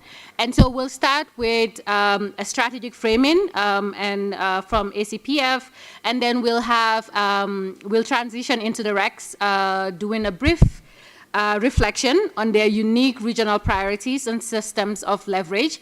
We have some of our panelists joining us online as well. And then we'll also have national level examples from Uganda, as well as the Coalition for Good Schools as well. And then, as I said, we do want the bulk of the time to be the interactive session to get your input. And so we would now like to welcome Saba Lisan, the coordinator at ACPF, to provide the strategic framing on behalf of the caretaker. Thank you.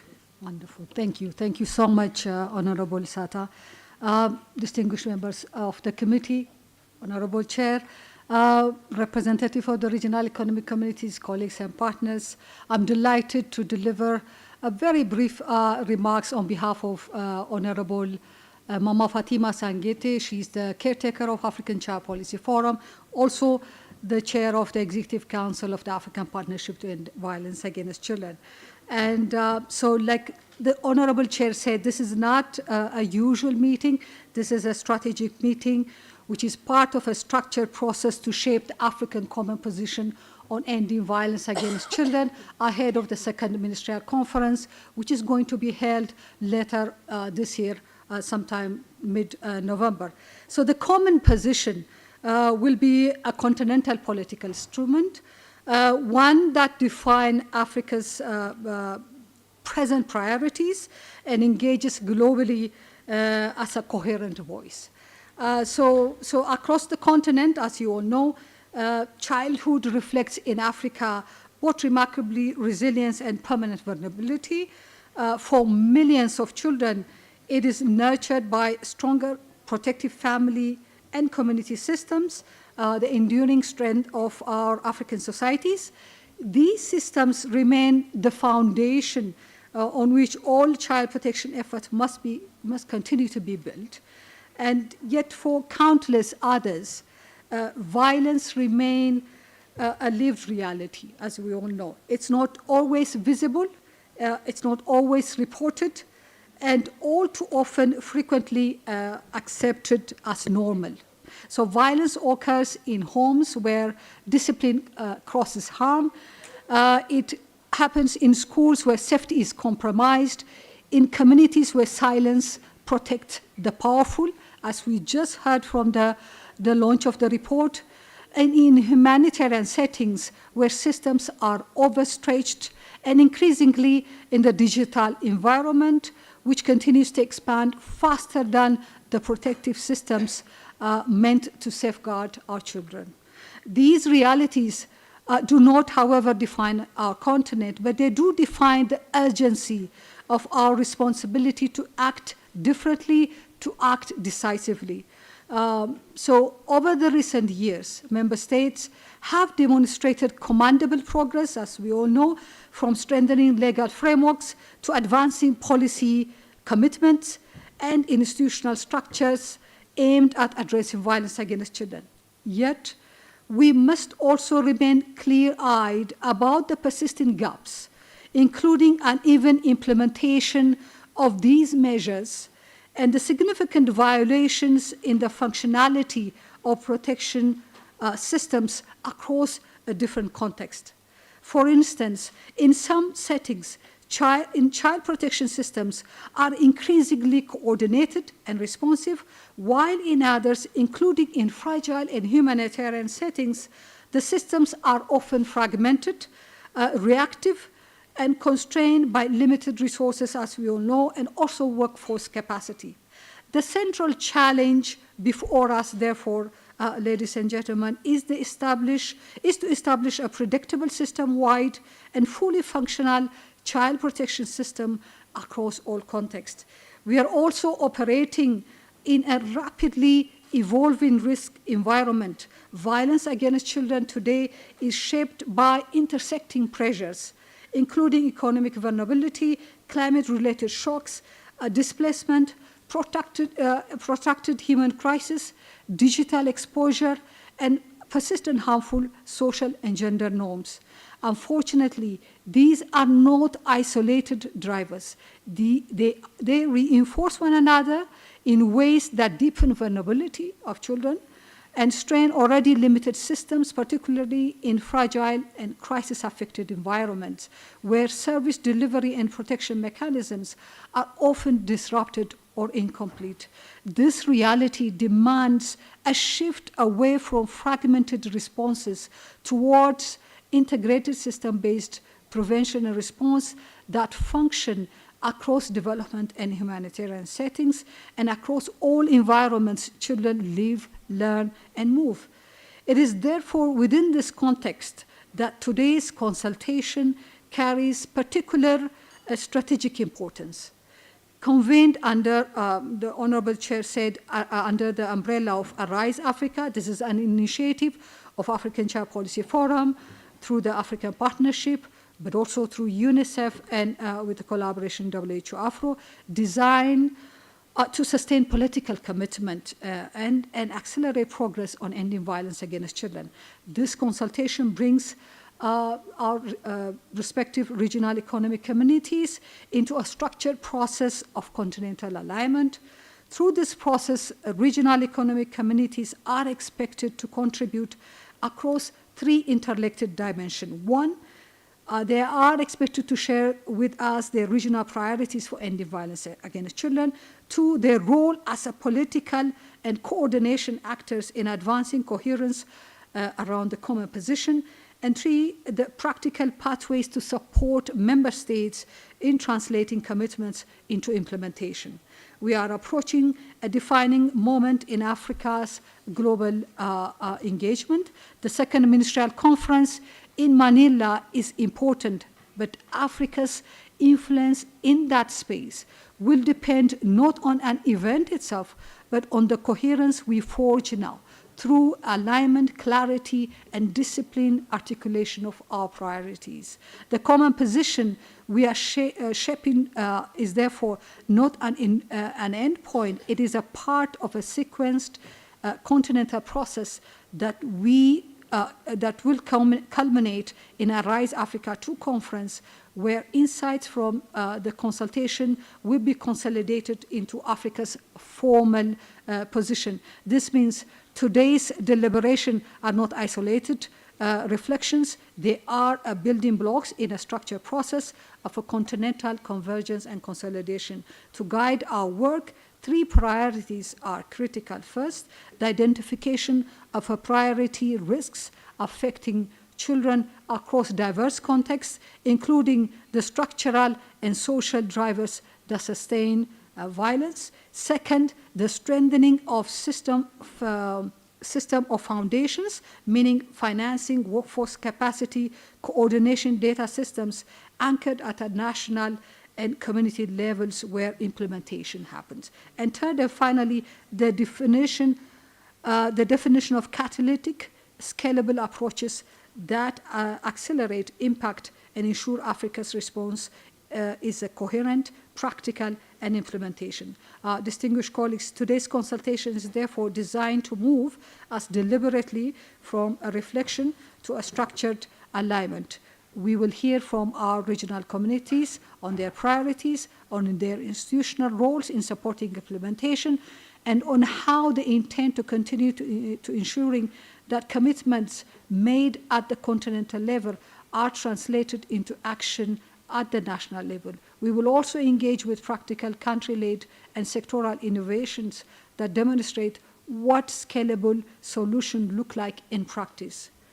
And we will begin the collective process of shaping Africa's common position on ending violence against children, grounded in evidence, informed by practice, and driven by shared political intent.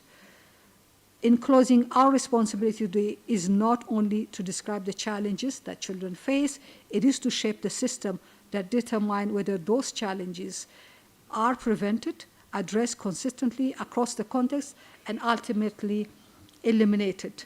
I thank you with those remarks. Over to you, Madam Chair. Thank you.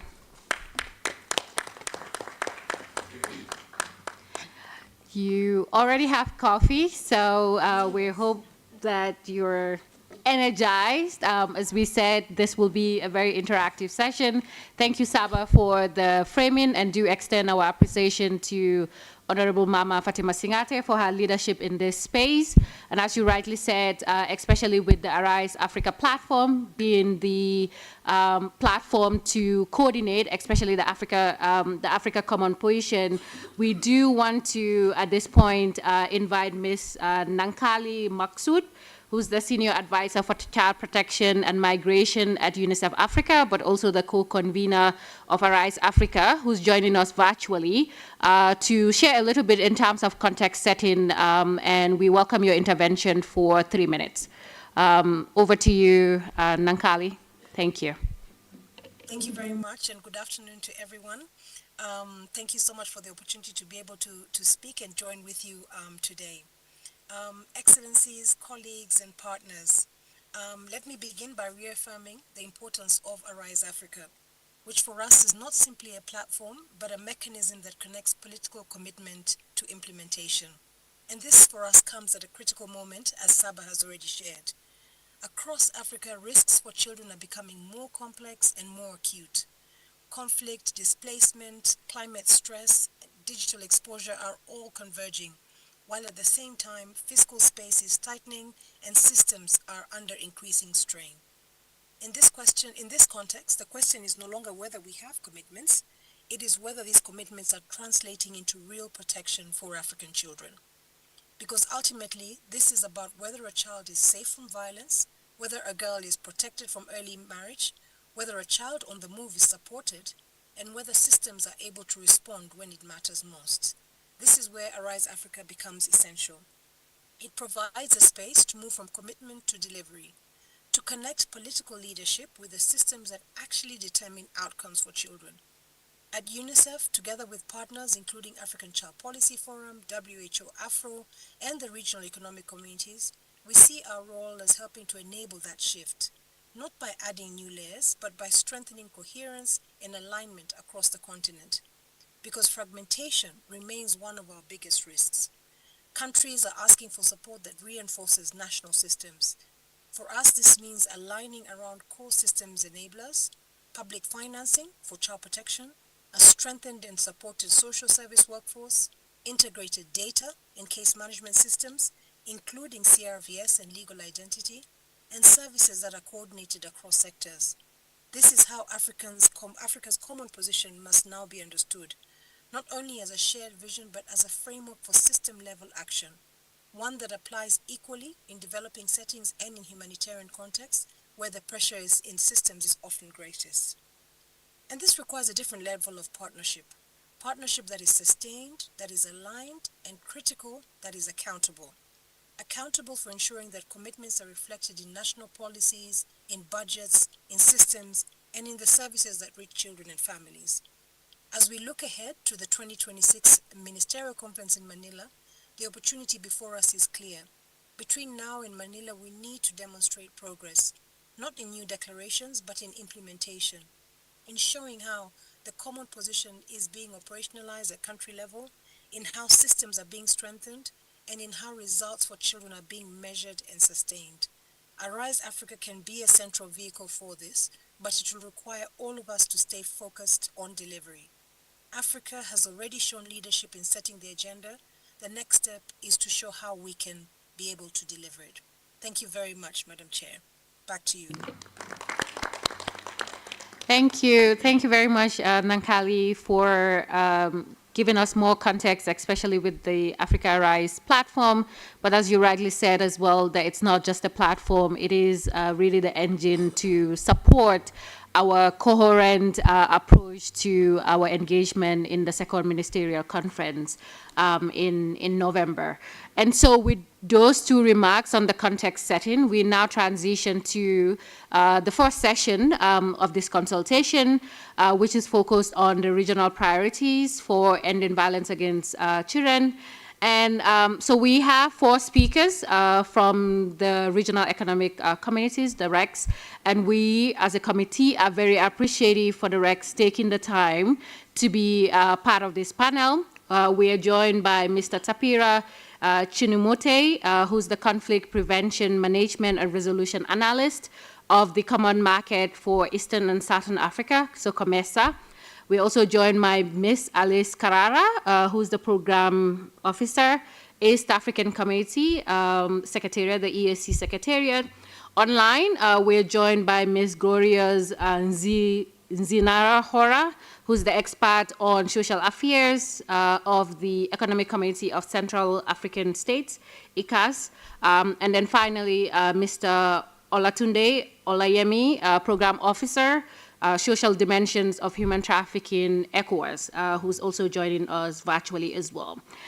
We do ask the representatives from the RECs to, in 3 to 4 minutes, to please respond to this first round of question, which is informed by your region's unique social, economic, technological, environmental, as well as the political realities. If you can please identify 3 strategic priorities for preventing and responding to all forms of violence against children across all contexts, including humanitarian settings. We do encourage you to reflect on how these priorities could be operationalized and reinforced through both regional and national accountability mechanisms. We do appreciate that the questions that we're asking, we can spend the next 2 weeks addressing those questions, but we do ask that you can be, if possible, succinct in your responses as well, and we do welcome especially the submission of the written comments as well. We'll kickstart with Ms. Alice. Please go ahead. Thank you. Thank you, Honorable Chair. 4 minutes are very flicking out, but I'll try to fit in those by highlighting, just giving a snapshot of what the EAC has done and what we wish to see. First of all, we ride on the decade of implementation of the EAC child policy, which is under evaluation. That was developed 2016 to 2026. And during this period, we have seen expansion of the region from 5 to 8 member states. And with that, also makes it a very diverse region, whereby child protection mechanisms, we have countries that have high performing child protection and civil registration systems to those which have experiencing active armed conflict settings where children are exposed to systemic grave violations. We also have 3 member states which are among the 5 globally that have registered grave violations against children, and these are UN verified records. And we have 5.3 million refugees and asylum seekers, and 52% of those are children. Together with all other issues that are in the region, I wish to highlight 3 strategic priorities for EVAC, one of them being ending violence against children in conflicts, displacements and humanitarian settings, because the scale of violations in our region is very alarming, given just in 3 countries, Somalia, we have recorded more than 8,000 grave violations. In DRC, more than 8,000 grave violations. These are UN verified data of 2024. And in South Sudan alone, we have between 7,000 to 19,000 children who have been associated with armed forces. Honorable Chair, to operationalize this, EAC intends to establish an EAC regional protocol on children in armed conflicts, develop a cross-border child protection referral mechanism whereby each child fleeing from conflict should not fall between the lines of protection gaps. We also intend to mainstream child-sensitive indicators in existing EAC conflict and early warning system. We ride on an existing annual reporting mechanism to EAC relevant sectoral councils on children-related protection issues, as well as regional compliance dashboard, and now we'll be having a structured alignment with the AUC, African Union Special Envoy reporting mechanisms. Priority number 2 is strengthening legal frameworks, ending harmful practices. Honorable Chair, the evaluation of the ESC policy, child policy of which is being done reveals a deep, uneven landscape whereby we have registered countries that have best practices and have become champions in the region, but also on the continent. We have Kenya that has enacted laws that Africa's most comprehensive children laws. We have Rwanda that has the strongest child protection legal frameworks on the continent. But we also have difficulties that need to be confronted. For example, we have Somalia, which just as of 2024 amended its constitutional law to lower the age of maturity from 18 to 15. We also have very high FGM prevalence, which is at 99%. In Tanzania, we have their Marriage Act of 1971 still permits child marriage. The minimum age of criminal responsibility in Tanzania is 7 years old, and in DRC it is 10 years old. Those are below CRC commitments, Honorable Chair, and they need to be confronted. Not a single ESC partner state, Honorable Chair, has ratified OP3 CRC, and this denies children to participate in such sessions. To operationalize this, the ESC intends to convene a ministerial session specifically targeting these above legislative issues of Tanzania's marriage law, Somalia's constitutional regression, and MAC in Tanzania and DRC. We also intend to develop an ESC model law on online child sexual exploitation, which our previous presenter brought it right in time. This will help us to guide national countries to harmonize and align their country approaches to combat the current digital threats to our children. We capitalize on existing ESC legislative harmonization scorecard, which is updated annually, and ESC peer review mechanisms, as well as AU early warning systems for our reporting. Priority number 3 is investing in systems, workforce, and evidence-based prevention. Evidence shows that investment in systems makes a great impact, and I'll give just a few examples where Tanzania, for example, through VAC survey, documented 67% reduction in sexual violence against girls. In Kenya, they're implementing a DREAMS initiative, which has achieved 50% reduction in violence against adolescent girls in targeted districts. And Rwanda has achieved 92.9% of childbirth registration, while Uganda maintains as one of the world's most progressive refugee protection frameworks and is currently hosting 1.8 million refugees and asylum seekers, and these have been very well integrated in the settlement-based service delivery models that include child protection, education, and health care systems. Nevertheless, Honorable Chair, even though we show achievements, we still see a lot of countries that allocate less than 1% of their GDP to social protection, and this weakens social services and workforce.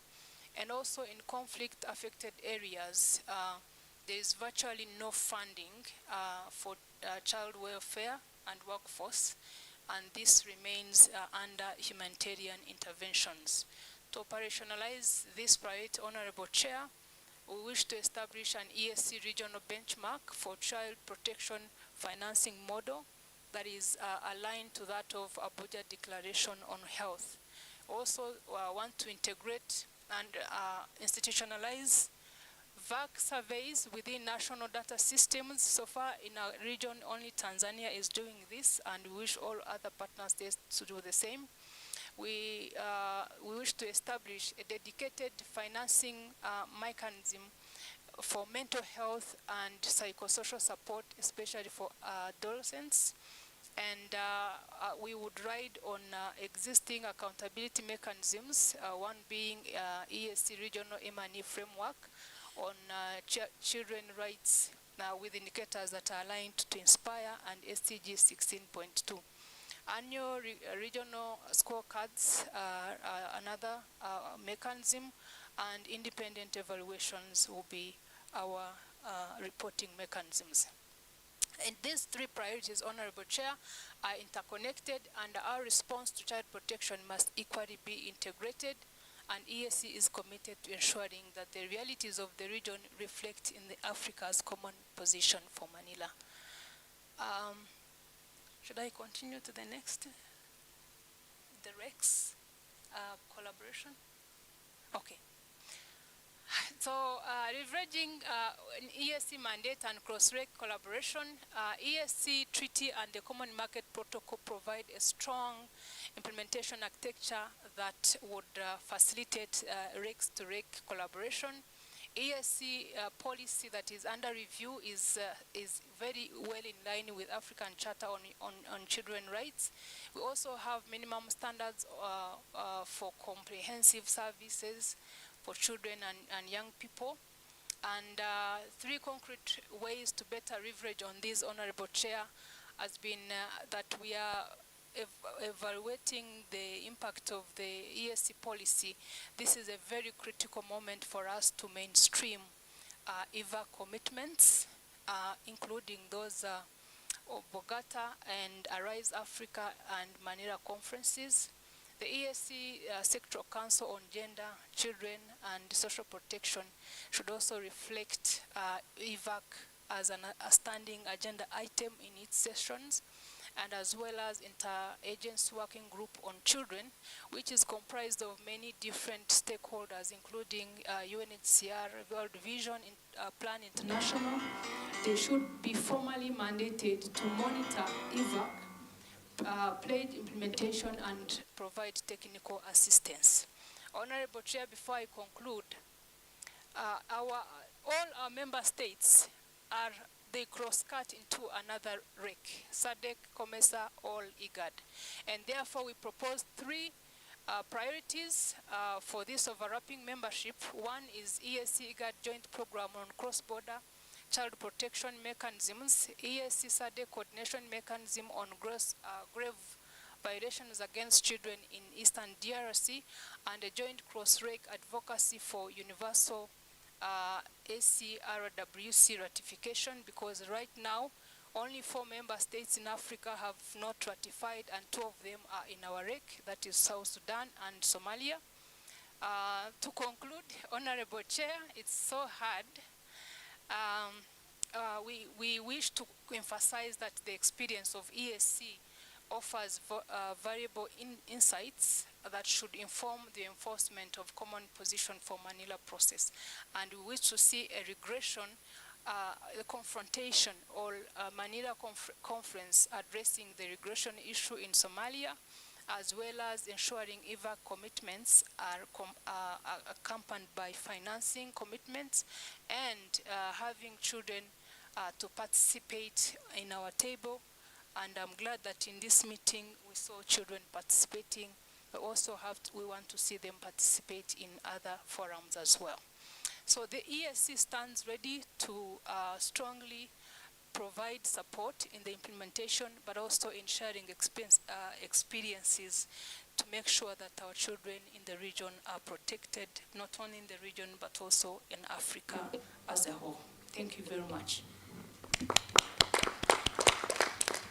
Thank you, Alice, for for sharing the strategic priorities of the EAC, but also in terms of the set of accountability mechanisms that are needed as well, given the cross-cutting issues.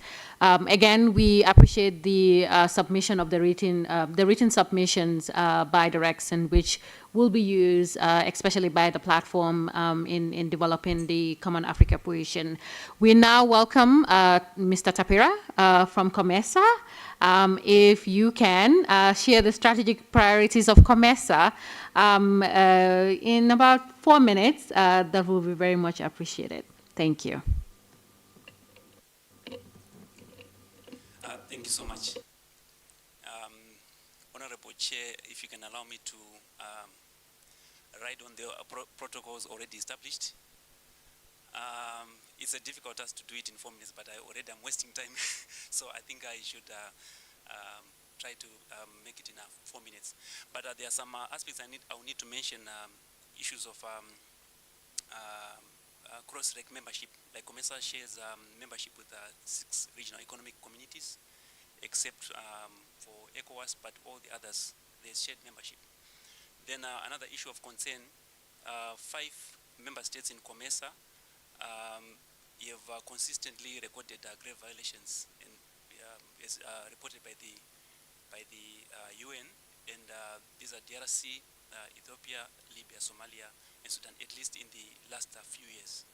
So COMESA also has not been spared by wars, conflicts, epidemics, climate change impact that have increased exposure of children to violence.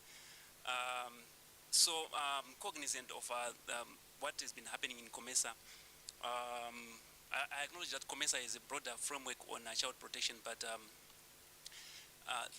the Council of Ministers made it deliberate to direct the Secretariat to have a baseline research on children affected by armed conflict. That was concluded in 2021. And after the conclusion of the baseline study, there was the development of the regional CAC strategy, which was adopted in October last year. So we've just been directed to roll that strategy in the region, starting from 2026. Maybe let me just mention 4 points that were identified in that regional CAC strategy. The strategy revealed that the context in COMESA member states is not similar, and also noted that the member states experiencing armed conflict have taken significant steps in addressing the plight of CAC within their jurisdictions. It also noted that majority of member states have ratified all key child instruments which provide the necessary normative guidance, except for Tunisia. And it also highlighted the issue of heterogeneity, that children are not the same. There are cohorts among children, and also there are different types of categorization. There are children born to rebel groups like the fighters. There are also children who are displaced, and there are also children who are remotely affected. So in that, the Council of Ministers, the report further highlighted that there was need to move beyond ratification to domestication, and I can also include implementation, so that we can ensure that we achieve the objectives of protecting the rights of children. With that, I think I will quickly move into the 3 priority strategies. We have many strategic priority areas, but I'll just mention 3. The first one is on strengthening legal and policy frameworks. The second one is on integrating and monitoring CAC indicators. And the third one is on partnerships and collaboration. I'll just touch a bit on some of the priority areas.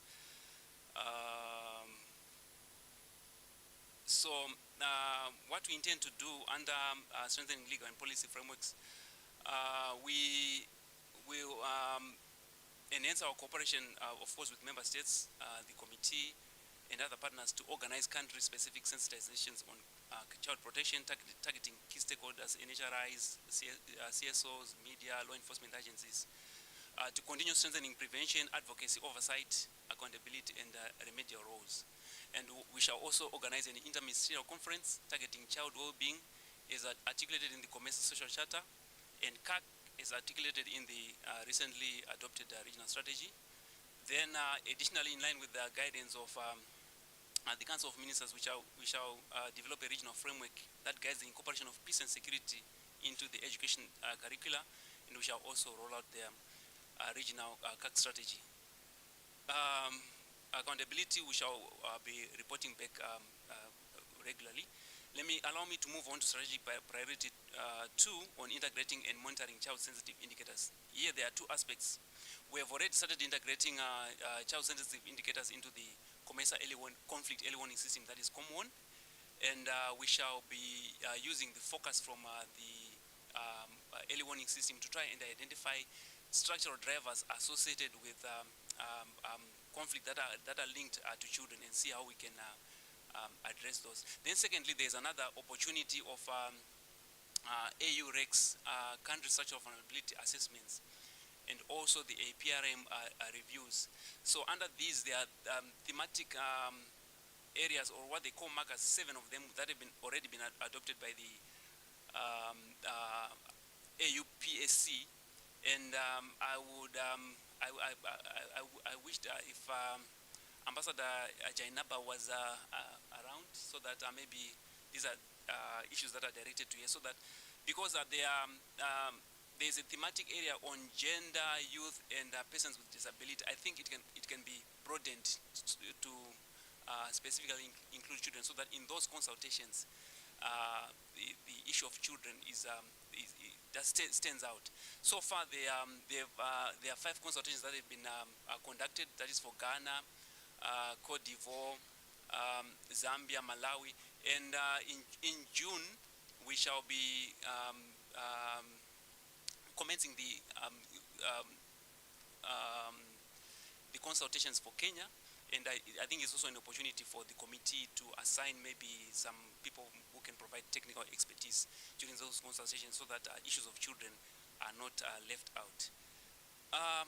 The last one on partnerships and collaboration, we are planning to organize a 3rd COMESA International Relations Society of Kenya conference in August 2026.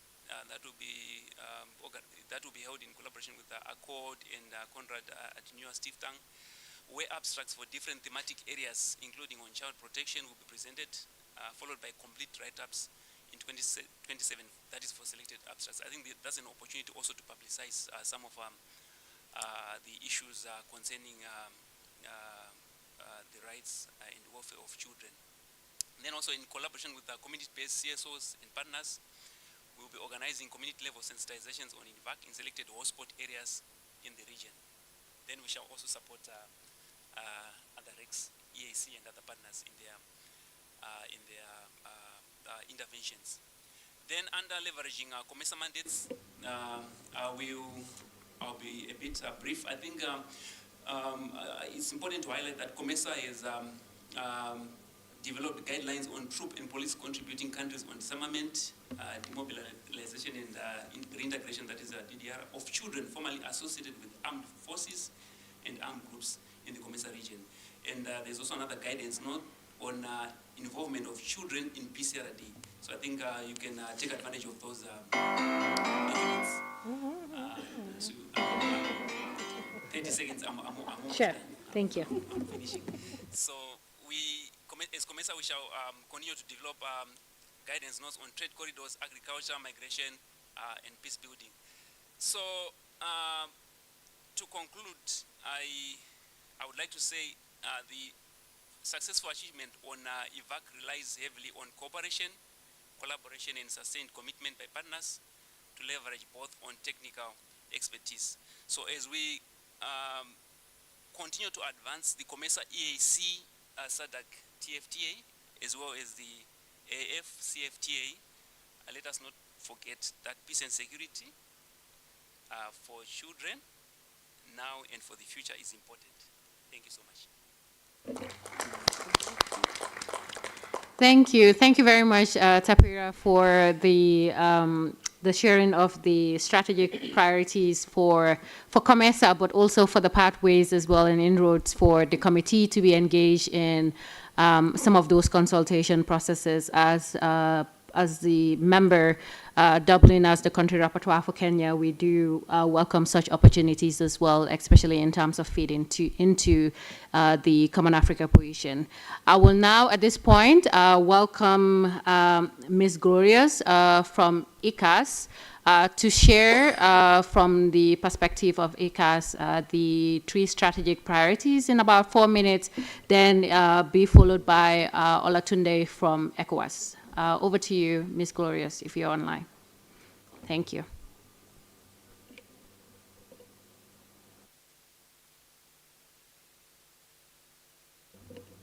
Do we have her online?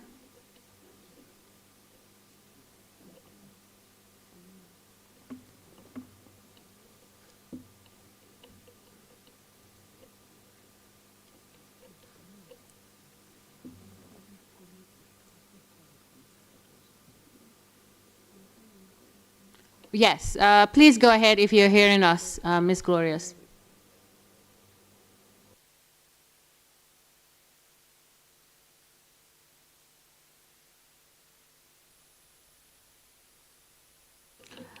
If you're speaking, we cannot hear you. No. Whilst we're sorting out the technical issues, Olatunde, if you're... Yeah. Olatunde, if you're online, could you hear us? Olatunde. Yes, I can hear you loud and clear. Thank you. You're welcome to share experience and strategic priorities from ECOWAS. Thank you. Okay, thank you very much. I think I have 4 minutes, and you seem to be quite strict, so I'll try to restrict myself to the timelines you've given. Quickly, before going into the strategic priorities themselves, I want to frame the conversation very quickly. 2 types of violence, I will say.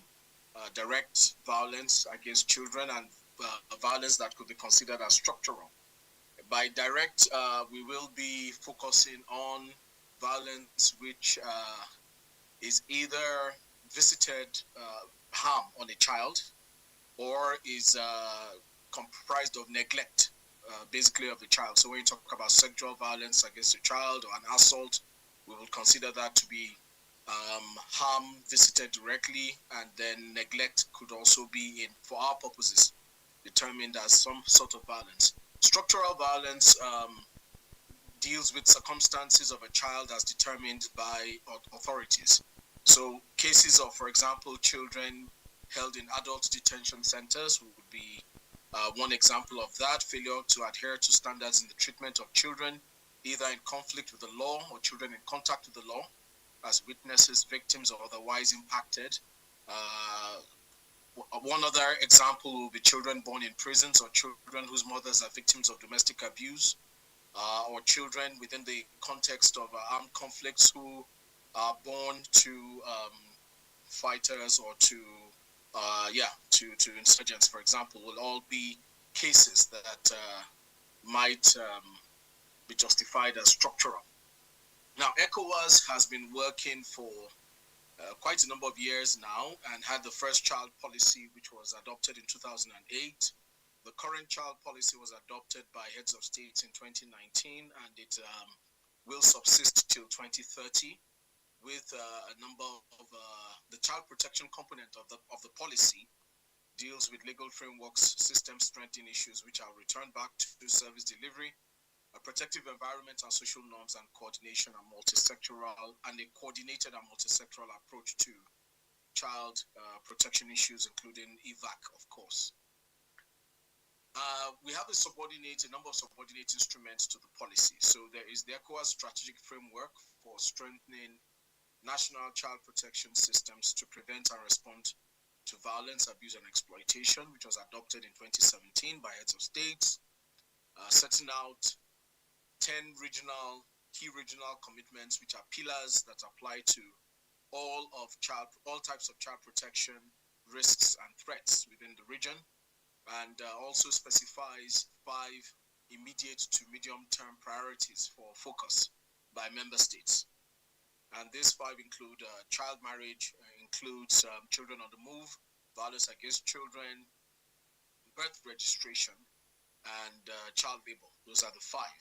Of course, the concept of violence basically kind of straddles all 5 if you think about it, either from a structural perspective or from a more direct perspective, as I just mentioned. Then we look at the ECOWAS. ECOWAS takes certain measures in dealing with the issue of evac or in dealing with violence against children, but I'll come back here. Let me start talking about or framing the rest of this conversation from my end on the basis of 3 main strategic priorities on ending violence against children. Now, the first is National Child Protection System strengthening. And as I mentioned, in 2017, the heads of states adopted what ministers had approved as the key instrument for child protection in the region. And this priority straddles also integration of child protection into the reform of the security and justice sectors. So SSR in a nutshell. And the ways in which we have been going about it and we're going about it currently include, for example, through the trafficking in persons lens. We do have a network of trafficking in persons focal institutions in the region. And more recently, we came up with what we call the Trafficking in Persons Plus. That's trafficking in persons and related forms of criminal victimization, which covers practically all of violence against children from a juristic point of view.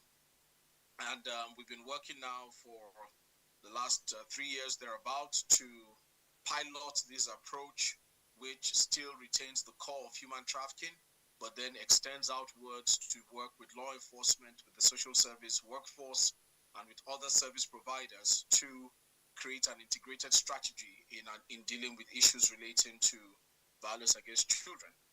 Specific to the context of conflicts and other situations of generalized violence, we are working currently on the subject of children in emergencies more broadly, and within that, the specific issue of children affected by armed conflicts within the region. Of course, armed conflicts within the region have been a problem in the last decade or two, at least in the last decade. Again, we have to deal with, which I will come back to in the last of the 3 strategic priorities, with issues of cross-border coordination and collaboration, not just within the ECOWAS region, but specifically with regards to the 3 countries that have left ECOWAS, Niger, Burkina Faso, and Mali, forming what is now known as the AES grouping. So in that particular area of child protection system strengthening as a technical aid to the child protection system strengthening strategic framework, we do have implementation guidelines, and we work with what is called the Regional Working Group on Child Protection within West Africa. Regional actors, including UN actors, of course, UNICEF, Save the Children, Terre des Hommes, most of the international non-governmental organizations and UN bodies that probably are in this meeting are members of that body. And we've had a number of joint operational plans with the Regional Working Group on Child Protection. So we do joint programming, and what we do is ensure that we have complementary programming and that we reinforce the same messaging at national level, while ECOWAS plays more of a coordinating role and a convening role at the regional level. If there are questions, I'll go a bit deeper into some of these issues.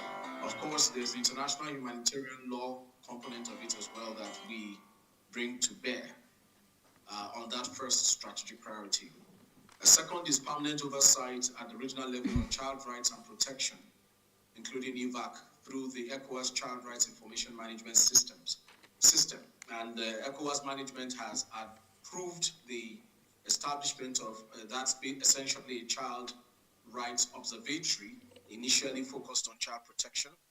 And it will be doing what is similar to what, well, it will be focusing basically on establishing a barometer and determining where the trajectory is within the region on child protection and evac, and then feeding this information back through the policy and operational channels and utilizing it to work with member states in targeting or dealing with the specific challenges that arise across the region.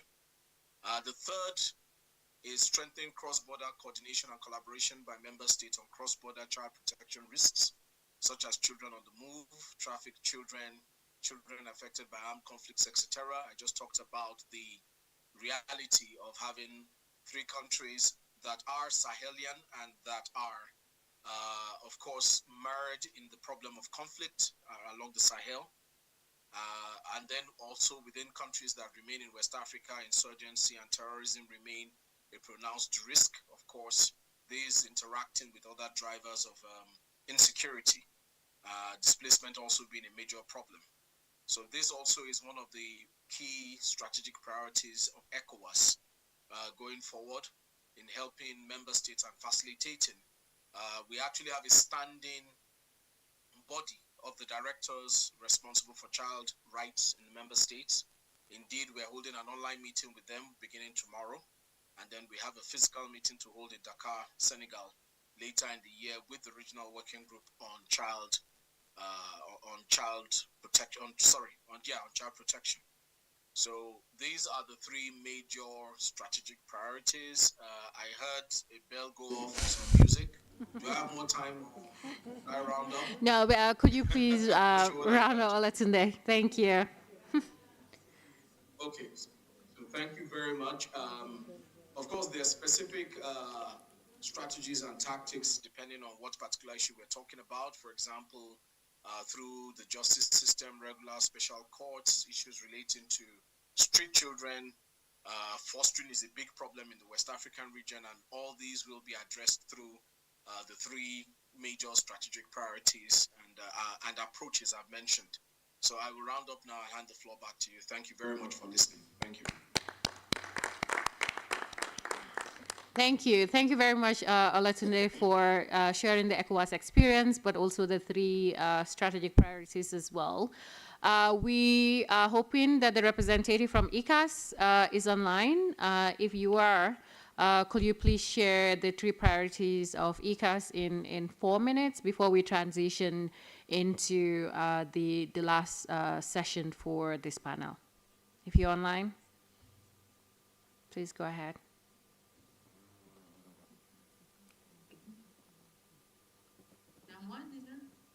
Yes, we can hear you. Okay.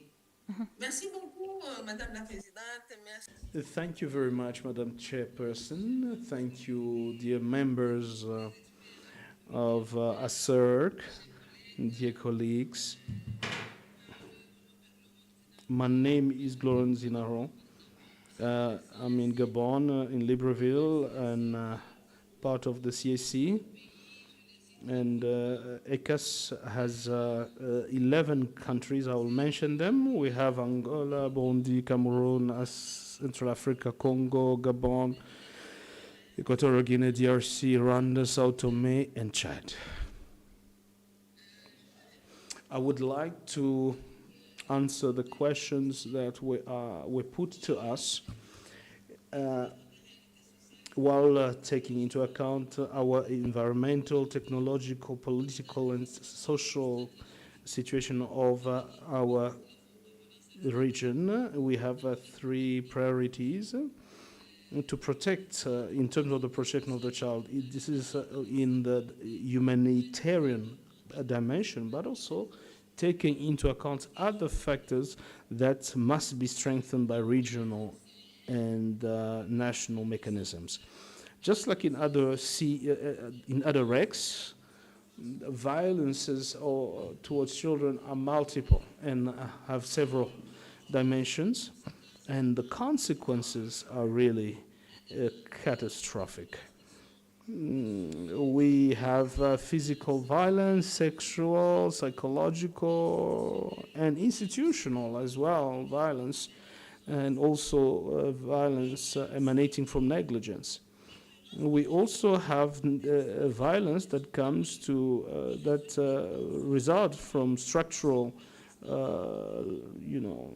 difficulties, armed conflicts, displacements of our populations, as well as the chronic poverty, rapid urbanization, limited access to basic services, and this leads to the exposure of our children to violence and reduce our capacity of response within the state and the communities. The violence towards children is, the violence against children is not just linked to behavior, but also systemic factors that stem from cultural practices, such as early marriages and discriminations of all kinds within the family and the community.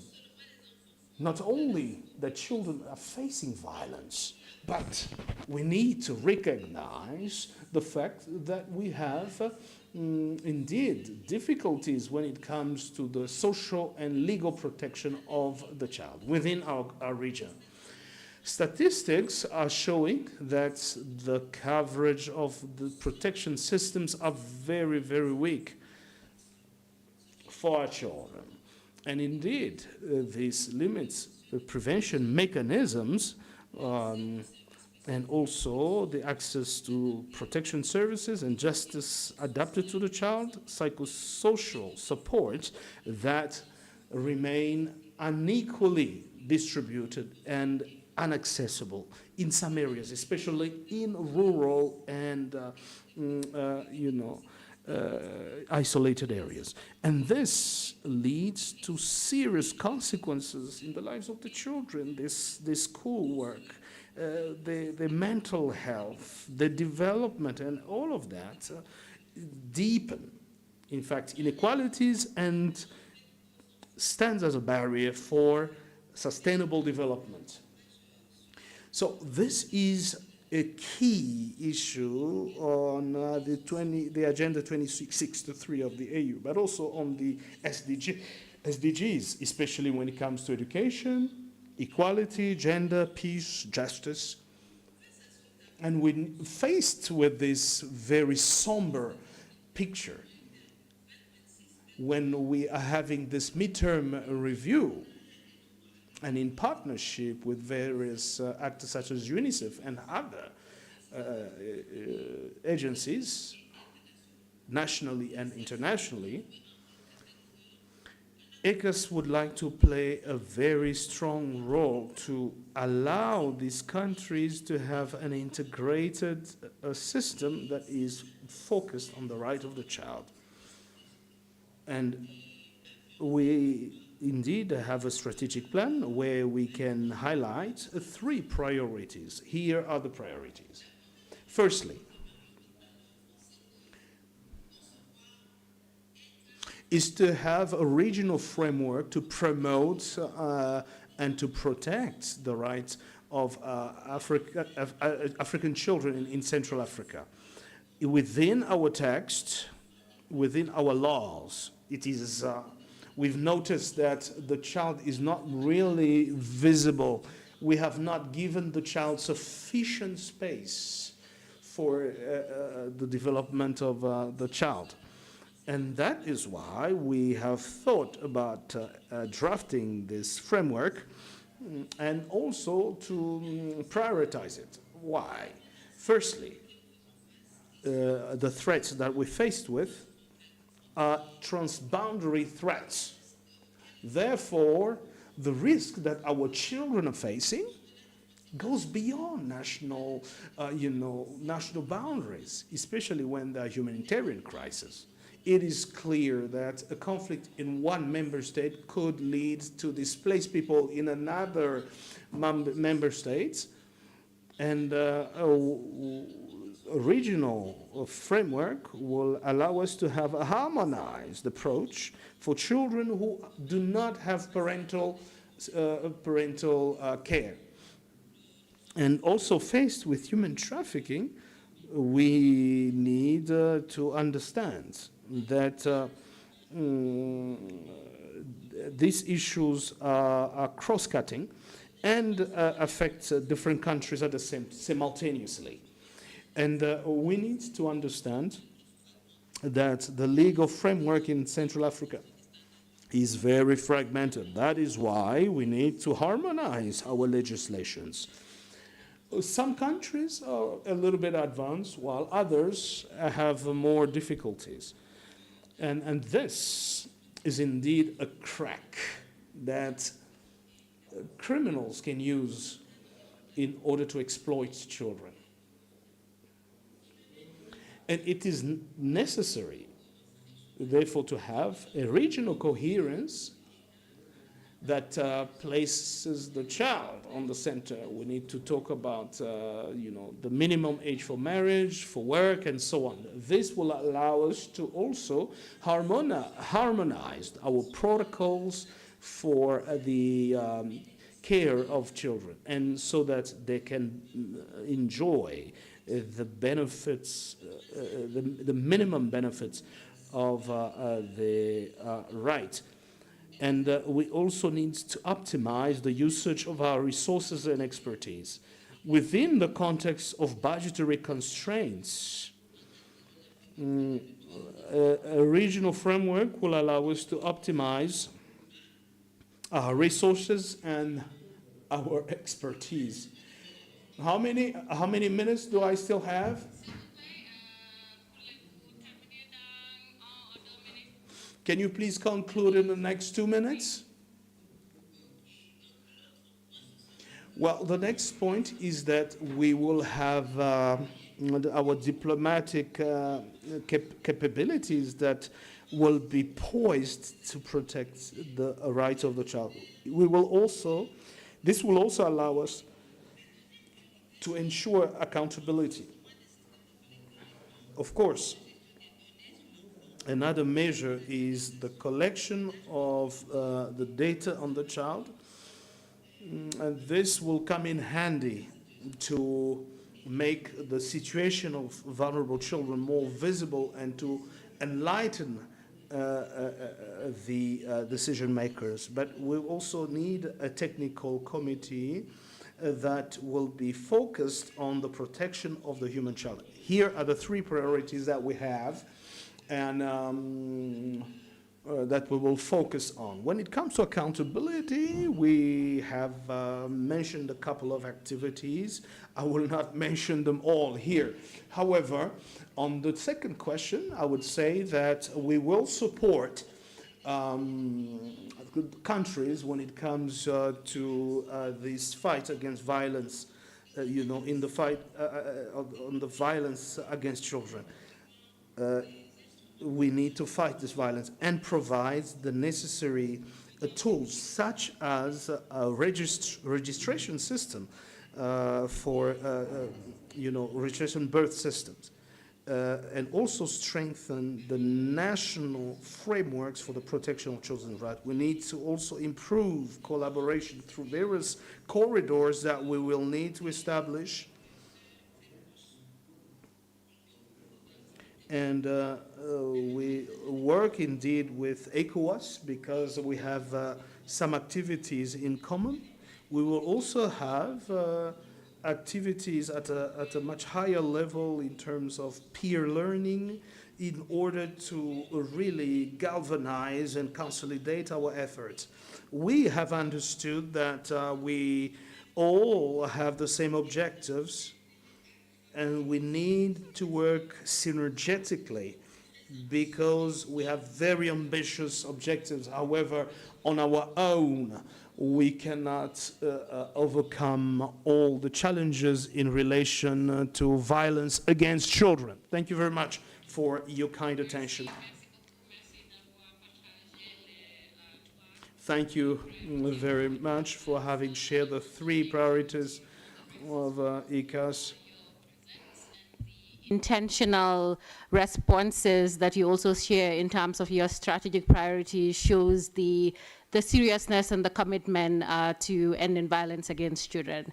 And so we will, at this point, transition very briefly to the second part of this panel, which looks at practical solutions as well as scalable models. And we're joined by two of our panelists. But I'd like to start with Lydia Wasula from the government of Uganda, really looking at the intersection of humanitarian settings and child protection. And to Lydia, in terms, if you could share how Uganda has operationalized, especially the school-based screening, in terms of identifying and responding to sexual violence in refugee settings, the lessons that can be adapted, but also in terms of how to sort of scale up the intervention within Uganda's child protection system. Again, I know this is a very long question. We do appreciate your responses within 4 minutes. Thank you. Thank you, Honorable Chair, honorable members, and colleagues. In the interest of time, I'll go straight to the question. First of all, the screening model the Honorable Chair is talking about is a model where we place parasocial workers, community workers in schools to interact with the children, and in that process, they are able to identify cases of sexual violence through the interaction with the students. It is normally practiced on students and pupils of around 10 years to 17 years. Yes, how has Uganda operationalized this model? We have incorporated this school-based screening model into our training curriculum for the community volunteers, and the handbook, which is like a daily handbook, a daily Bible for those community workers. So this means automatically the community volunteers are trained, they are oriented, automatically oriented on the model, so they keep practicing it every day, regardless of whether there is support or not. In terms of adoption, I'm pleased to report that government of Ethiopia has already adapted this very model, and it's reaping the same results just like Uganda. In terms of key lessons learned, yes, we are building the model on the already established government structures in terms of the social service workforce, but also the structures themselves for purposes of sustainability. Another key lesson to report is the integration into the training manuals, which brings automatic adaptation and scale up of the model. Then the early preparation and the multi-sector approach. We are not handling it as the social development sector alone, all social service workforce alone, but we are working with health, with the police, the judiciary, and all other sectors that have to do with children in our country. So, another lesson to learn is that the child survivors are referred to first services because it promotes a fast referral pathway that helps the survivors of violence to seek medical, legal protection services as soon as they are identified.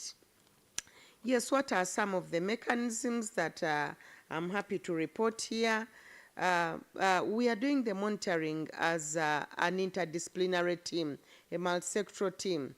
Our team from the social development sector, the team from health, education, police, judiciary, internal affairs. So we're a big team because each one of us has a role to play when it comes to delivering services to these child survivors. So this is also promoting ownership across the different sectors, the different divide, because when it comes to the scale up, it becomes easier. Whether the social development sector has money or not, the other sectors are able to scale up. The other mechanism is promoting a referral pathway, including accompanied referrals. When we identify these children because of the nature of the sexual violence, depending on the nature and the age, on many occasions they are reported, they are escorted to service centers by our community volunteers. This is the reason why we are seeing a very high service uptake in terms of survivors accessing the services. Lastly, it is child-friendly. The child has a right to even reject, to even turn down some questions, or ask for a more convenient space to interact with the community work. I think I've managed the time. You've been the best. Thank you. Thank you, Lydia, for sharing the example from Uganda, but also, as you also shared as well, that this is scalable as the example you gave with Ethiopia. We're very much appreciative of it. We now turn to our last speaker, Ms. Stella Odongo Ayo from the Coalition for Good Schools. And the idea is to sort of take a bird's eye view, especially in terms of educational context and settings, and how schools directly can be a space to ensure that it's violence-free environment that changes childhood in very good ways. And so we wanted to, if you can, and we do ask you in 4 minutes or less, if you could, what key lessons we can learn from the Raising Voice whole school approach, which systematically changes schools and the education system, especially in terms of, as I said, in terms of how it affects the children's daily experiences and protection from violence. Thank you. Thank you very much, Honorable Chair. All protocols observed. I'm sure many of you are wondering, Coalition for Good Schools, what does it mean and what is it? It is a collection of practitioners who have been working in the Global South to implement programs to prevent violence against children. And these practitioners come from the Global South, that is Latin America, Africa, and Asia. And the reason we came together was because we realized that the voices of the Global South were missing in the conversations in the North. And therefore, our intention is to create the models, get examples, and then share them in the Global North. And this is actually in line with Rise Up Africa Forum vision, which is translating the commitments to action, but most importantly, getting an Africa common position, meaning that we are also getting a coalition common position into those spaces, and that is why we agree with what Rise Africa is doing. The question I'm going to answer is the what, the how, and the lessons that are learned. The Coalition for Good Schools, like I already mentioned, is formed by many member organizations. We have African Child Policy Forum, APIVAC, we have Raising Voices, and the model that I'm going to share today is a model that Raising Voices implemented in Uganda, and it's a whole school approach to responding and preventing violence against children. And what is this whole school approach that Raising Voices used? Raising Voices developed what we call an evidence-based methodology, which was the Good School Toolkit. And this Good School Toolkit has about 6 steps of school-wide interventions aimed to influence and change the school environment. It looks at the school administrators, it looks at the students, it looks at the teachers, it looks at the community, and doesn't just focus on the school, but looks at the whole round school environment and looks at changing the operational environment of the school and the culture of the school. I just want to pause a little and using my 1 minute very favorably. How many of us experience violence in schools and we nearly stop? Put up your hand if you ever experience violence in schools. Put up your hand. Violence in schools? Very few. Many of you did not experience violence. We experienced, but we didn't nearly stop. Okay, how many of us experience violence in schools? Just experienced it. Okay.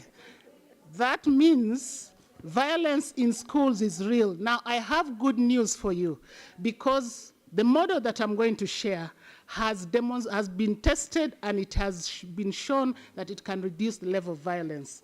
The Good School Toolkit was implemented in about 40 schools in Uganda, tested, and in about 18 months, there was a reduction in violence from about 100% to 42%.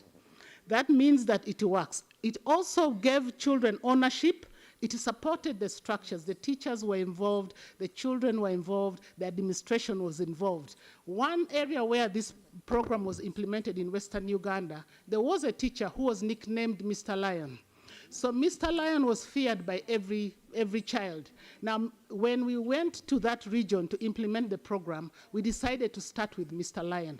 Mr. Lion came into the program, and I can tell you he is now the promoter of good school environment. He does not cane, he has now become transformed. So that is a change that this whole school approach has shown. It also looks at policies. We know that laws have been put in place, but if the laws are at national level and we do not have them in the schools, then they're meaningless. So those laws or the corporal punishment, banning corporal punishment, have been translated at school level. And the other thing that the whole school approach does, Good School Toolkit does, that it addresses the underlying the issues of power over. It's usually the adults that have power over the children. And you always threaten, I will cane you. If you do not answer this question, I will slap you. Do you know who I am? I am Mr. Sir. So you need to know that some of these things are broken.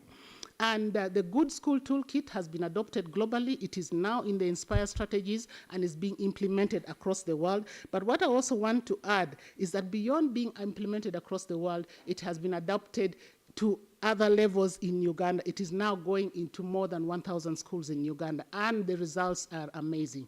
But what are some of the lessons that we can pick, especially for us here? Could you please do that in about 30 seconds? Yes. I appreciate it. The lessons are one, that the Good School Toolkit is important, and implementing a whole school approach requires collaboration and strategic collaboration between civil society, governments, and other stakeholders, so it involves multiple stakeholders.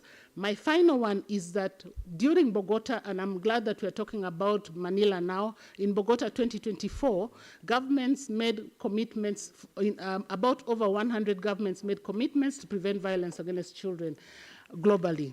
Now, out of the 100 governments, 45 governments made commitments to prevent violence against children in school. This is an opportunity for us to scale this up and ensure that when we get to Manila, we are just translating whatever commitments we made in Bogota to action. Thank you.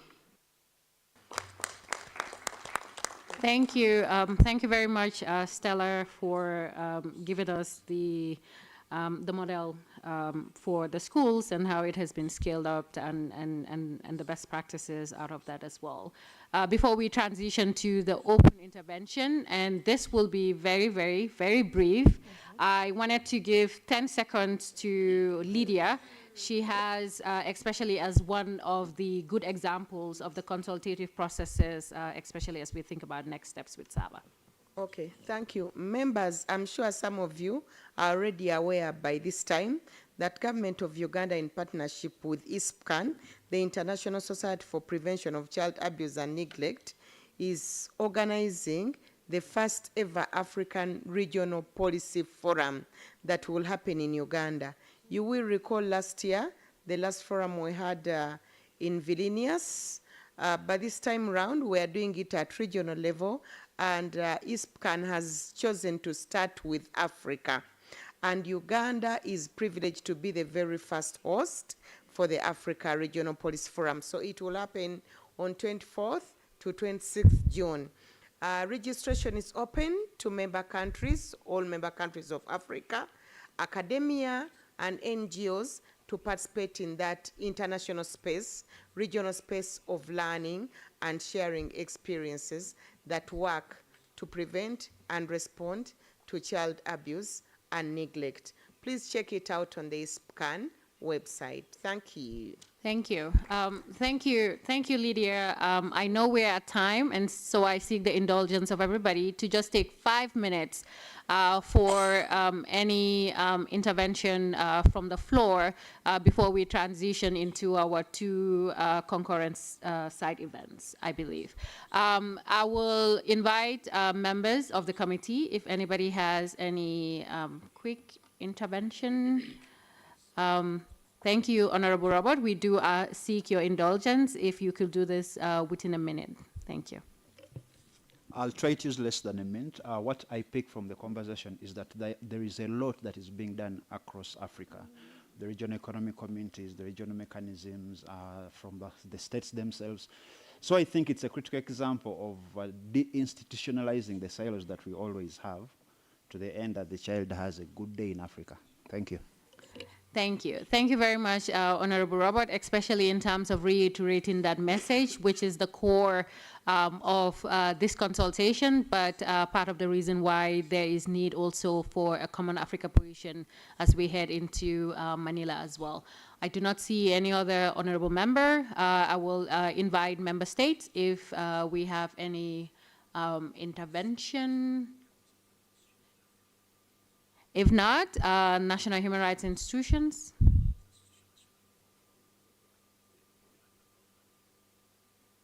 Okay. Civil society and other partners. Algeria, my apologies, I didn't see you. Please go ahead. Thank you. Thank you so very much, Madam, for the floor. I would like to share something about Algeria, which has realized significant realizations with. Well, on the legal framework, we have reinforced a framework, namely the legislation pertaining to the protection of the children, which enshrines the supreme interest of the children. We've adopted mechanisms. On the institutional level, they are specialized mechanisms which have been installed, namely UNPP, the National Organ for the Promotion and Protection of the Child, presided by a national delegate for the protection of infancy, and the mechanism of signaling for the support of the children in danger. And equally so, a coordination with different sectors or stakeholders. The team of vulnerable children, the brigade of minors, and the gendarmerie, the judges specialized for minors and social protection. Furthermore, important efforts have been deployed in terms of prevention and sensitization so as to fight against any forms of violence whatsoever and linked to new technologies and social media. Algeria equally have a particular attention for the promotion of children, for the most vulnerable children, especially those living with disabilities and those exposed to the risk of violence. I'd like to add furthermore that that we are charting new ways for capacity building of these public policies for guaranteeing a sure and a secure environment, protecting on the children for their dignity and a fundamental right. Asosabe, thank you so very much. Thank you very much to the representative of Algeria, and that brings us to the end of this panel. Before we say our thanks and transition, I wanted to invite Sabar in 1 minute. If you can share with us, as we said, this is one of many pathways to feed into the common position paper. And so if you can share in a minute the next steps, especially in this consultative process. Thank you. Thank you. Thank you. Less than 1 minute. Thank you, Chair. So the next steps would be, of course, to consolidate all these priorities that we got from the respective regional economic communities. We're also inviting other regional economic communities to do so. Like the Honorable Chair said, this is a series of activities all the way to forging a common position on ending violence against children.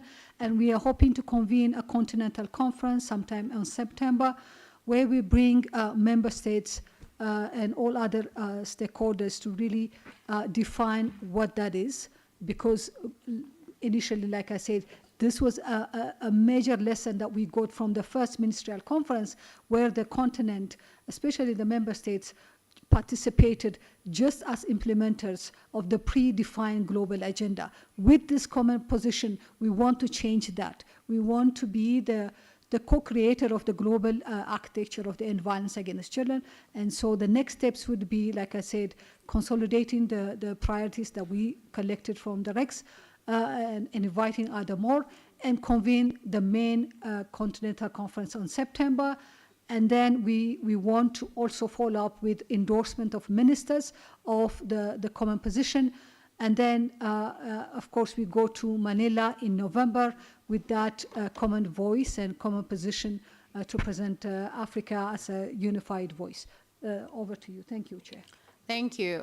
Thank you, Sabar. Thank you to all of our panelists from the REX, but also from the government of Uganda, as well as civil society and the important work that you do as well. So we say thank you, and thank you to all of you for being here with us. Again, this is an important process in terms of having a coherent, but very much a common position paper that speaks to the context in Africa and our realities, leveraging our strengths, but also recognizing the gaps and the challenges that we need to do and address, especially in terms of inter-REX collaboration. At this point, this particular panel is adjourned, and I will hand it back to Honorable Chair. Thank you. Thank you. Thank you, Honorable Satan, for your excellent moderation. As we conclude this panel on strengthening consultation mechanism with the regional economic communities and all the stakeholders here with us, one message stands out with clarity. Our strategy lies in unity. Violence against children is a shared challenge that transcends borders. It therefore demands a coordinated, coherent, and collective response. Working in silos will not deliver the change we seek. Only joint forces, sustained collaboration, and a common vision will. As we prepare for the upcoming Ministerial Conference on Violence Against Children, we must speak with one voice, a unified African voice grounded in our shared commitments and responsibilities. In this regard, I wish to underscore the importance of building on the outcomes of the Bogota Ministerial Conference on Violence Against Children. The pledges made by state parties must not remain declarations of intent.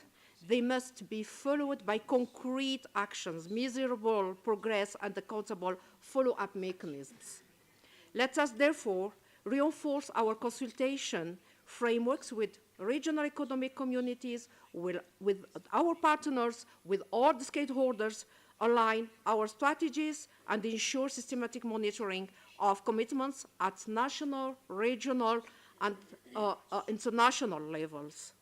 The credibility of our efforts will be measured by, not by what we say, but what we deliver for children. Let us move forward together, aligned and resolute. Thank you, and this session is closed for today. I hand over to the Secretariat. Thank you for more announcements. Thank you very much, Chair. Thank you, Chair of the panel and distinguished panelists for this very interesting session. We now close for today, and we will continue our proceedings tomorrow morning starting from 9 o'clock. And we will be starting our day with the consideration of the State Party report from the Republic of Kenya. Then we will proceed with two final presentations that we will be having as part of our open session deliberations. That will be a presentation from CPF on terror, security, and childhood in Africa, why counter-terrorism must put children first. And then there will be a presentation from Save the Children International on the guidance on how to report on environment and climate change issues. Mainstreaming that in the reporting cycle within the African Committee of Experts on the Rights and Welfare of the Child. As we end the day today here, but we will proceed with the side events that we have. There will be one side event on education as a form of reparation for children affected by conflict, which is going to be here in this same room, which is organized by Neiman Foundation and the Global Survivors Fund.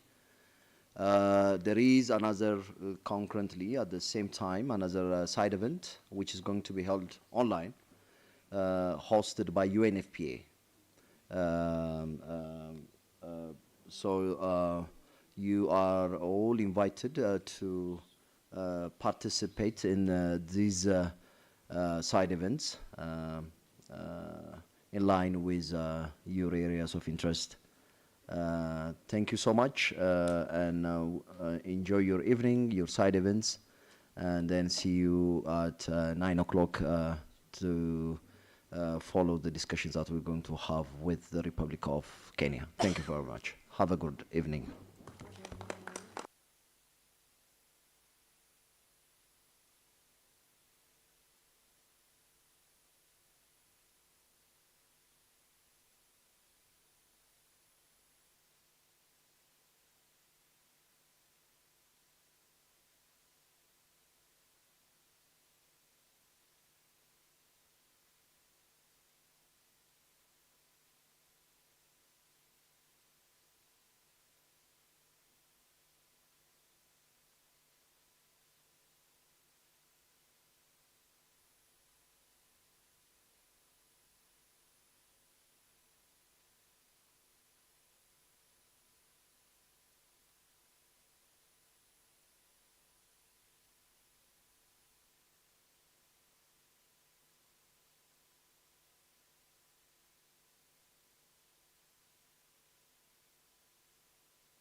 Pequeño la